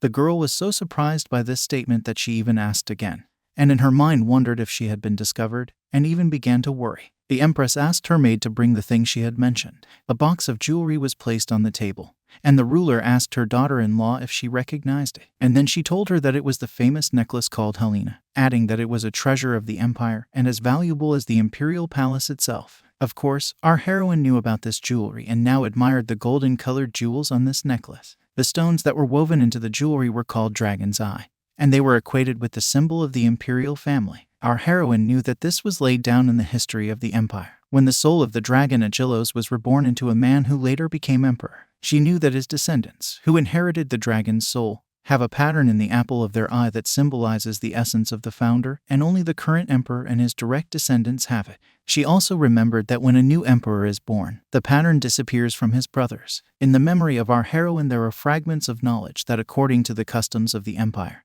at the coronation ceremony, the name of the emperor was engraved on a stone, and this determined the fate of the future ruler. The girl knew all this from the books she had read in the palace library. Now she was thinking that if she remembered, there was also a pattern on His Highness's pupil, and the prince had said for certain that it was a protective magic that had been passed down through their family from generation to generation. Our heroine recalled how the prince had once told her that they did have magic, and then emphasized that their abilities were not that great, so there was no mention of magicians in their family and history. Adrian also said that due to his high resistance to magic, he could easily resist all kinds of magical tricks. So at that time our heroine thought that this man was not only terrifying, but also unaffected by any magic. But now our heroine could not believe that she was seeing such historical value and incredible beauty in person. The next minute the empress told her daughter-in-law that this necklace was passed down to empresses from generation to generation. Then she called our heroine her child and told her that she was now giving it to her, so the girl could only utter words of gratitude. But then the gravity of the situation dawned on Essen, and she sharply told the empress that she had just answered rashly, and then explained that it was too huge a gift for her to accept. The empress then stated in reply that she had said the same words to the dowager empress when she received this jewelry at one time, and then added that the dowager empress had answered her that she did not deserve it with the following words. The previous ruler had said that her daughter-in-law should work hard to become someone worthy of wearing this jewelry. And after saying this, Adrian's mother said that she now wanted to convey the same words to our heroine. The girl was deeply embarrassed and even shocked. And the empress continued to speak and said that she had actually been worried about many things at first. The woman said that her son had brought his daughter-in-law very suddenly and confessed that she was worried that the Oviedo family had raised her in secret from everyone. After that, the empress remarked that she had been watching our heroine and realized that all this was just a vain worry. And the woman summarized her speech by saying that she was ready to trust and give this jewel precisely because our heroine was in this place. And then the empress smiled and asked the girl to take care of their son and the future of the empire. Our heroine was not only stunned, she was even depressed, because she heard words of trust in her address while she herself was deceiving this woman. A little later, when Essen returned to Madame Lucy, the woman first of all asked our heroine if she was going to wear this necklace to the ball in honor of the founding of the empire.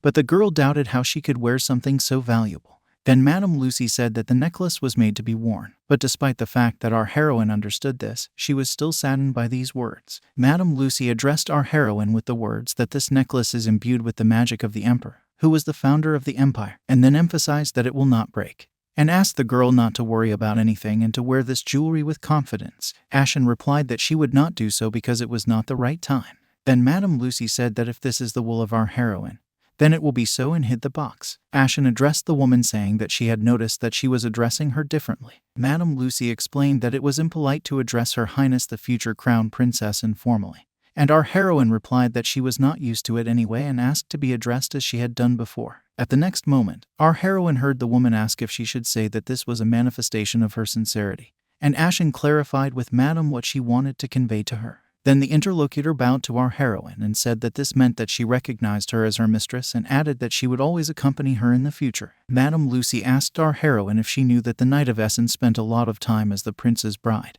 and then emphasized that the empress had given her this necklace and asked the girl why she thought it happened that way. Our heroine replied that it didn't really matter who Essen was, her or Mr. Essen. But the woman replied that this was not the case and again explained that the empress had given the necklace to her, the current Mrs. Essen. Madame Lucy emphasized that she did not do this for the Knight Essen, but for Essen.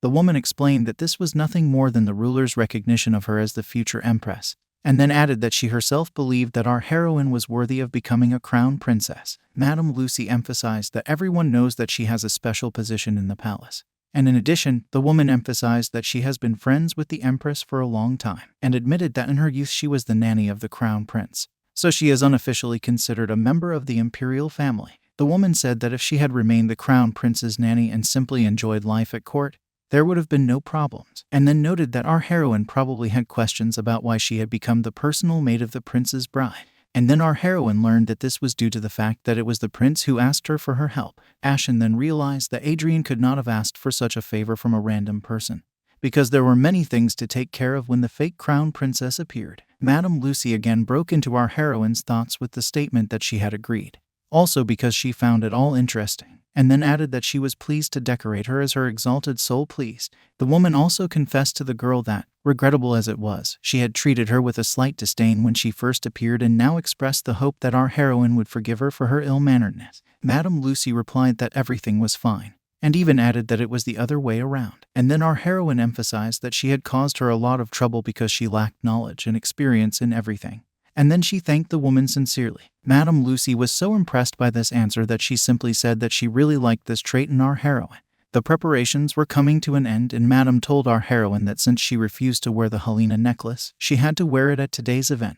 The next moment she was dressed in a tiara, which represented the status of the future crown princess, and now she was mentally reassuring herself that she could handle everything. Madame Lucy looked at our nervous heroine and asked her not to worry, because she would definitely be the main character of the evening. And Essen thought that she was not worried about that at all, but she did not say anything. Adrian asked his fiancée if she was all right, for she did not look well, and she replied that she was fine, but she wondered if it was really so obvious that she was feeling very uncomfortable with this tiara. Apparently, the prince was not satisfied with our heroine's answer, for he leaned toward her again and asked if she was in any pain. Essen replied that she was indeed perfectly well. The prince then told his bride that if she ever felt unwell, she should tell him at once, for he was concerned for her health. These words of the prince hurt our heroine a bit, because she hoped that he really cared about her, and he was only showing such participation because he could not spoil the banquet in honor of the founding of the empire. And then the girl simply replied that she would do so. The situation was diffused by the appearance of Acacia,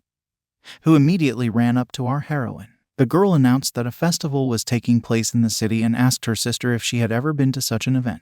Our heroine thought about the answer because she had been to the festival herself, but she did not know if Essen, who played the role of the prince's bride, had been. The girl decided to answer in a roundabout way and said that she had seen the festival, but from a distance, but had not yet been to it. And Acacia told her sister that she wanted to go to the festival with her, and our heroine also expressed a similar desire. Essen suggested that the girl go to the festival when they have a chance, but Acacia said that she wanted to go right now. However, our heroine was forced to apologize and refuse, promising that they would definitely go next time, and she thought that she only had to wait 3 years and then she would be free to do as she pleased. The next minute, the prince approached our heroine and apologized to the girl for taking his bride away, and Acacia only had time to ask him where he was taking her. Adrian told the girl that it was a secret. A few minutes later, our heroes were heading in a direction unknown to Essen, and the girl wondered if they could leave so early every time and suggested that the prince really didn't like banquets. At some point along the way, our heroine stopped and told the prince that she would go on alone and return to her chambers without his escort,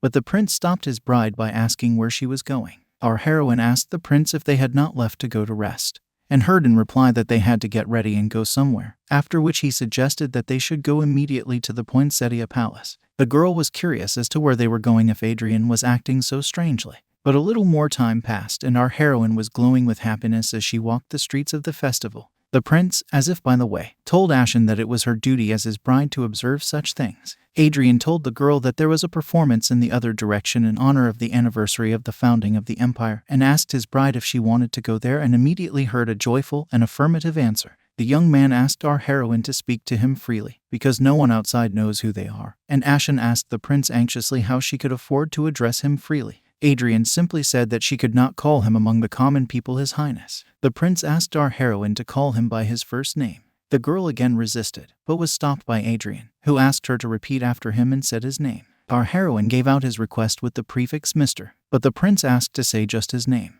The girl hesitated for a long time. She doubted, then blushed, and was embarrassed, but in the end she did it with the thought, come what may. But nothing bad happened. Only the prince laughed and told his bride that everything was fine, and emphasized that she had done a wonderful job. Our heroine also noted that it was the first time she had ever seen His Highness the Prince smile like that, and Adrian again asked the girl to call him by his first name in the future, and our heroine asked in response what other people would think of her. The young man replied that other people would think she was a future crown princess. Our heroine looked at him in such a way that the prince wondered if he needed another excuse. In the end, Adrian said that Essen had called him by name too when he was in Essen's place and asked her not to worry about it.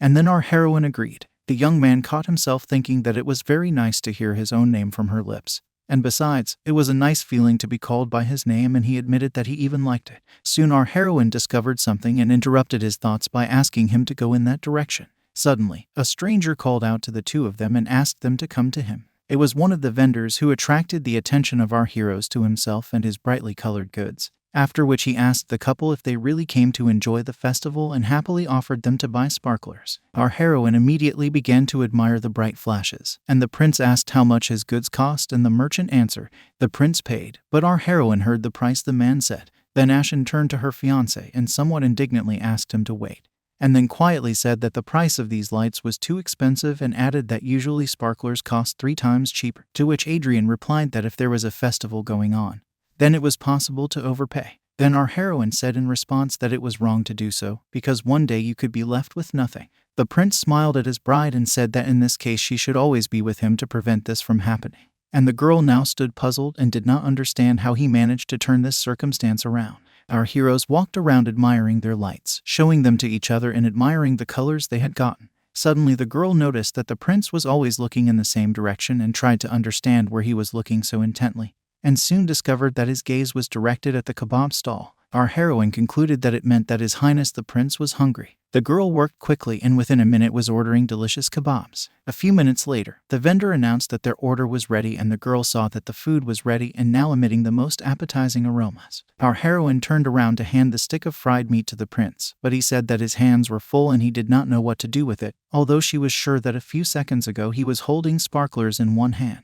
And he was already announcing an alternative option in which our heroine had no choice but to feed him herself. The girl felt a little timid about having to feed the prince in public, but then she made up her mind and handed the prince a chopstick with pieces of meat on it. So our heroes went on, and Adrian offered our heroine to eat too, arguing that the kebabs were very tasty, to which Ashen suggested that they eat while they walked to the performance venue. And given how the prince knew about street food, she concluded that all this was not new to him, so he ate street food with joy and pleasure. The young people soon found themselves in the square where the festive performances were to take place. Our heroine immediately said that it was especially crowded today, and then told the prince that many people had been occupying the front rows since yesterday. Adrian asked if it could be true that it had been happening since yesterday and even suggested that our heroine was exaggerating, but the girl said it was true and explained that many people wanted to see the play. Ashen told the prince that when she was little, she remembered how different troupes performed every year, so the play always felt new, and then she remembered and said out loud that from some point on, only one acting group began to participate. Our heroine explained that after watching the same play several times, she was bored, and the prince asked if the same actors really performed every year. He was surprised and even wondered how it was possible that a permanent troupe could perform at every major festival year after year. The prince was pulled out of his thoughts by his fear of the crowded place, and he turned to our heroine and told her to stay close to him. It was only when he looked around that he did not find his bride in the vicinity. Adrian began to look around again and wonder where our heroine had gone and could not see her in the crowd. Finally, the prince called out to Shadow and the warrior immediately came to him. Adrian ordered him to immediately find his bride and stay to protect her, and also asked him to take the girl to a safe place, and then report to him where they were, and Shadow disappeared to fulfill the order. And our heroine was lost in an unknown place, as she was carried away by the crowd, and now she did not understand where she was and what to do. The place was deserted, and now she was afraid that just standing there and waiting for them to find her was not an option either, as it only added to her sense of fear. The girl was well aware that there were a lot of people in the square and that she would hardly be able to find the prince and return to him. So she was inclined to think that she should return to the palace and meet Adrian there, especially since the palace was clearly visible from afar and she thought that it would be the easiest place to reach. But the next moment our heroine heard someone's voice behind her asking where she was going, and then someone's hand was on her shoulder. It was some 2 strangers who assumed that they must have frightened the girl,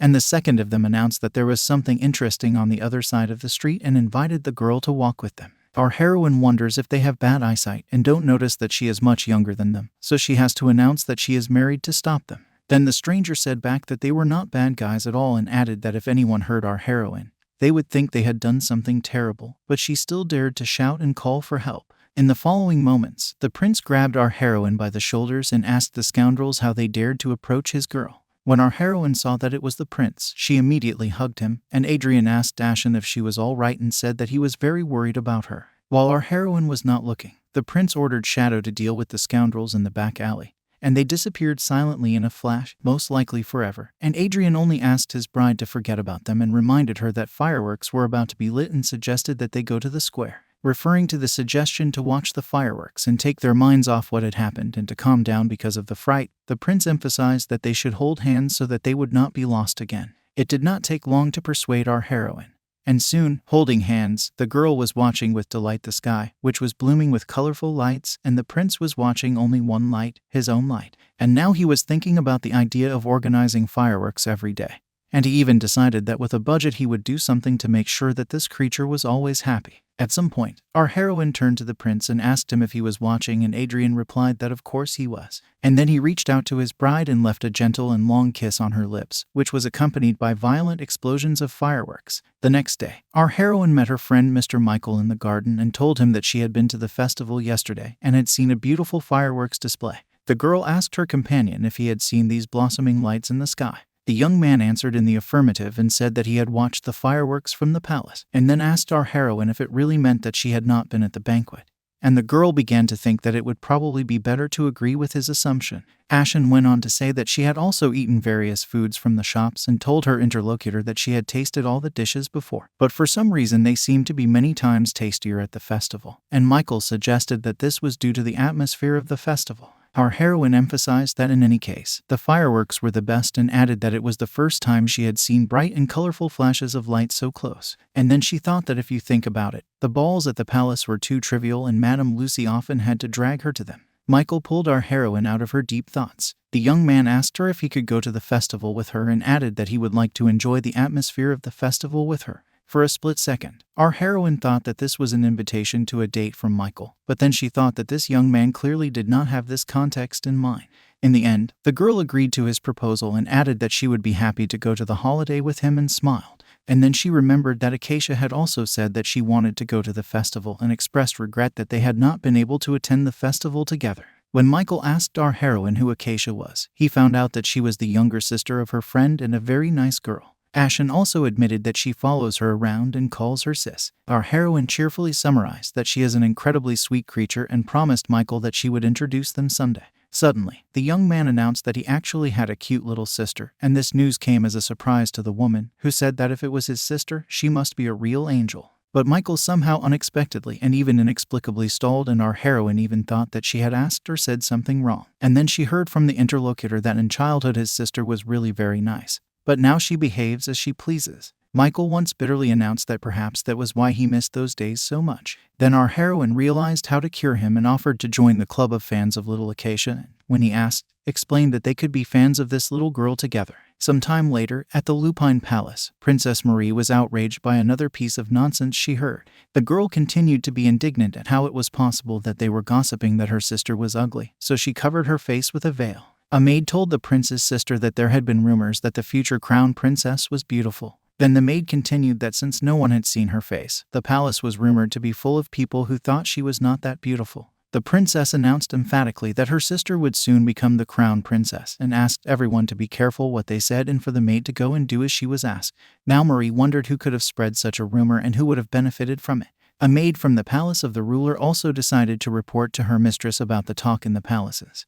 And the empress told the maid that the servants must have too little work to do to have time to spread such nonsense. The woman smiled and inquired in return whether the girl agreed with her words, and she certainly did, although the maid knew very well that when the empress smiled like that, it meant that trouble was coming. The empress then expressed her puzzlement at the fact that such rumors were allowed to spread through the palace and declared that it was time to discipline the servants, and then ordered the maids and servants of each palace to be assembled. The gossip that was spreading through the castle reached the prince, who was also outraged by the spread of such nonsense. His assistant immediately said that it was quite predictable, that sooner or later someone was bound to appear who would want to spoil the reputation of his bride. Turney was the first to vow not to forgive anyone who dared to hurt his sister, and he promised to bring a terrible end to all these scoundrels. The prince tried to calm his assistant down, but the latter declared that he could not be calm, for this was a direct challenge to the entire Oviedo family, and Essen even intervened, asking Turney why he was so excited. But the prince's assistant did not calm down and asked Adrian what he was doing when his fiancée was in danger. And he did not understand how one could remain calm when such a lousy rumor was circulating.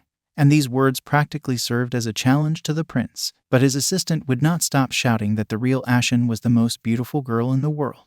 Adrian couldn't stand it any longer and stopped his assistant by asking him to find the source of the rumor instead of just blowing smoke. Turney announced that he would do just that and first find out who it was and then finish each one off with his own hand.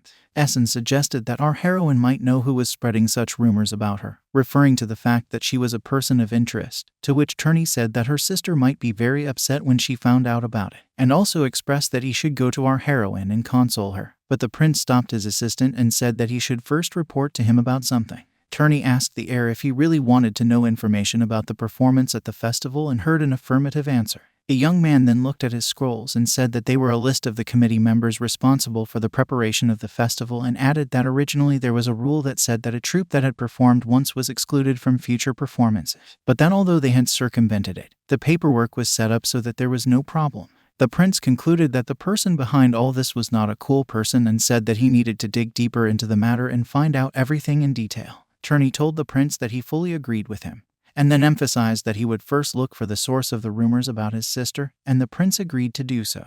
The prince noticed that Essen had left the room and mentally called him a scoundrel and, in his mind, wondered where he was going, and only hoped that he had not gone to see his bride. Adrian was not worried about his assistant and knight, but when Essen was with our heroine, the prince felt uneasy, but then he thought that he was probably exaggerating. And our heroine also learned about rumors in which she was an ugly girl who hides her face. Madame Lucy decided to tell her mistress about it and also added that she had nothing to worry about, and then asked her to behave as usual. Our heroine realized that this was tantamount to an insult to the imperial family. Suddenly, Mr. Essen came to their room and told our heroine that she did not have to worry about these rumors. The young man explained his words by saying that the guilty would deal directly with Turney. The next moment there was an outburst of oohs and ahs from Madame Lucy, who, after her overflow, imagined young Turney tearing up and down about it. And Essen confirmed that the woman's assumptions were correct and added that he could no longer bear to watch and left. Madame Lucy understood his feelings perfectly well and said that of course the prince's assistant did not want the family's reputation to be tarnished, so she would do everything possible to find and punish the perpetrators.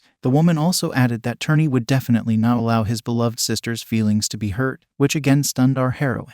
Essen asked Ashen not to worry about it, because although her foster brother was a man of his own mind, he emphasized that he was a problem solver. Our heroine asked him if he had come to cheer her up personally. Then Essen replied embarrassedly that he just wanted to talk about it. But Madame Lucy's ooh-ho-ho holly shimmering went into overdrive again, after which the woman remarked that it was really that and meant that he had come to comfort the young lady. Our heroine could not believe that this man had come to support her and was stunned.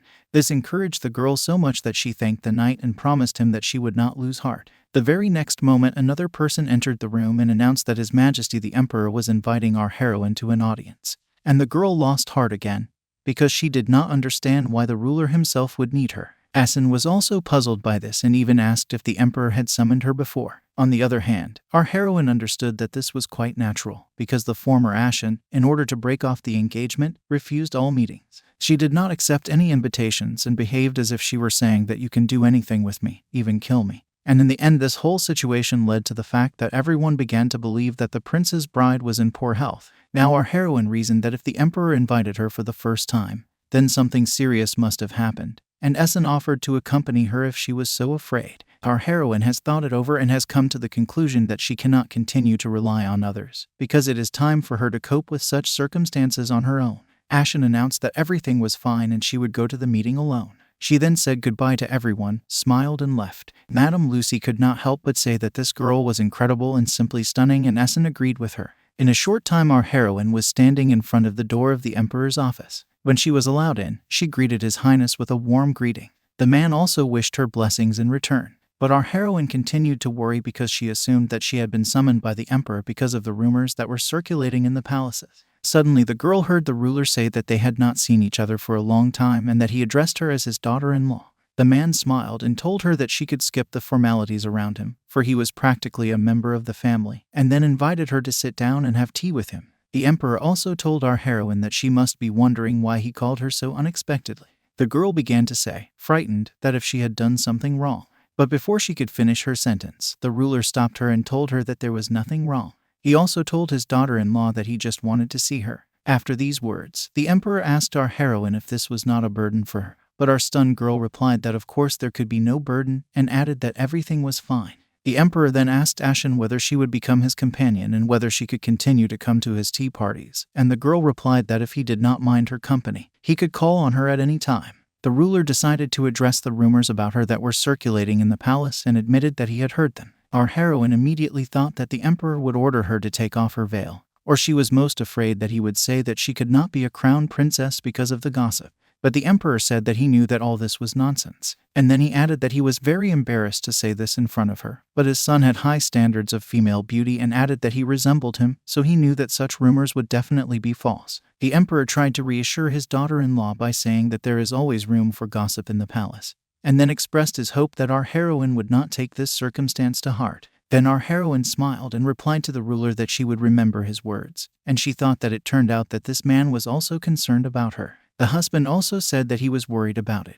but his wife was right that their daughter-in-law was a strong child, and then asked her to address him with the simple word dad. Our heroine was sincerely indignant that she could not show such disrespect to His Highness, but the man laughed and said that it was not disrespectful and admitted that he, on the contrary, wanted it very much and was looking forward to it. The next moment the emperor was told that his daughter was asking for an audience, and he was quite puzzled as to what the princess wanted, who usually could not be dragged in by anything. The emperor asked our heroine if she would mind if Marie joined them, and the girl gave an affirmative answer, although she herself wondered why the princess suddenly decided to come here. The girl immediately paid her respects to the emperor and wished him blessings. The father of the family immediately asked his daughter what had brought her here, and the next moment Marie noticed our heroine and greeted her as well. Our heroine sincerely smiled at her fiancé's sister and wished her blessings, after which the princess immediately turned to her father with a question about what had happened, that even her sister was having an audience with him. Marie immediately assumed that perhaps her father had decided to force his daughter-in-law to work, and then our heroine explained to the princess that there were rumors about her in the palace, and His Majesty decided to support her and told her not to believe these rumors. Marie asked the emperor if he had heard all this nonsense,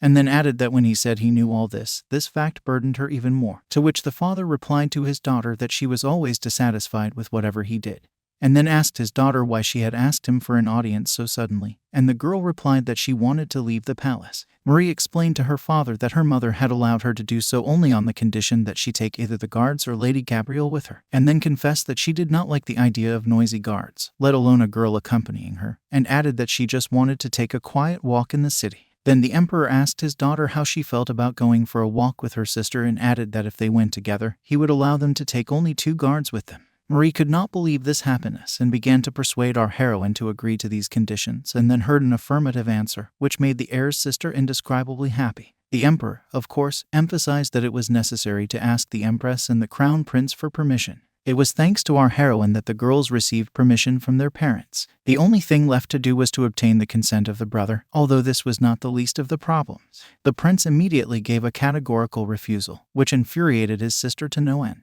Marie tried to find out from her brother why he did this and was always a stumbling block in her way, to which the prince asked the girl to remember to be polite. Then our heroine also asked for permission on her part, but was also categorically refused. The prince turned to his sister and said that everything was obvious and he understood that it was she who had persuaded his bride to do this to satisfy her curiosity. Then the princess said out loud that she did not understand at all how it was possible to get engaged to such a stubborn man and expressed her sympathy for our heroine, who was extremely embarrassed. Essen, meanwhile, called out to Ashen and suggested that she leave her brother and sister to deal with it on their own, and sit down with them and eat some tangerines. Our heroine thought that this was a good idea, because she realized that the prince and princess would really argue for a long time.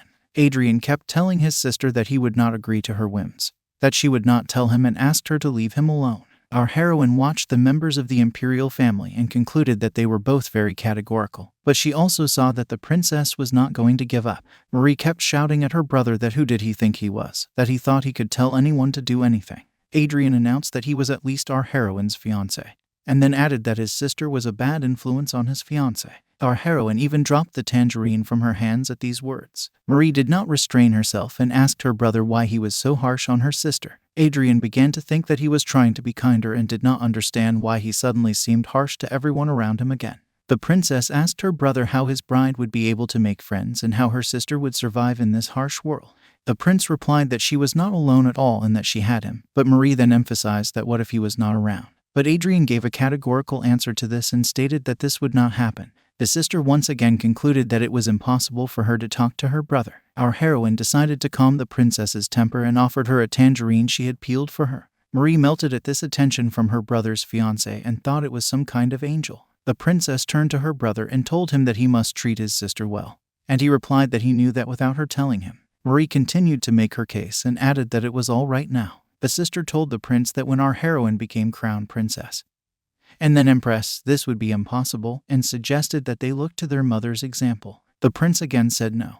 And then the princess told him that if he continued like this, everything would end badly, to which his brother replied that it was none of her business. As a result, Marie concluded that our heroine was too good for her brother. Now she wanted her brother to regret his words bitterly. And then of course added that if her sister would not be hurt, but all these thoughts remained with her. The princess decided to talk to Essen and asked him if he had finally returned to the palace and heard an affirmative answer. At one point Marie looked closely at the young man. Then the girl said that his face reminded her of someone, and at that moment our heroine shuddered. The prince also intervened and told his sister that she had had enough of this nonsense for the day and that she should go to her room. But Marie announced that she understood everything and said that the knight Essen was very similar to our heroine. The girl continued to build her theory and suggested that it was because they had the same color eyes and hair. And then she still suggested that they had something in common and added that Essen was more like a different Ashen than the present Ashen. Marie said that the knight looked like her sister when she entered the palace, and then added that they had not met that often. Adrian asked his sister what she was talking about and added that she was disturbing him, and then asked her to go back to her room. Then Marie said that she was already leaving and asked not to rush her, and our heroine went to see the girl off. Diana asked Essen if he had any plans for the afternoon and was told no, whereupon the knight suggested a joint sparring session and explained his request by stating that he needed to be reassured. Diana replied that he should peel more tangerines, because he was probably just hungry. Soon after, Turney appeared and announced to our heroine that he had managed to find out who had spread the rumor. He said that the source of the information was the Baron's daughter Nestor, and then added that Gabrielle was behind her and stated that he had collected some circumstantial evidence and emphasized that the problem was that there was no direct evidence. Our heroine asked the prince's assistant what they should do in this case. Then Turney said that the best weapon against gossip is other gossip and promised his sister that he would avenge her. The young man predictably declared that he would show how annoying rumors could be. Turney also asked our heroine to stay in her room until the talk died down. The prince's assistant agreed to his request and said that he had to go because there was still much to prepare, and our heroine received another invitation letter, and Madame Lucy assumed that the girl would most likely refuse. But it was an invitation to a tea party, which was handed to her personally by the empress. Ashen assumed that Adrian's mother would probably be there. Then our heroine replied that she would go to the event. The empress herself met her daughter-in-law and asked her to come in, and said that she was very pleased that our heroine honored the occasion with her presence. The woman added that she would be with her today, so she had nothing to worry about, and asked her to enjoy the reception, for which she thanked our heroine. No sooner had Ashen approached the tables than she heard the people talking about the fact that our heroine had put on her veil again, and they began to assume that the rumors about her were true. Marie immediately asked her sister to leave the tea party, but our heroine thanked the princess for her concern and said that she was fine. Moreover, Ashen was well aware that it had a good trick up its sleeve. Our heroine believed that no matter how much others helped her, if she hid, people would continue to gossip behind her back. Suddenly Gabrielle came to the table and thanked the empress for inviting her to share a cup of tea on such a beautiful day. The woman returned the favor by thanking her relative for accepting her invitation. Then Gabrielle cast an oblique glance in the direction of our heroine and told the empress that she simply had to be present at this event. Already sitting at the table, Gabrielle smiled and said that everything was going as she had expected. After that, the audience began to whisper about the fact that our heroine seemed to be a mysterious beauty with a veil, and then they began to wonder if there was a pacifier behind this decoration. The princess rushed into a verbal battle and decided to put the particularly curious in their place, but our heroine stopped her. Ashen turned to Marie and said that if she stood up for her, she would become an even bigger laughingstock. Despite the fact that our heroine had not been in high society for long, she understood the rules of this world, because the more someone protects someone, the more fierce the underground struggle becomes, so she decided that she had to deal with this problem herself. Our heroine asked the princess to smile at today's wonderful day and not pay attention to anyone. Marie was surprised to ask Ashen if she was not angry, and the girl gave an affirmative answer, after which she said that no matter what, this would not solve the problem. Moreover, our heroine recalled the words of Madame Lucy, who taught that in high society, the one who smiles elegantly to the very end wins, and she also emphasized that victory is the most important thing. The princess asked in response why our heroine did not want to reveal her face and added that even if it was her brother's order, wouldn't it be better to remove the veil to refute the rumors? But the girl reasoned that if she showed her face, she would have to travel even further, so she decided that as few people as possible should see her without a veil. But at the same time she could not explain this to her brother's sister, who was waiting for clear explanations. The empress, meanwhile, announced that they had received a very delicious tea today. and then added that she had invited everyone to enjoy it together. Ashen noticed Marie's glances and asked her why she was looking at her like that.